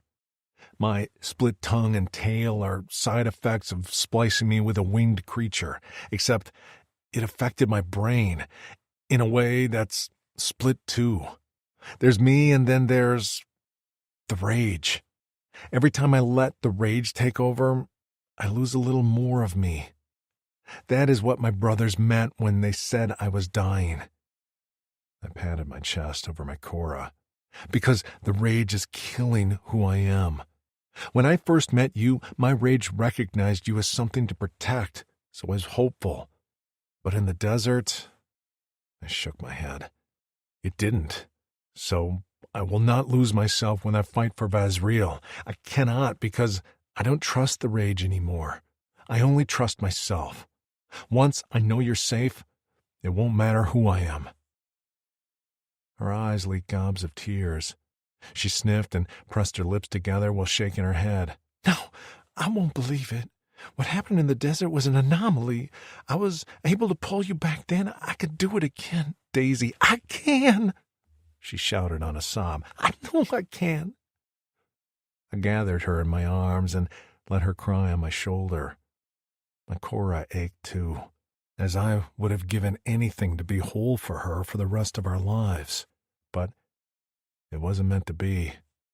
Thetis had chosen me as Daisy's safe passage, not her future. When her sobs quieted, she scrubbed at her eyes and then palmed my face. "This is too much to think about right now. I want to pretend you don't have to fight tomorrow and that your rage isn't hanging over our heads." I brushed her hair off her forehead, the strands wet with her tears. "We can do that." Her gaze dropped to my mouth, and the intensity in her eyes instantly made me stiff beneath her. "Daisy, kiss me again," she whispered. "Please." "But my tongue." "I accept you as you are, Rex. Last time we kissed, I reacted to our tongues touching because it surprised me." She smiled. "I've never kissed a man with a split tongue, is all." I narrowed my eyes as I felt an odd burning in my chest. "You have kissed many men?" She let out a light laugh. "Not that many. Lots of frogs, no princes, and only one Drixonian." And that was what spurred me on to press our lips together. I wanted to be the only Drixonian she ever kissed, the last male in the entire galaxy, in galaxies beyond. I wanted my taste to be the last she knew. She sank into my kiss with a sigh that hardened my cock. I swept my tongue inside her parted lips, getting used to the feeling of the two ends as they moved around her mouth. When I tangled her tongue with mine, she moaned softly, and I pushed forward to settle her on her back in the furs. I rose above her, careful to keep my weight off her small body. Her flavor was intoxicating, and I drank her down, barely able to believe she accepted my touch. My fingers danced over her delicate throat and the soft skin at the top of her rounded breasts. Her hips rolled against mine, and I knew she felt the length of my shaft when she let out a gasp into my mouth. I lost myself a little after that, riding against her as her heated core coated my shaft through my pants. Her small hands gripped my face, holding me to her, and I reveled in the smell of her filling my nostrils. I would have given anything to never leave these furs or this moment. "Your tongue is so long," she murmured as she pressed kisses to my cheek and the corners of my lips. "We're proud of our tongues. They can provide utmost pleasure to females." I lapped at her chin, wiggling the tips around the salty skin there. She giggled. "I kinda like the split tongue." Her warm brown eyes shone pure honesty that seared me like a brand. Taken aback, I watched her expression carefully. You do?" She nodded and bit her lip. Her hips shifted again, and the smell of her ripe cunt made me dizzy. My blood heated. "I want to show you what else my tongue is capable of." Her cheeks reddened. Yeah." I slid down her body, and she let out a small squeak when I drew her shirt up to expose the soft skin of her stomach. I dipped my tongue into her belly button and swirled it around her flesh as she made small whimpers above me. Her belly moved with her heaving breasts, and when I glanced up, dazed brown eyes watched me. "Is that—" "I'm only getting started. My tongue will be buried in your sweet cunt soon, Daisy." Oh my." She spread her legs, and I pressed my palm there to feel the heat of her through her pants. "Do you want that, sweet Daisy?" I pressed my thumb over her clit, and her hips bucked.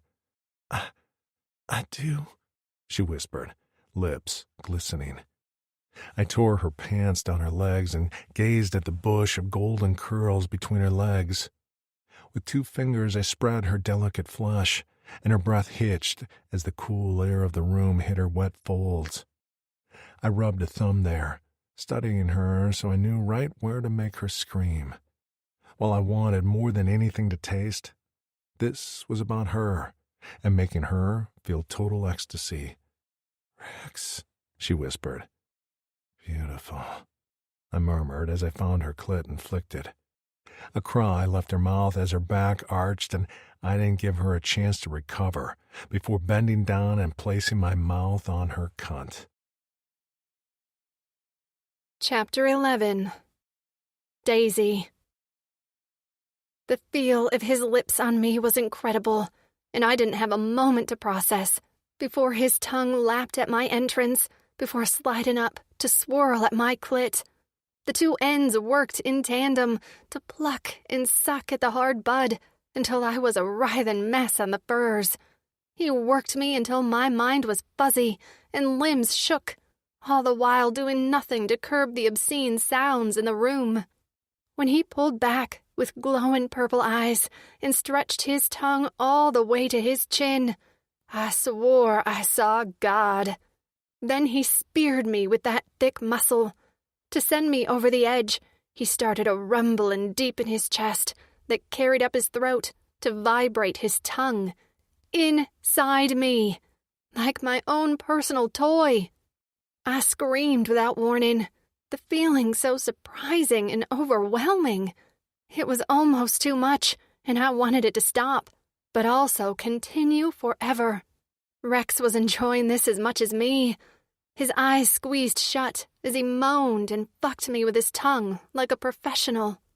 When his thick fingers squeezed my clit, my orgasm fired through my body like a rocket. I gasped out his name and a few curse words as my body shook and shivered. My hips bucked up into his face, smearing his lower jaw with my juices. When I collapsed onto the furs, still trembling with the aftershocks of my orgasm, only then did he withdraw his tongue and clean his entire face with that long appendage. I watched him with hazy vision, my brain still in pieces as he'd blown it apart. "Rex," I whispered. "My Daisy's cunt tastes even better than I imagined." His raspy voice and dirty words made my inner walls clench. That was incredible. The smile that stretched across his face was beautiful. He hadn't smiled like that since I'd met him, not once, but now I saw the deep grooved dimples on both of his cheeks. His eyes crinkled, and even his nose scrunched. He was so very handsome like this, and I wished he had a chance to smile more. I reached for him, my arms like noodles, and he settled beside me, pulling me onto his chest. His hard cock was trapped between us, and after what he'd done for me, I craved him. It wasn't just about returning the favor. I wanted to see him lose himself to pleasure rather than rage for once. If something happened in the fight tomorrow, I wanted this memory somewhere in his mind. For him. For me. For us. Unclasping his pants wasn't easy. They fastened over his tail like a backwards belt. But once he realized what I was doing, he let me maneuver him until I was able to draw his pants down his legs. He lay flat on his back, completely nude. That thick cock I'd only seen once in the near dark hung down his leg with intimidating girth. I'd intended to stroke him with my hand, but seeing that ring pierced through the tip gave me other ideas. This was a whole new galaxy, and I was a whole new Daisy. I wanted to feel him inside me. I wanted that part of him, and I wanted to give him something of me. I wrapped my fingers around his shaft, and he let out a long, low moan as his cock jerked in my hands. A slick fluid leaked copiously from the tip, and I used it to coat his shaft as I stroked him. His balls hung full and heavy beneath his cock, massive, just like the rest of him. His thick lashes fluttered over purple irises, languid with heat and lust. "Davy," he whispered, and I loved the way my name sounded on his tongue, so reverent and special. He felt impossibly hard and thick in my hand, When I rose up on my knees over him and positioned him at my entrance, his eyes went wide, and he made to sit up. No, Daisy, But I was too fast for him. With a groan, I sank down on his shaft. Oh, Fleck, he moaned, low and raspy, as he collapsed to the furs on his back. His cock filled me completely, and the ring at the tip rubbed along my slick inner walls deliciously. Bracing my hands on his chest, I circled my hips experimentally, and he arched his neck while squeezing my thighs with his big hands. Never felt anything like this, he whispered. This gift you give me, the best rotation of my life. What woman didn't want to hear that?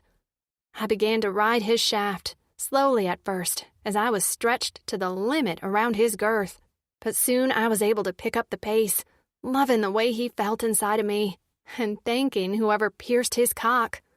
His hips moved too, as he found a rhythm that matched mine. We moved in tandem, and as he picked up speed, his eyes deepened in color, growing richer than I thought possible. With a rumbling growl that sent a vibration straight through me, he grabbed me around the waist and rolled me to my back. That vibration continued as he rose above me and took over. I could do nothing but hold on to his shoulders as he fucked into me like he was possessed. Eyes locked on mine, lips peeled back in an almost painful snarl.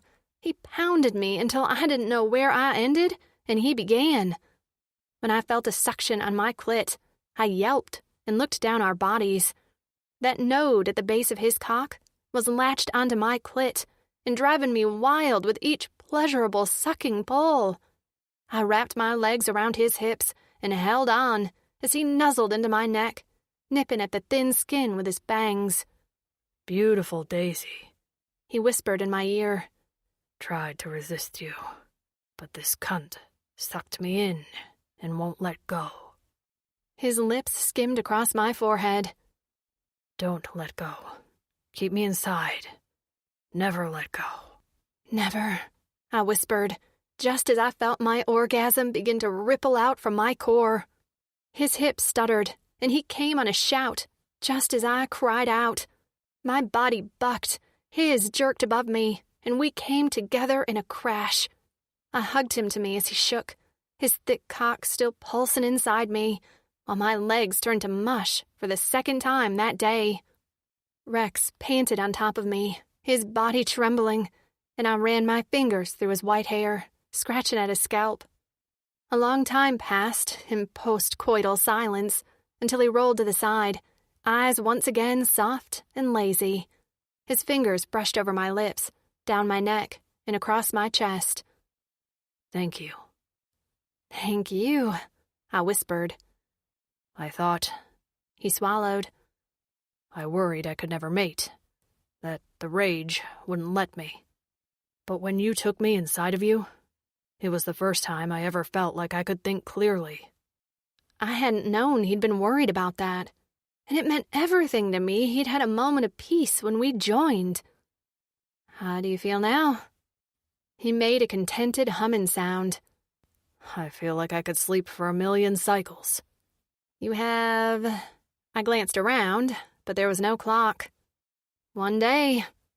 He grinned, the expression almost childlike, as if he'd been given a reprieve from the weight of his past.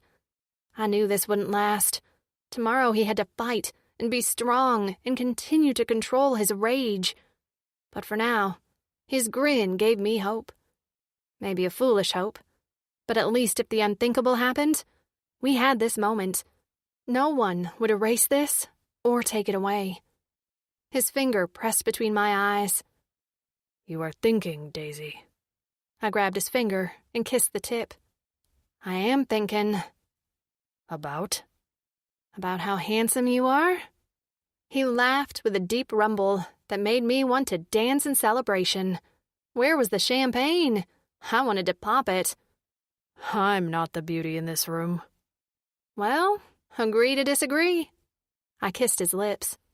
Everything about this moment felt almost normal, and it was easy to forget who we were and where we were for just a night, even as we rotated slowly through space in a galaxy so very far from home.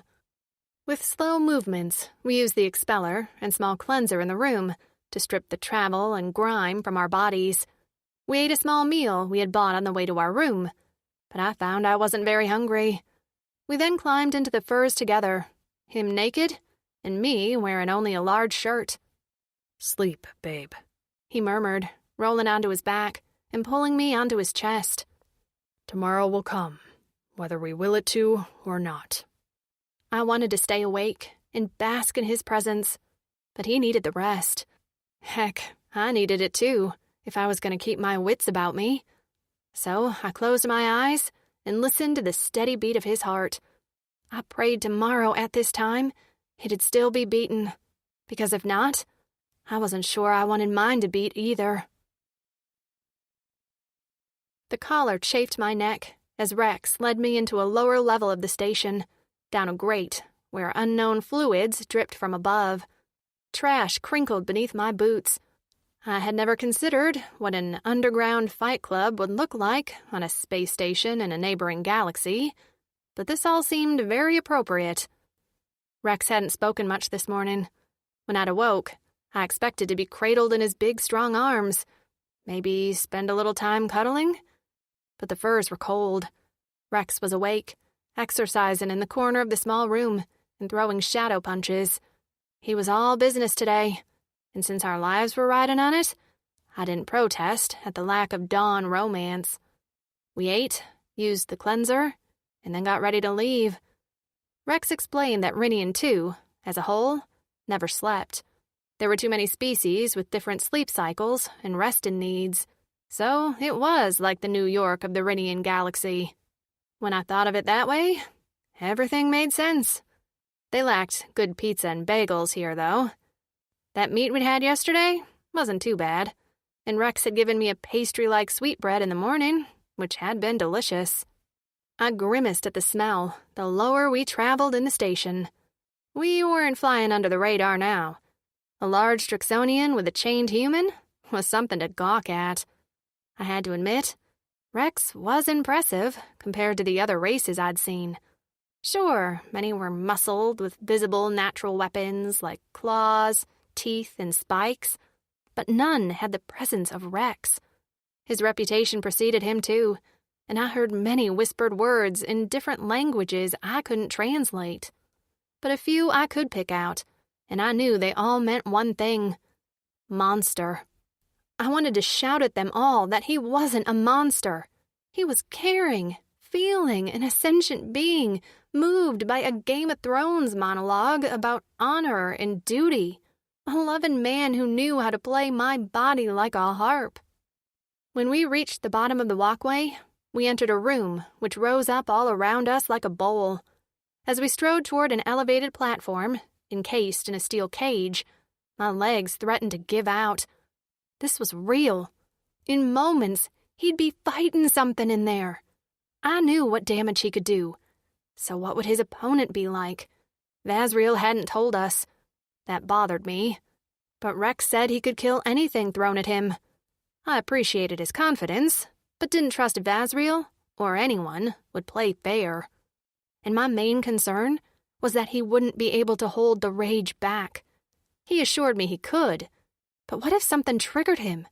There were so many things that could go wrong, which was terrifying when we really needed everything to go right. He had to fight well, not rage, and defeat his opponent. And that was still only part of our journey. The thought of boarding another spacecraft and heading to a planet that was already war-torn was incredibly daunting. But I had to quit going down that thought path, one step at a time, and the next step was to put on a brave face for Rex. As we neared the corner of the cage, a small area was blocked off with crude fencing, and Vazriel stood just outside with a smarmy grin on his face. His eyes lit up in a way that sent a chill down my spine when he spotted Rex. "Drix, you showed. I said I would," Rex said, with an effortless leap over the top rail of the fencing. He reached over and lifted me inside with him. Vazriel opened his mouth to talk, But Rex turned his back on him. The Rogastix narrowed his eyes at Rex's back, and his nostrils flared at being snubbed. I pretended not to notice. Rex's steely gaze was on the platform, while I was distracted by the crowd. It was standing room only, with the crowd pressing in around the cage platform, while the gently sloped sides of the bowl of the room were less packed. I spotted a few vendors, with trays of food and drink milling about. Near a far entrance, a few aliens manned a desk where they seemed to be handling currency, and I assumed they were either charging admission or taking bets. Maybe both. The seediness of this place settled on my skin like a layer of dirt. "Do you want to hear about your opponent?" Vazriel said. Without looking over his shoulder, Rex said, "No. I have a report on an old injury that might be of help to you. I'll know what he favors as soon as I see him." Through my hair, I saw Vazriel's jaw clench. He wanted to be in charge and treat Rex like a throwaway body. But Rex wasn't here for that. He was here for me and him, not money or the glory of a fight.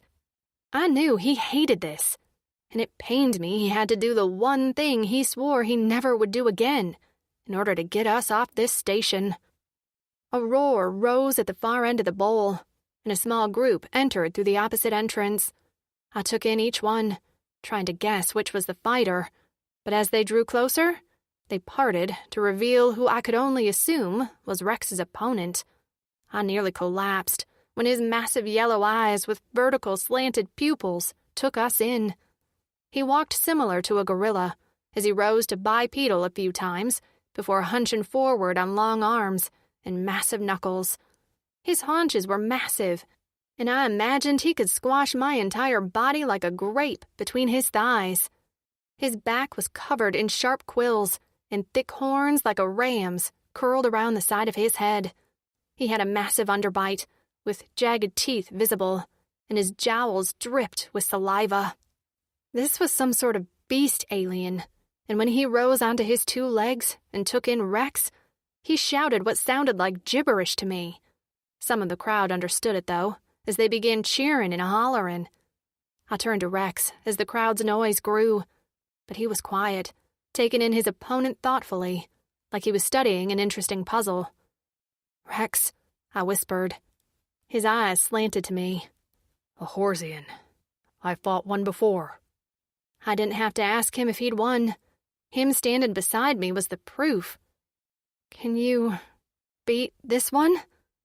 Rex hadn't taken his eyes off the posturing Horsian, who was currently beating his chest and riling up the crowd. "Most likely." Most likely? That was what he gave me. I wanted to throw up my delicious pastry, which now sat in my stomach like lead. "Rex," I whispered, feeling like I was about to lose it. I hated this. I wanted to be strong for Rex, but I was seconds away from melting down in panic. Finally, he looked away from the Horsian and gripped my face in his massive palms. His expression was calm, almost serene. "Don't worry, Daisy," he said softly. "No one in this entire galaxy has more to fight for than I do." And now I wanted to melt for a whole other reason. A deep voice boomed over the din of the crowd, and Rex's expression immediately shifted to a stoic determination. In the center of the platform stood a Rogastix. He was bald, with a massive gold ring pierced through the center of his lower lip. His fingers were littered with jeweled rings, and his coat, while similar to Vazriel's, was in better shape and covered in adornments. "Welcome to the cage, where many enter, but few leave." He grinned, and the crowd cheered. "This fight will be talked about for many rotations, maybe even cycles. To my left is Bouvrael, a Horsian who certainly loves to kill in inventive ways." More crowd cheering, as the Horsian mentioned, clacked his razor teeth together in Rex's direction.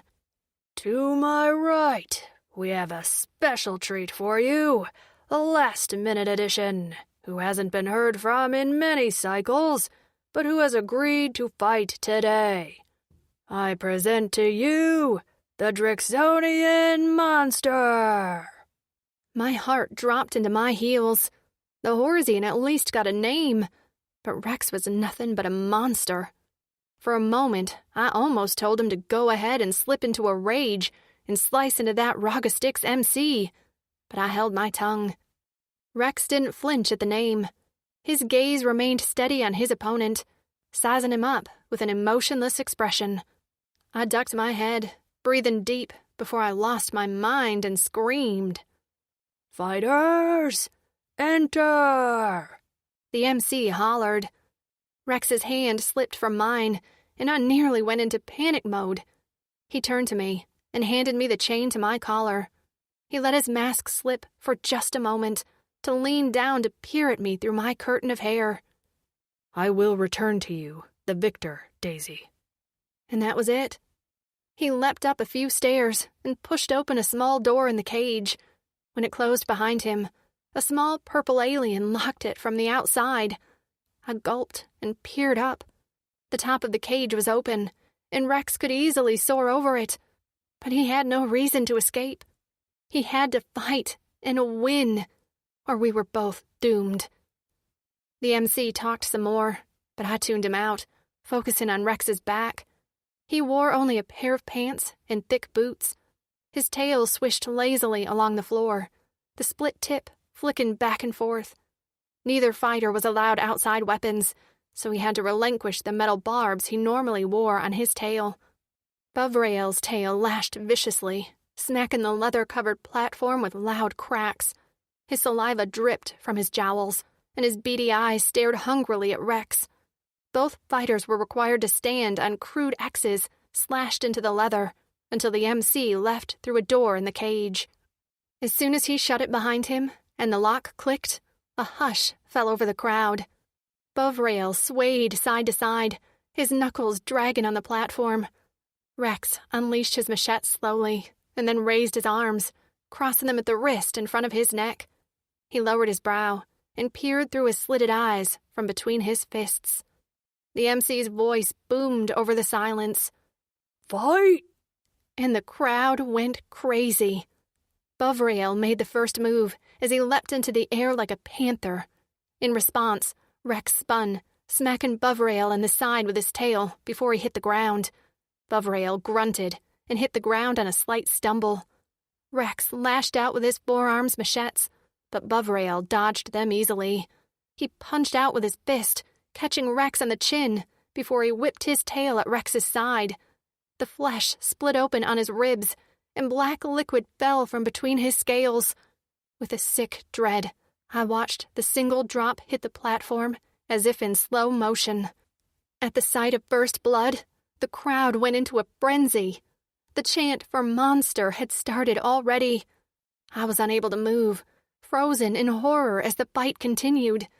Rex didn't look fazed at the injury, and a few seconds later, he gored Buvrael in the thigh with his head spikes when the Horsian tried to pounce again.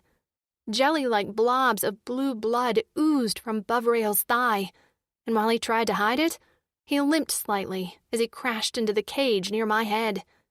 It was then I noticed a very, very faint scar on his thigh, right by the new injury.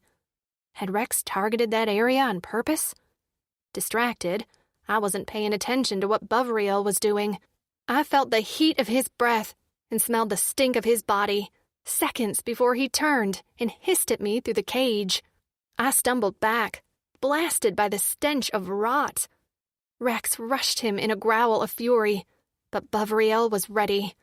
Using Rex's momentum, he ducked low, catching him in the stomach and tossing him over his shoulder. Rex hit the cage in the air on his back, and the metal clanked and shook above him. He hit the ground a split second before Buvrael whirled on him, mouth open, and sank his teeth into Rex's shoulder. I screamed and screamed and screamed as Rex howled with anger and pain, while his black blood darkened the stained platform. Chapter 12. Rex. Pain burned through my shoulder as the Horsian's powerful jaws tore through muscle and clamped down in an effort to snap the bone. If I didn't get out of his grip soon, I was going to lose the use of my left shoulder, and then I'd be flacked.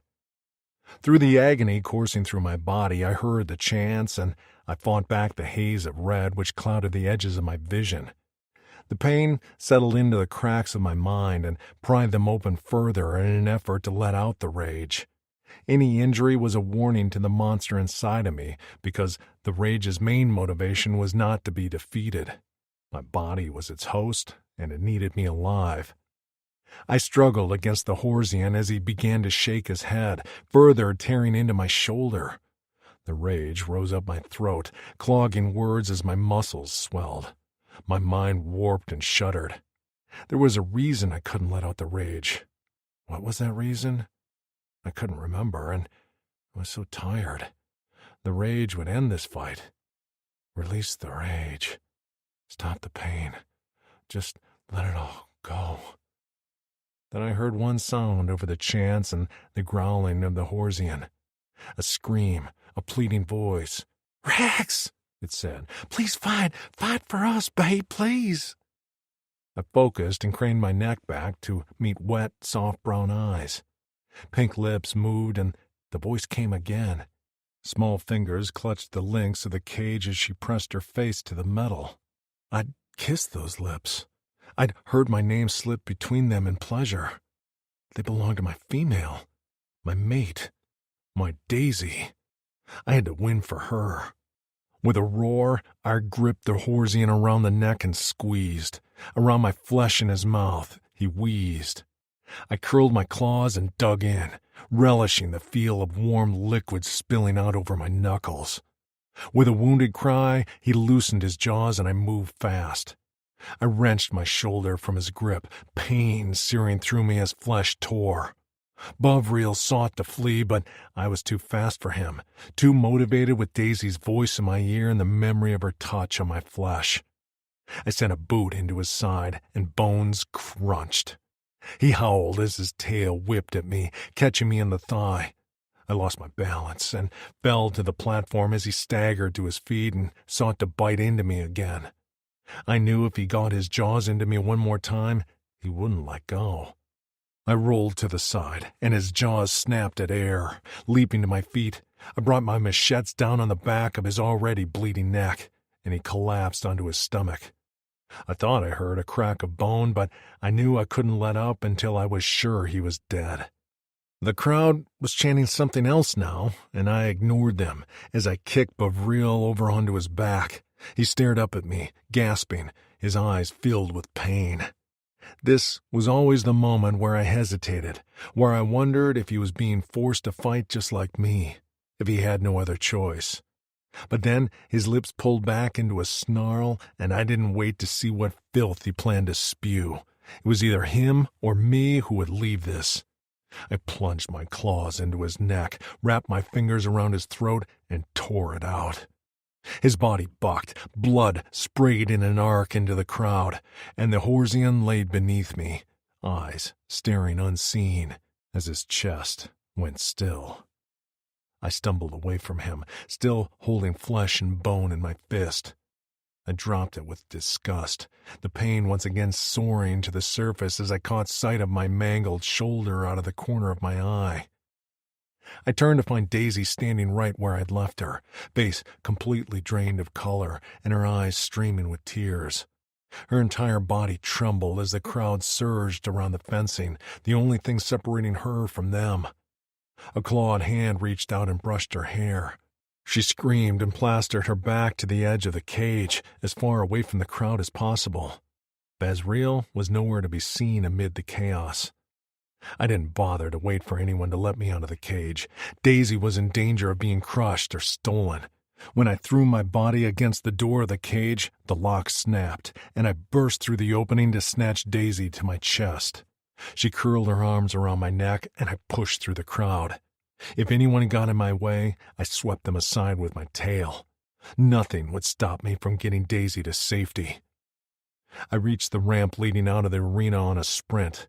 At this point, the crowd scrambled out of my way as they'd seen the damage my tail could do. Covered in blood, I knew I would attract attention. I found the nearest room rental, plucked down a pile of Zens, and shut ourselves away in a room. I dropped Daisy on the furs and spun around, looking for the cleanser. I had to get clean and rinse this blood off me, as most of mine had mingled with the Horsians. The feel and smell of it made me sick. Red still tinged my vision as the rage sought to punish anyone and everyone for the pain. I stumbled, my body in shock and my vision doubling. Where was the fucking cleanser? Panic rose in my chest a split second before a soft hand slid into mine. Calm descended on me long enough to focus. With careful movements, Daisy led me into a small alcove in the corner of the room where we stepped in together. With slow, gentle movements, she helped me step out of my boots and slip my pants down my legs. I felt uncoordinated, but she had patience for me.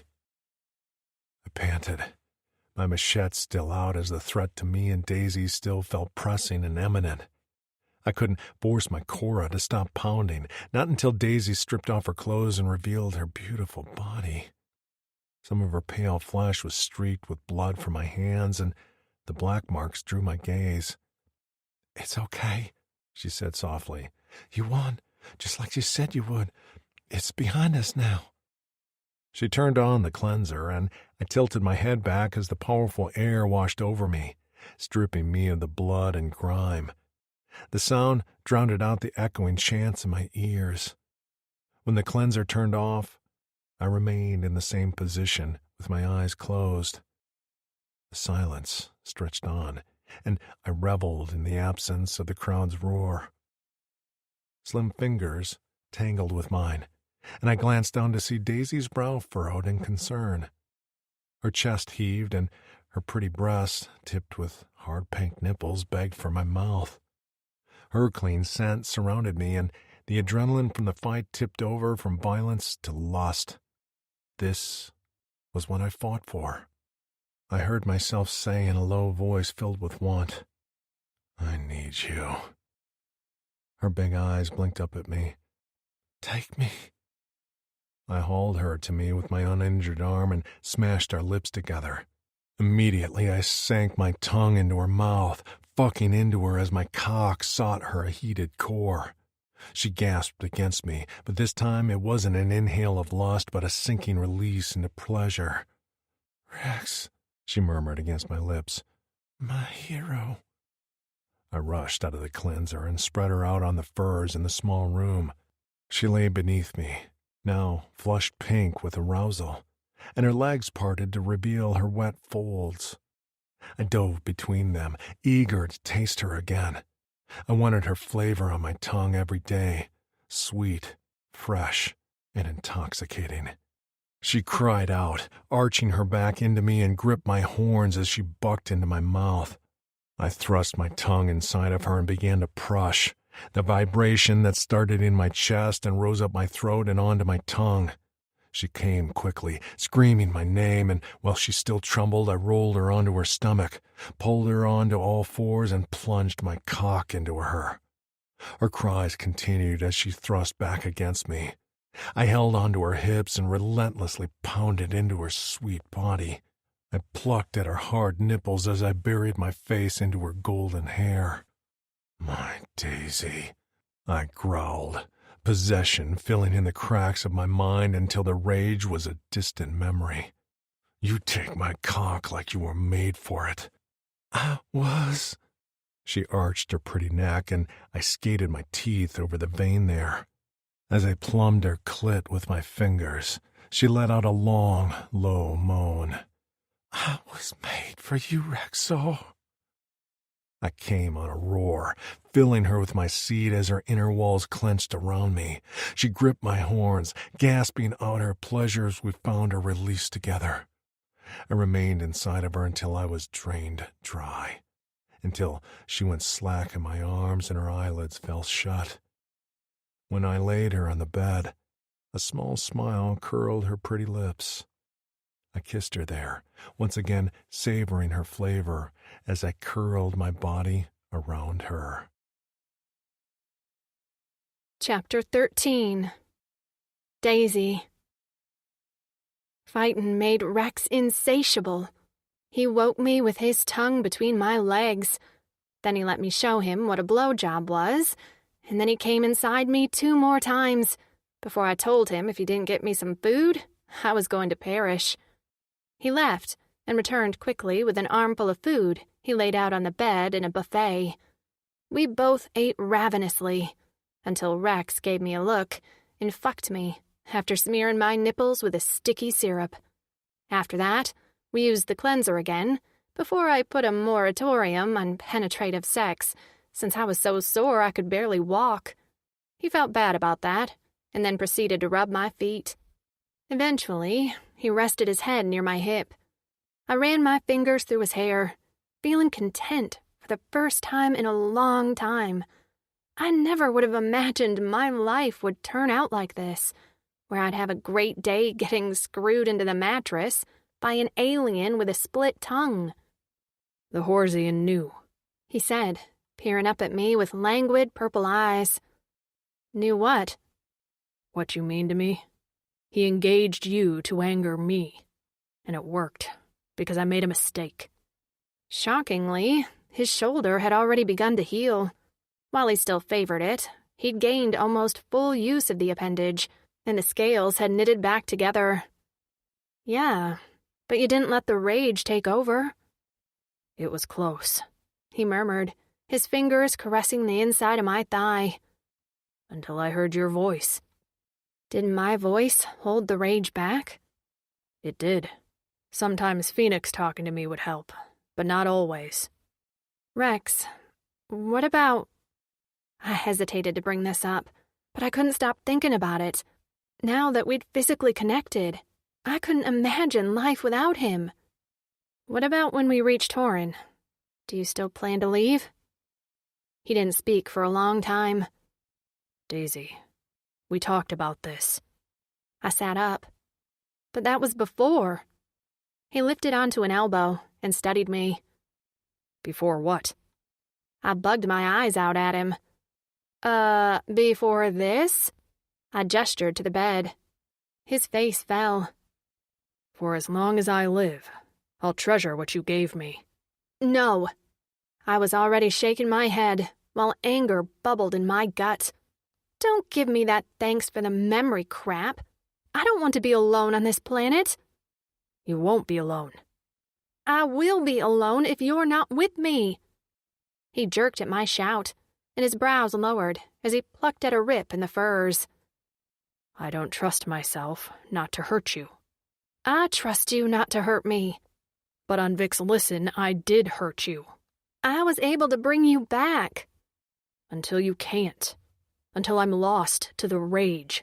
And then you have to decide to end me. Is that what you want for your life, Daisy? I felt helpless. Rex. You are mine, Daisy. My mate. What is left of me, you own. His hand slid up my stomach to rest over my heart. But the rage owns the rest, and he takes more and more of me each rotation. Tears spilled over my bottom lashes, and I sniffed. Please. I'll stay as long as I can, he promised, but I saw the hesitation in his eyes. There was no point in arguing. I knew Rex enough now to know that his honor to keep me safe would override everything. I nodded, unable to speak further. Please don't be sad, Daisy, he said, rising over me and kissing the tears from my cheeks.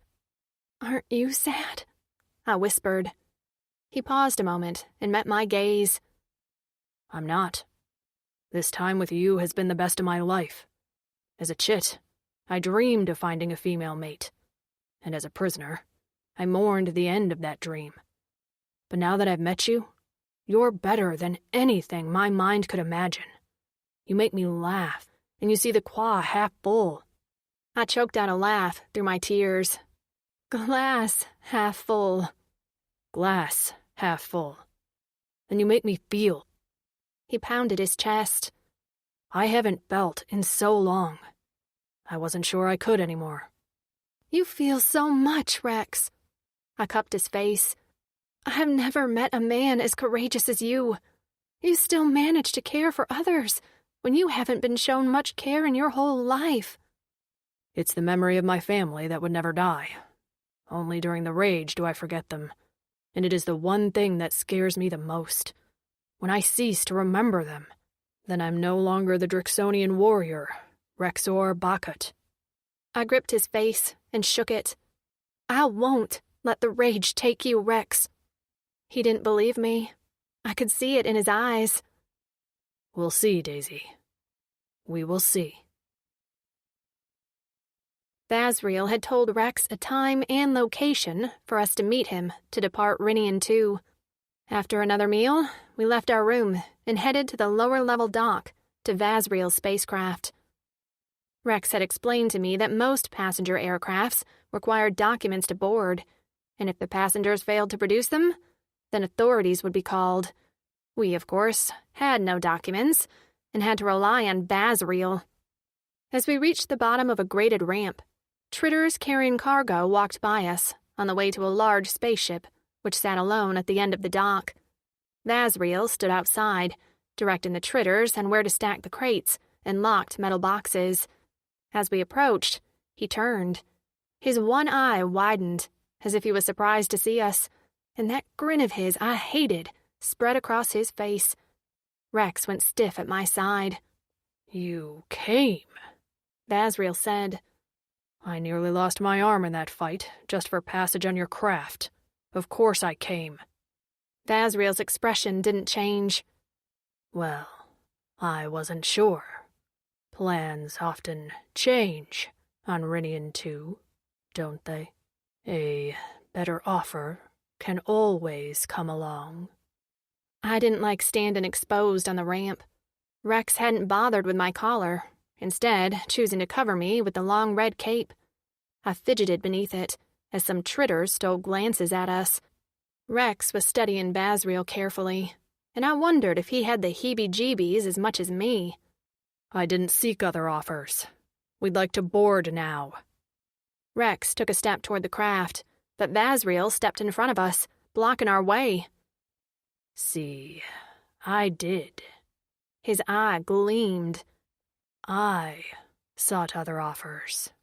Rex immediately shifted his weight, and I could feel the tension vibrate in his muscles. My knees shook. Turns out, the Plikins knew of a Drixonian and a human on Rinian 2. A Tritter spotted you sneaking off their ship, and a deal with the Plikins is worth more to me than a deal with you. You mother flecker. Rex hissed through clenched teeth as he wrapped his arms around me and began to back away, gaze furtively scanning the dock. Vazriel continued to grin. Not only do I get a partnership with the Plikins hauling Quazzle, but I get... His gaze shifted to me. Her. He reached for me, but Rex was faster. He hauled me into his arms and took off at lightning speed down the dock. Footsteps pounded above us, and as we approached the ramp, a squad of Plikins thundered down toward us, capes flying as they brandished weapons. We need them both alive, a Plikin commander shouted from the back of the squad. Rex whirled around, but another squad of Plikins were heading from the opposite direction. We were trapped on a metal grate in a massive bubble of a space station. There was nowhere to go. Claustrophobia hit me like a ton of bricks, and I gasped for breath as Rex's chest heaved against me. Despair swamped me as he gently placed me on the ground. With a cacophony of shouts, the Plikins charged. Rex, machetes unleashed, fought like hell. He launched himself into the squad of Plikins like a one-alien battering arm, slashing with his arms, head and tail. Hands grabbed me, and I fought like an animal. But I was no match for Vazriel's strength. He hauled me over his shoulder, and I screamed. I heard Rex's answering growl, but he was buried beneath Plycan warriors, fighting his way to me in a wake of blood and death. "Rex!" I hollered and beat my fists against Vazriel's back. That was when I spotted the sheathed knife in his belt. I gripped the handle and tugged. As soon as the blade was loose, I plunged it into his lower back. On a pained howl, he dropped me. I hit the metal grate on my hip, and the knife clattered out of my hand.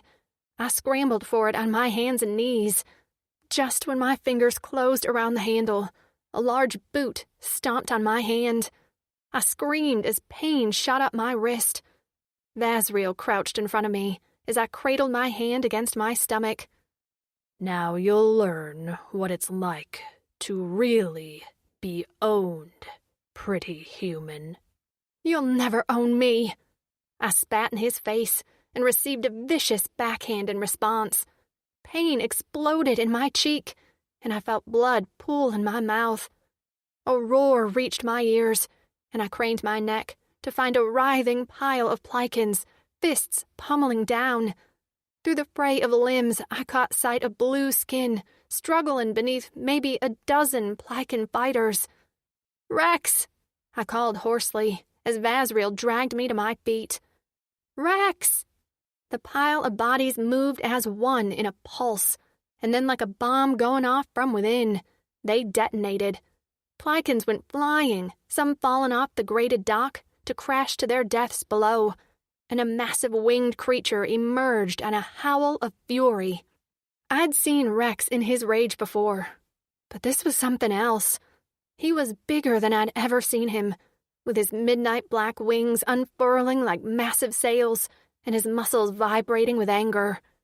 "Shit," Vazriel muttered, craning his neck over his shoulder to take in the massive Drixonian as he continued to haul me toward his spacecraft. My focus was a red-eyed Rex who swept through the Plycans like a torpedo in my direction. Vazriel hauled me over his shoulder and ran faster, but a mighty snap of wings sounded from behind us, right before Rex soared overhead and landed in a crouch in front of us. White hair settled around his shoulders like a cape, and when he lifted his head, his red-eyed gaze locked onto Vazriel. Vazriel dropped me like I was on fire and turned to run, but Rex was on him. He leapt onto Vazriel's back, claws digging into the skin as he lowered his head and shredded his neck with his head spikes and horns. In seconds, Vazriel was nothing but a bloodied body, and Rex tossed him up the grated walkway. "Rex!" I rasped as I struggled to my feet, my throat sore from screaming. He turned to me, chest heaving, his eyes a demon red. There was no recognition there, but I didn't panic yet. "Hey, it's me." He swayed on his feet, and his wings flapped. "Rex, babe," I called. "It's me, Daisy. You're okay. You can come back now." His lips curled back in a snarl, and he took a step toward me just as marching sounded from above us. I turned to find 2 more squads of Plycans pounding down the ramps. How many had they sent for us? Would this ever end? Rex roared again, but this time the Plycans weren't messing around. Laser fire pinged all around us, and Rex screeched in pain as a shot tore through his wings. "Stop!" I screamed. "Don't kill him!" This was it. I was going to lose him. I could see it all happening in real time, and this was more painful than I ever could have imagined. If only I got a chance to look into Rex's purple eyes one more time, to get a few kind words. But instead I'd see him lose like this. They'd either kill him or capture him in his rage. Would he ever be able to come back without something familiar? Tears streamed down my face as I watched Rex fight. He was injured now, his body covered in blood, and his hands hauled me upright. I barely had the strength to fight. He was losing. I was losing. Everything was fucking lost. Suddenly, a burning pain streaked through my wrists. I glanced down at them to find 2 black lines about 2 inches apart slowly begin to run the circumference of my wrists, as if etched by an invisible tattoo artist. What? I glanced up to see Rex holding his wrists in front of him as laser fire blew by his head. His wrists held the same markings. Our eyes met, his red, mine brown, and pain slammed into my skull. Fire streaked through my mind like a flamethrower, singeing every nerve in its path. I gripped the sides of my head as a scream of frustration began to rise up my throat. More footsteps pounded above me, and I let a sob of defeat slip free. Rex was overpowered as more Plycans piled on him to subdue him, even as he raged through his injuries. The arms holding me suddenly let go, and then 3 words filtered over the sounds of the fight, like vapor. A chant, a decree. She is all. She is all. I looked up through my tangled hair to see a wall of blue bearing down on us. I'd never seen anything like it. In the front strode a massive Drixonian, taller than Rex, with dark hair and a pierced septum. His purple eyes were like thunder, and fanning out behind him in an inverted triangle were more Drixonians, all wearing red armbands. Every one of them was jacked, fierce, and pissed. I'd never seen anything like it. They swept through the Plycans like a tidal wave, slashing with machetes and tails. A thick Drixonian with a scarred face growled and roared as he swept through the masses with biceps the size of my torso. Another Drixonian with a black mohawk hacked at Plycans with a barbed tail and whooped and hollered with glee, while another with a long braid leapt and gored with a grin. It didn't matter how many Plycans arrived. The Drixonians swept through them like butter. I searched frantically for Rex, but I couldn't find him anywhere. A writhing mass of Plycans moved, and suddenly a blue hand shot from below, reaching out for the sky. The Drixonian leader with the septum piercing spotted Rex's hand and made one gesture to his warriors. As one unit, they advanced on the last squad of Plycans.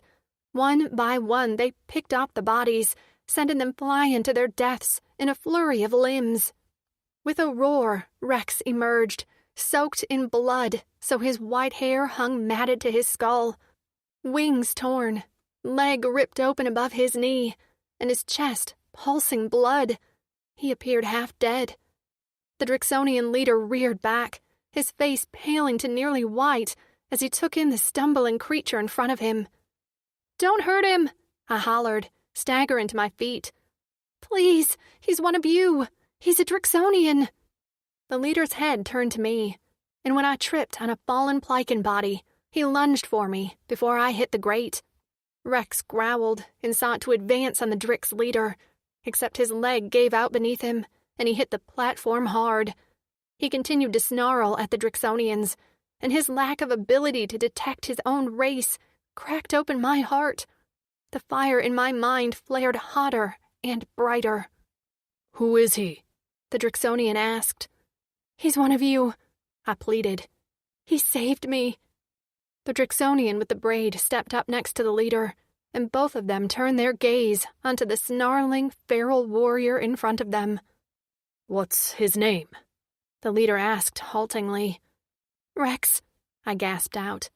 "His name is Rexor." As soon as I said his name, the Drixonian sucked in a breath. His purple eyes went dark, and his features tightened before he gritted out in a heartbroken tone. "My name is Dazim Bakat. Rex is my brother." Chapter 14. The Monster. I burned harder, spitting flames through the cracks in my mind, widening them as I sought to lay waste to all of it. The world would be better when I killed, when I hurt, when I sought vengeance for what was done to me. Pain was everywhere. Enemies were closing in. As my wrists burned, I stared at the unfamiliar markings. Between the 2 parallel black lines, a jagged pattern appeared, mixed with a contrasting swirl. They glowed white before dulling to a soft gold on my blue skin. What were these? I felt drawn to look up, and I spotted a small figure covered in pale flesh. Her head was topped with gold. Was she an enemy?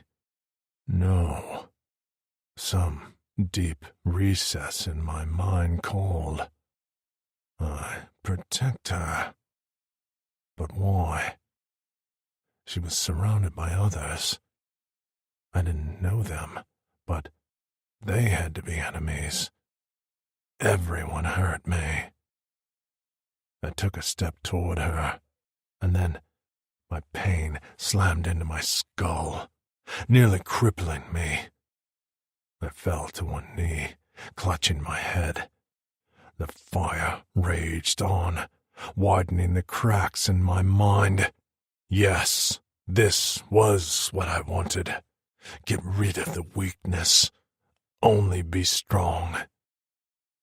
And then the pain released like a valve, and the rush of qua roared in my ears. The cool liquid flowed in the red-hot cracks in my mind and hit the first flames with a hissing sizzle. This was her doing. She sought to put out the rage. I must not let this happen. I took a stumbling step toward her, and then her lips moved as she spoke in a soft voice that stopped me in my tracks. "Come back to me, Rex. Come back." The qua flowed. My mind filled with smoke, thick and choking as the fire fought back. I couldn't breathe. You've been listening so intently. Now is the perfect time to take a deep breath, close your eyes, and let the music wash over you. We appreciate your time and support.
couldn't see. The red faded to black, and then there was nothing. Chapter 15. Daisy. We're taking you home. Those words rattled around in my brain from the time I boarded a massive spacecraft that Dazim referred to as a Drixonian warship to now, as we hurtled through space. I didn't have a home anymore. Returning to Earth seemed unfathomable. I wasn't the same Daisy I had been when I left. But another planet with these strange Drixonians? Was that home? Rex remained comatose, while his wings had folded into his back and his size had returned to normal. He didn't wake. I laid with him in Daz's private quarters, which he'd given up for us. I listened to Rex's heartbeat and watched while his many wounds slowly began to heal. The room reminded me of Rex's back on Blazon, except this one was well cared for. A massive bed of furs took up the center of the room. The cleanser, which I'd already used, could fit 3 full-grown Drixonians, and a massive table bolted into the floor was littered with papers and several tablets. A large canvas hanging on the wall drew my attention, as the painting was of a human woman. She had long brown hair, a bright smile, and held a baby with blue skin and nubbed horns. I wanted to know more about her. Was that baby both human and Drixonian? My head throbbed, and my skull felt too full. I didn't know what to make of that, or these matching patterns that had appeared on mine and Rex's wrists. So much had happened in such a short amount of time. A beeping from the door drew my attention, and Daz stepped through, followed by the Drixonian with a long braid down his back. His gaze passed over me quickly to take in Rex, and he swallowed thickly, his large purple eyes full of sorrow. Daz remained stiff, his muscles tight, as he took a seat on a chair at the end of the bed. This is Saxus. He pointed to the Drix with a braid. He is the middle Bucket brother. Sax nodded at me, a small smile on his face. It's an honor to meet my brother's Cora Eternal. The term caught me off guard. Cora what? Daz pointed to my wrists. Those markings show that Betas has chosen you as Rex's Cora Eternal. It happens when your mate kills the one who drew your blood. Drew my blood? I remembered then that when Basriel struck me, my teeth cut the inside of my mouth. I'd tasted blood. And then Rex had killed him. My implant roughly translated that Cora Eternal to Forever Heart, which made me clasp my hand over my own as it beat rapidly. But I don't understand. Why? Drixonians have always chosen mates, but sometimes, on rare occasions, Phaetos chooses for us if she sees a perfect match. He unsnapped leather cuffs around his wrists to reveal markings in a different pattern. These are called locks, and I have my own human female, Cora Eternal, Freki. She was stolen from Earth by others, as I assume you were. He pointed to the artwork behind him. That is her, holding our son, Corinth. Saxus held up his own marked wrists. I also have a Cora Eternal. Her name is Val. She's a healer here. On Earth, she was a nurse. All our patterns were different, like fingerprints. Rex and I would have chosen him for my mate without these locks. Daz bobbed his head. Phaetos chooses well. My Freki is my everything. He reached out and lightly touched Rex's foot. I'd taken his boots off before we departed the station. Please tell me how you met my brother. I started from the beginning, speaking in halting tones, as I wished Rex were there to help me explain. I didn't tell them all of Rex's past, as that didn't seem my place, but I told them how he rescued me and what his plan was to get me to safety. He said he planned to take me to Torin, to give me to his brothers, who'd keep me safe. We no longer live on Torin, Daz said. We defeated the Oldani and returned to our home planet of Corin to raise our families. You will both be safe there. I swallowed. Rex said he didn't plan to stay. What? Sax jerked to his feet. The chair behind him flew back and crashed to the floor. I startled at the sound. Daz's eyes sliced to his brother. Settle. Sax's arm flung out. She said he doesn't plan to stay. Let's focus on getting him healed first. I don't know how he will be when he wakes up. Daz growled. You saw what he was like when we arrived. He pressed his lips together and bowed his head. A shudder shook his shoulders. He's not a monster, I insisted. Daz's head jerked up. He can't always control himself. I was getting heated now. I needed them to understand he was still Rex. The old Donnie, they did this to him. You know that, right? They did this to him, just like they changed Miko, Phoenix, and Zechri. But they're still Drixonians. Rex spoke of honor all the time, and... Tears streamed down my face as I clasped his lifeless hand. He's good and caring, and I love him. Where he goes, that's where I'll be. Always. No matter what he's like when he wakes up. Both Drixonians stared at me for a long time. Daz finally spoke, a respectful tinge to his tone. And he's our brother. Always. I let the breath release from my lungs in a relieved rush. Okay. His home is on Corin, no matter what he says. Daz gave Rex's ankle a squeeze. And your home is there too. And maybe that was my naivety talking, but I found myself believing him. I'd give this home a shot, because as long as Rex was with me, I could adapt to anything. Corin was a complete contrast to the desert planet of Vixlisten. My feet sank in soft green dirt, and blue grass swayed in a breeze, while lush trees dotted the skyline. The only thing that would have made it better was if Rex were awake to enjoy it with me. Despite his reluctance to come home, I knew he missed it more than anything. When we landed on Corin, we disembarked the warship to find a row of gleaming motorcycle-looking vehicles waiting for us. I soon learned that while Rex had hover ATVs, the Drixonians here had hover motorcycles. They loaded Rex's body on an enclosed sled and hitched it to the back of one of the bikes. I sat on the bike with Daz, my back to his front, and while the shape of him was familiar, he wasn't Rex. He didn't feel like him or smell like him. We rose into the air, and Daz headed the way across a large open plain. In the distance, I could see some derelict several-story buildings with scaffolding erected along the side, and small blue dots of laborers could be seen repairing them. We drove past, and Daz murmured in my ear they were rebuilding the once prosperous city of granite. We drove further into a dense jungle, and eventually emerged to the bustle of a small village. A large tree sat in the center, and surrounding it were small huts. A group of human women were huddled on benches around the tree, and as soon as we rode toward a garage, one rose to her feet and sprinted toward us. Tears pricking my eyes. I hadn't realized just how much I missed seeing humans until now. Daz touched down, and in seconds she was there, her eyes wide and her long brown hair swirling around her shoulders. I recognized her as Daz's Freaky from the painting in his room.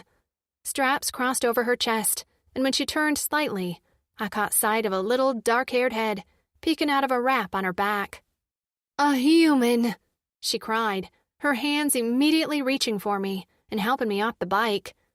"My name is Frankie, and this is Corinth on my back." Ouch! Her head jerked, and she reached behind her, where I caught a little blue hand holding a fistful of brown hair. She carefully extricated it from his clutches with a gentle chide. "What did I say about pulling Mommy's hair?" Flushed, she focused back on me. "Sorry, what's your name?" "Daisy," I whispered, trying hard to hold back my tears at the warm welcome. "I don't get a greeting, my Cora Eternal," Daz rumbled from behind me. Frankie flicked a hand at him.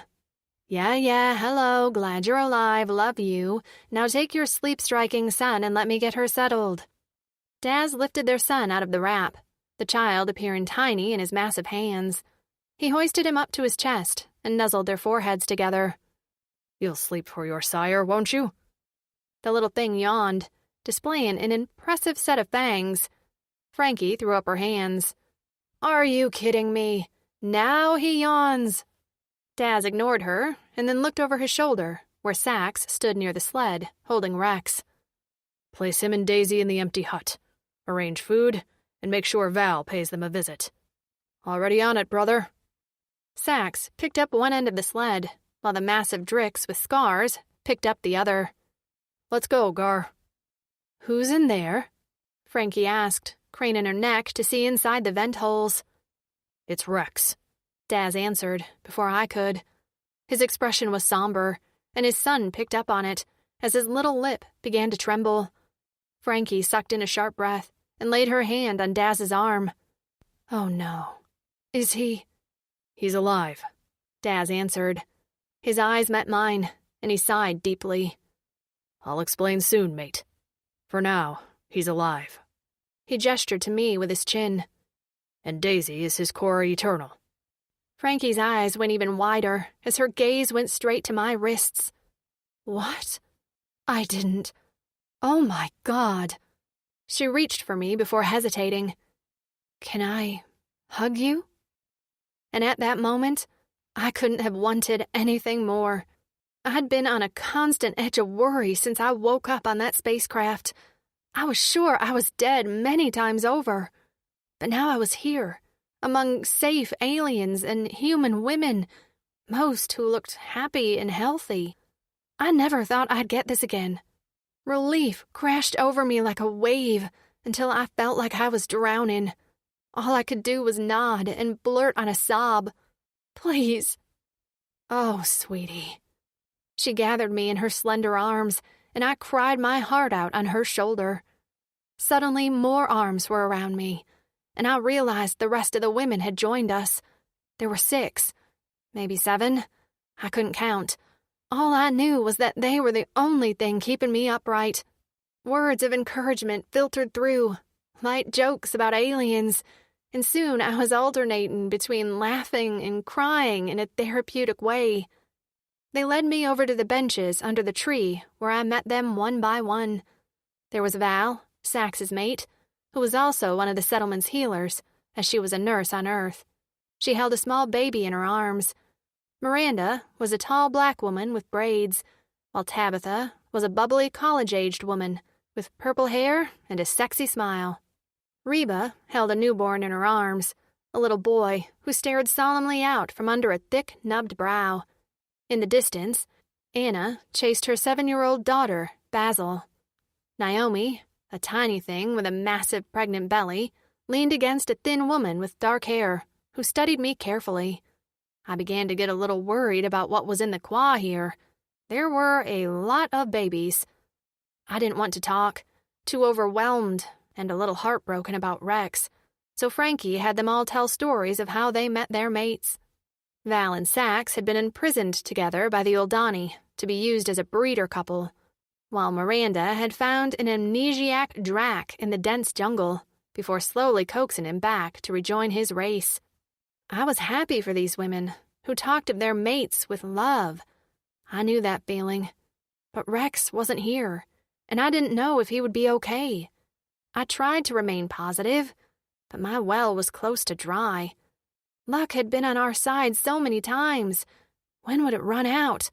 When would my positive attitude do nothing but disappoint me? But I refused to give up on Rex, so eventually I explained I wanted to visit him. Frankie took my hand and led me toward a hut at the end of the camp. Did you get to know Rex well before the locks? I rubbed my wrists, but the markings didn't change my skin texture. Yes. Frankie took a few steps before she prodded. And he's wonderful. Good and kind. He's serious, but he laughs sometimes. And he feels so very deeply about things. It's beautiful. Frankie let out an audible sigh. Oh, Daisy, he'll get better. The locks give you and him enhanced healing abilities. We've seen it happen before. Val certainly would have died if it weren't for her locks. Hope bloomed in my chest. Really? Really. Except we reached the door of Rex's room, and I bit my lip. Rex isn't... There are things... Where did I start? We heard stories, Frankie said, that the Oldani experimented on some of them before selling them to the Plycans. Was Rex one of them? I nodded, and Frankie's eyes filled. Shit. Daz is... He's going to take this so hard. He feels responsible for what happened to Rex. How? Rex doesn't blame Daz for anything. He spoke very highly of Daz and Sax. Yeah? Frankie gave a sad smile. That's good to hear, at least. The door opened, and Daz filled the doorway. I straightened. Is he okay? No change, Daz said gruffly. Fatigue deepened the creases around his eyes. Corinth is sleeping, and Hap is watching him. Frankie placed a soft hand on his cheek. That's fine. She tugged on my arm. Let's go see Rex. He lay on the furs, and the position of his body let me know he'd been placed with care. As we stepped into the hut, Sax rose from a seat by the bed, his hand slipping from where he'd been holding Rex's. He swallowed and gave me a nod. Leaving Frankie's side, I went right to the furs and climbed to Rex's side. His chest rose and fell, and when I placed my hand over his heart, I smiled at the familiar beating rhythm. His expression bothered me. It wasn't stoic or calm. It was pained. His brow was furrowed, and his lips were thin. It made me wonder if he was stuck in some sort of rage in his mind. I couldn't imagine Rex never waking up. Phoenix gave me a powder, I said into the quiet room as I pulled the envelope from my pocket. He told me if Rex couldn't come back from his rage, if he was lost to it, that he wouldn't want to live like that. And I should give him this powder so he could... I sniffed as I tossed the powder packet on the top of the furs. Pass in peace. I glanced up at Daz, who stood with his arm around Frankie's shoulders, while Sax stood at his other side. They all eyed the envelope with trepidation. I don't know what to do. His mind can be a scary place. What if he's scared and in pain? What if I have the ability to stop that, and I instead hold on for selfish reasons? Frankie stepped forward and knelt by the bed. What's he like in your aura? I cocked my head. My aura? She tapped her temple. When you connect with your Cora Eternal through your locks, you also become linked in your minds. I can feel Daz's emotions, and he can feel mine. We call it our auras. In my mind, Daz is a red haze that shifts with how he feels. And Frankie is a warm light, Daz added. I felt my forehead. Is that why I've had a splitting headache? I thought I was just dehydrated or tired, but my skull feels full. That's it. So, what does it feel like? Frankie nodded. What is Rex's aura in your mind? You can tell how he's feeling. I had been avoiding thinking about the pain in my head, but now I closed my eyes and focused. Retreating into my own head was an exercise I often did for acting, so it didn't take long for me to bury myself in my mind. And now I understood why I'd had a headache, as my mind swirled with the aftermath of what looked like war. Distantly, I heard the sound of running water and a slight hissing, but I couldn't see anything except thick gray smoke, like wet wood thrown on a fire. I only see smoke. So much smoke. I clutched my chest and opened my eyes. It feels like it's hard to breathe. I immediately placed my ear to Rex's chest in a panic. Is he having trouble breathing? What if he's gasping? He's not gasping. A hand lightly brushed my hair, and I glanced up to see Sax had once again taken a seat near Rex's head. You're doing good, Daisy. What else can you see? Remember, you're here with us. You're safe. I know it's scary, Frankie said, and I might be wrong, but I think you could possibly heal him with your aura. Rex said sometimes when he was lost in his rage that Phoenix could call him back with his voice, but Rex can't seem to hear anything right now. A realization hit me. But I can communicate through our auras, right? Possibly, Frankie said, her eyes bright. I'm going to get you some food. You'll need some strength. We make a drink that's not coffee, but damn close. Yes, please. My stomach growled. I'd eaten and rested on the ship, but I needed substance if I were going to work to bring Rex back. I went from feeling helpless to invigorated. Rex had done the unthinkable for me. I wouldn't rest until he was awake. I'd see his smile again. I'd hear his laugh. I'd feel his touch. I just knew it. No one could tell me no, not even his rage. Take that powder away, I added. I'm not going to need it. I was glass half full Daisy, and this was my mission now. Chapter 16. The Monster. The smoke thinned, and for the first time in what felt like forever, I could breathe. I inhaled deeply, but my lungs were damaged, and I coughed as I felt around for where I was. The gray haze still limited my vision, but I could make out cracked, dry land stretched before me. Some cracks were so wide I had to leap over them, and others were narrow enough I could walk over them as I explored. Flames flickered between some cracks, and the heat beckoned me.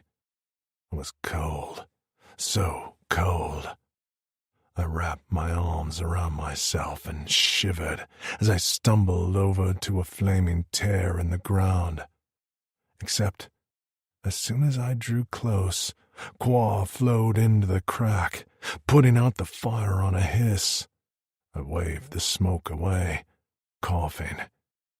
Flames called to me from various cracks. I wanted to sink down into them, let the fire consume me. Something about the heat felt familiar and comfortable. But every time I drew closer, Qua would extinguish the flames. I finally dipped my face into a puddle and drank deeply. I expected it to be gritty and dirty, but the Qua was fresh, life-giving. I gulped it down as I moved on.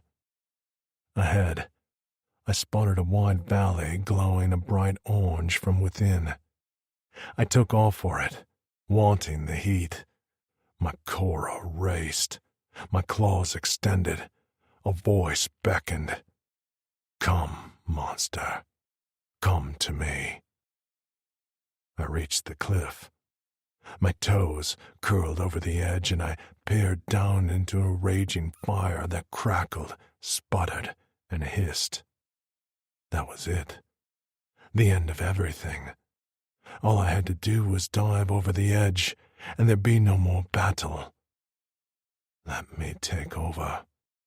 We will fly free and leave blood in our wake. I let my body sway forward. Do it, monster. But something held me back. I hesitated.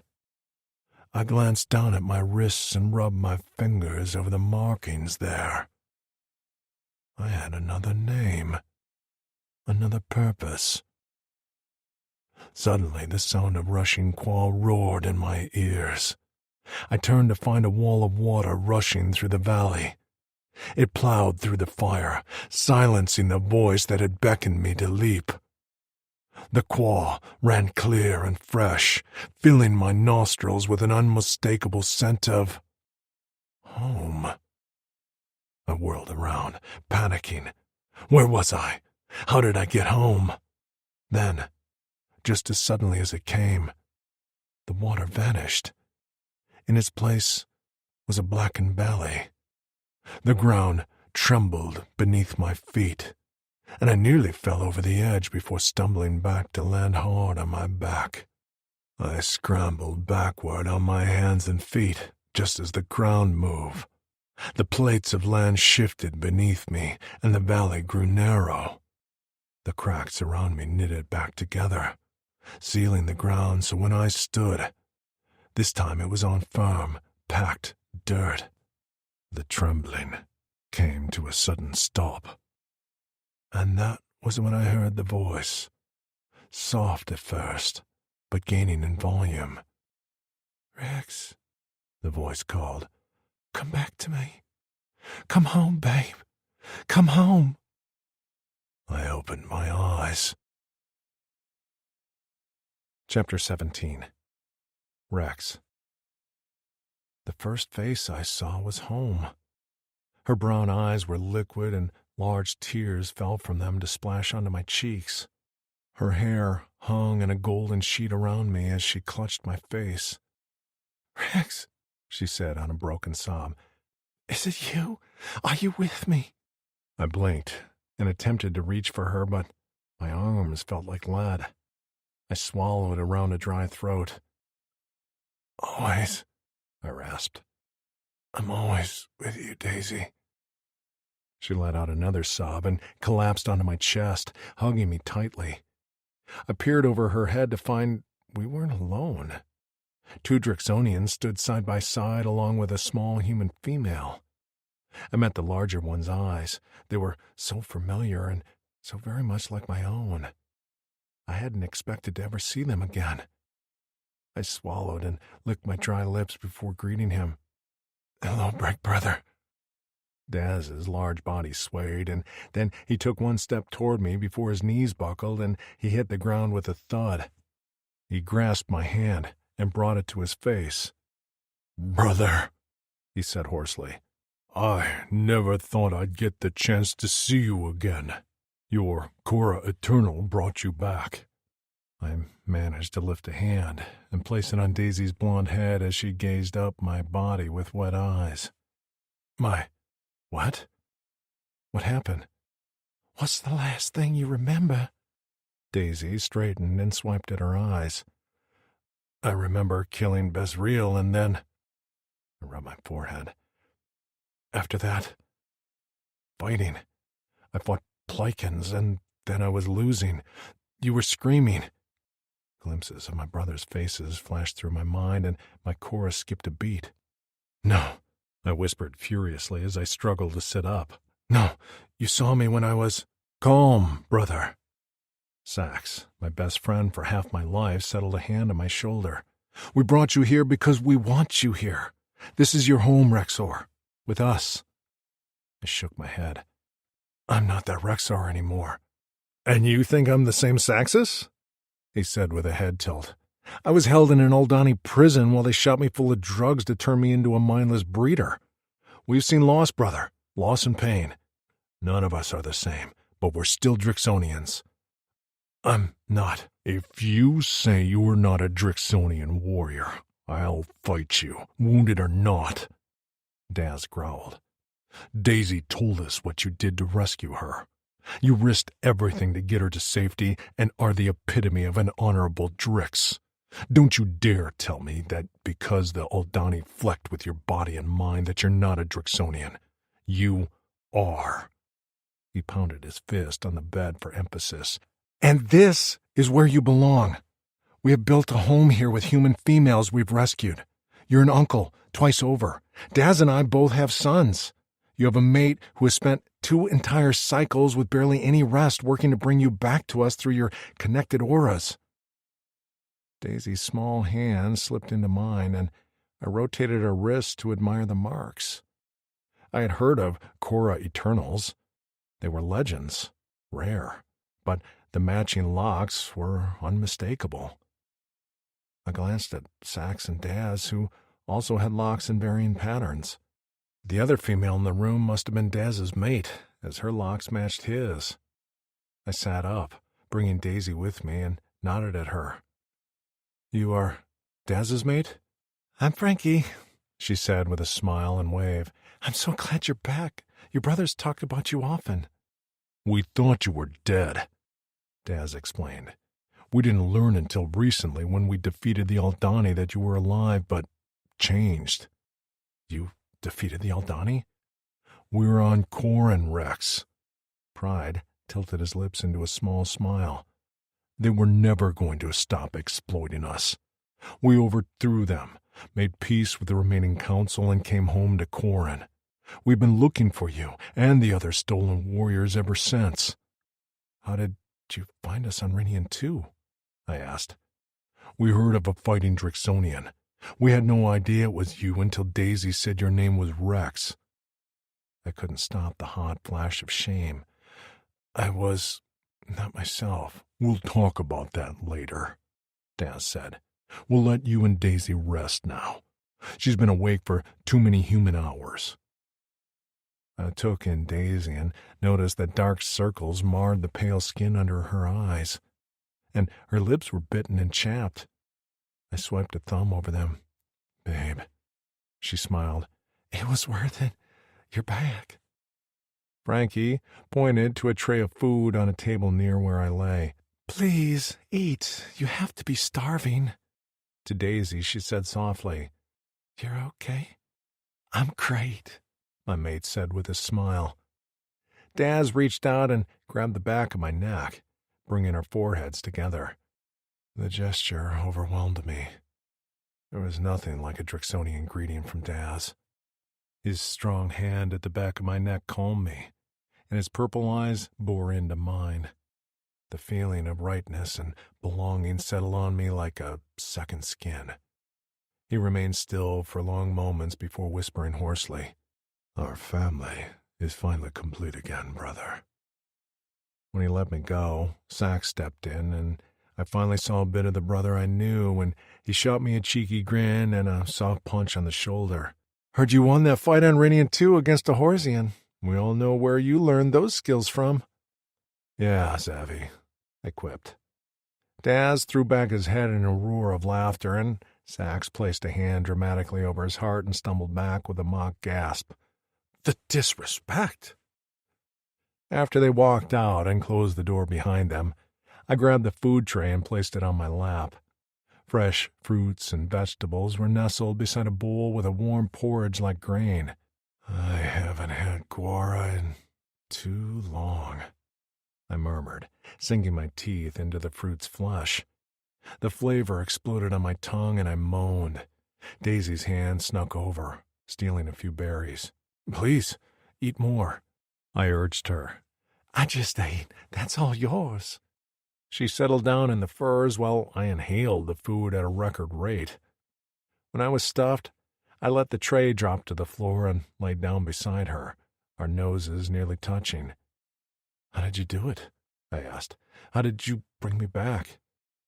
Do you feel me in there? She asked, tapping my head. Frankie said we share auras, so we know each other's emotions. My head had been spinning since I woke up, but now that I focused, I realized everything was different. I'd always felt as if I walked a thin edge between falling off a cliff into the rage or staying in control on firm ground. But now, the ground was smooth, no cracks, and a gentle rain spotted the dirt. The air smelled clean and fresh.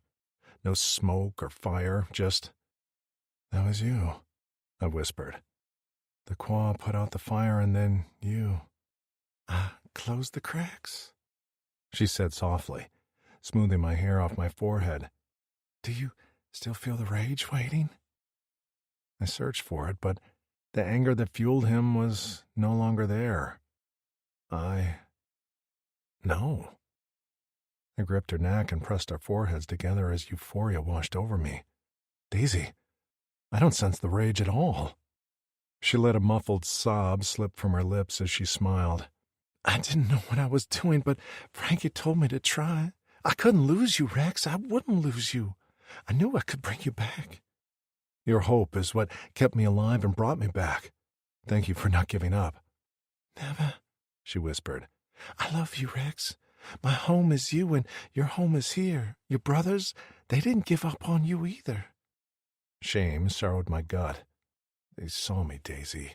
They did, but to them you will always be Rex. We beat the rage, and even if it comes back somehow, I'm confident I can beat it again. We can have this life here, Rex. I've seen it.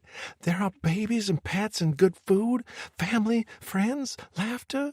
You deserve it. I deserve it. And we're going to have it. Sleep, my Cora Eternal, I whispered. Sleep, and we'll get all that for you and more. I walked with my brothers through granite. I barely remembered it, as I'd been only a few cycles old when we left. Now, scaffolding was erected on a few buildings, and many Drixonian warriors milled about, making repairs so the buildings were livable again. Our dream is to populate the city, Daz said. He held his son in the crook of his arm. Sax had left his son behind, as Val had been very adamant that this was his nap time, and she wouldn't let Sax mess it up. I liked Val. She stood up to my brother's antics, and it was clear he was utterly devoted to her. I think you're well on your way, I said, admiring the work that had already been done.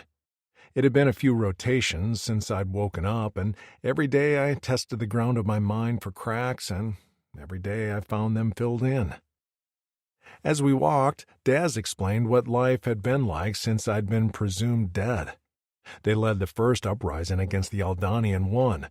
The Drixonian warriors separated into groups, each led by their own appointed leader. Daz, of course, had been nominated to lead his. After they found the Aldani were shipping human females to the planet in an effort to breed Drixonian servants, they led a final battle against the Aldani, in which they won. That was when they'd found out that the Aldani had experimented on some of the warriors, leaving them altered before selling them to the Plycans. Sax and I took a seat on a crumbling bench while Daz stood in front of us, swaying side to side as his son dozed. I have tried to give you time, but if you're ready to talk, we'd love to hear what happened to you. They had been patient with me, which I appreciated, but it was time. I no longer felt shame, because my brothers and everyone in the village treated me with kindness. There were no odd looks, no whispers about my mods. To them, I was just Rex. It was still painful to talk about my past, but my brothers needed to know. The Aldani tried to turn us into super soldiers, enhanced warriors, but the experiments were flawed. None of us turned out how they wanted. They had to splice me with another species so I could use my wings, but it backfired. My mind... I shook my head. It cracked. If I grew too angry, I'd go into a rage.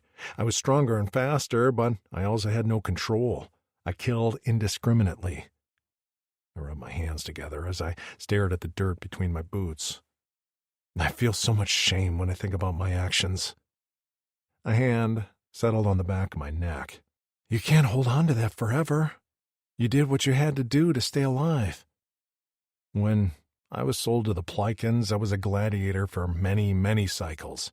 The crowd would chant for my monster, and usually I'd give in. It was easier to kill that way. There were many times I tried to resist, when I thought I'd be better if I died, but then I remembered you both. I glanced up at them. My brothers.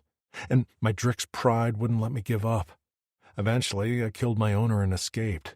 And you didn't return home? Daz asked, a slight reprimand to his tone. I wasn't sure they'd ever understand why I was so determined not to come home. I didn't try. I spent my time freeing what slaves I could. I felt like I had a purpose on Vixlisten. Daisy is your purpose, Sax said. Thetis kept you there for her. She is, I sighed. And I also never wanted you both to see me like that in my rage. I didn't want you to see what I'd become. What you'd become? Daz's deep voice rumbled, and Corinth fussed in his arms. What you'd become? I see a Drixonian warrior who rose above what was done to him, who maintained his core values and, above all, remembered our creed. You brought Daisy home, and Thetis rewarded you for it. She is all. That's what I see. Daz sniffed and looked away. I'm proud you're my brother. Warmth flooded my chest as I gazed at my hero, the warrior I'd looked up to from the start. Sax beamed at me and I returned his smile.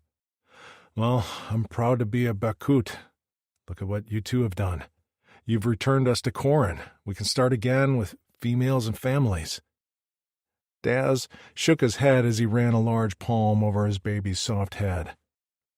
There were many times I didn't think we'd make it, but my Freki motivates me, and the other males. We know there are other females out there as well. Val arrived on a ship with others who we haven't found yet. Daisy too, I said. As far as I know, those females are still in Vixlisten. What about the others? Sax asked. Miko, Phoenix, and Zekri. I remember Phoenix the most. He'd been close with Hap. We have to bring them home. Thinking back, I believe they knew I would never return. I'd either stay with Daisy or die. And they supported me. The four of us all had our own battles we had to overcome because of what was done to us. As much as I longed to see my friends again, I knew they wouldn't want to return until they were ready. I shook my head. We all knew if we wanted to get home, we could find a way, but they each had their reasons for remaining on Vixlisten. Sax frowned. I don't like that. We don't leave brothers behind. None of us felt left behind. I have to ask you to trust me on this, Sax. He sighed heavily, but finally nodded in acknowledgement. I need to know, Daz said. They will behave as you if they find human females? I straightened my spine. Of course. They're all honorable warriors. I rubbed my forehead. I miss them. They were my only friends. We thought we'd die together. If Fatus chooses, they will join us here on their own time, Daz said. We fell silent, all but Corinth's baby snores. Daisy is a great mate. Sax broke the silence. Val likes her. She is amazing. I used to dream of a mate, but she's beyond anything my mind could have imagined. We're happy for you, brother, Daz said. She will have a lot of support here. The females are close. Too close sometimes, Sax muttered. They share everything. Because of that, I know things about Zavi's cock I never needed to know. I burst out laughing.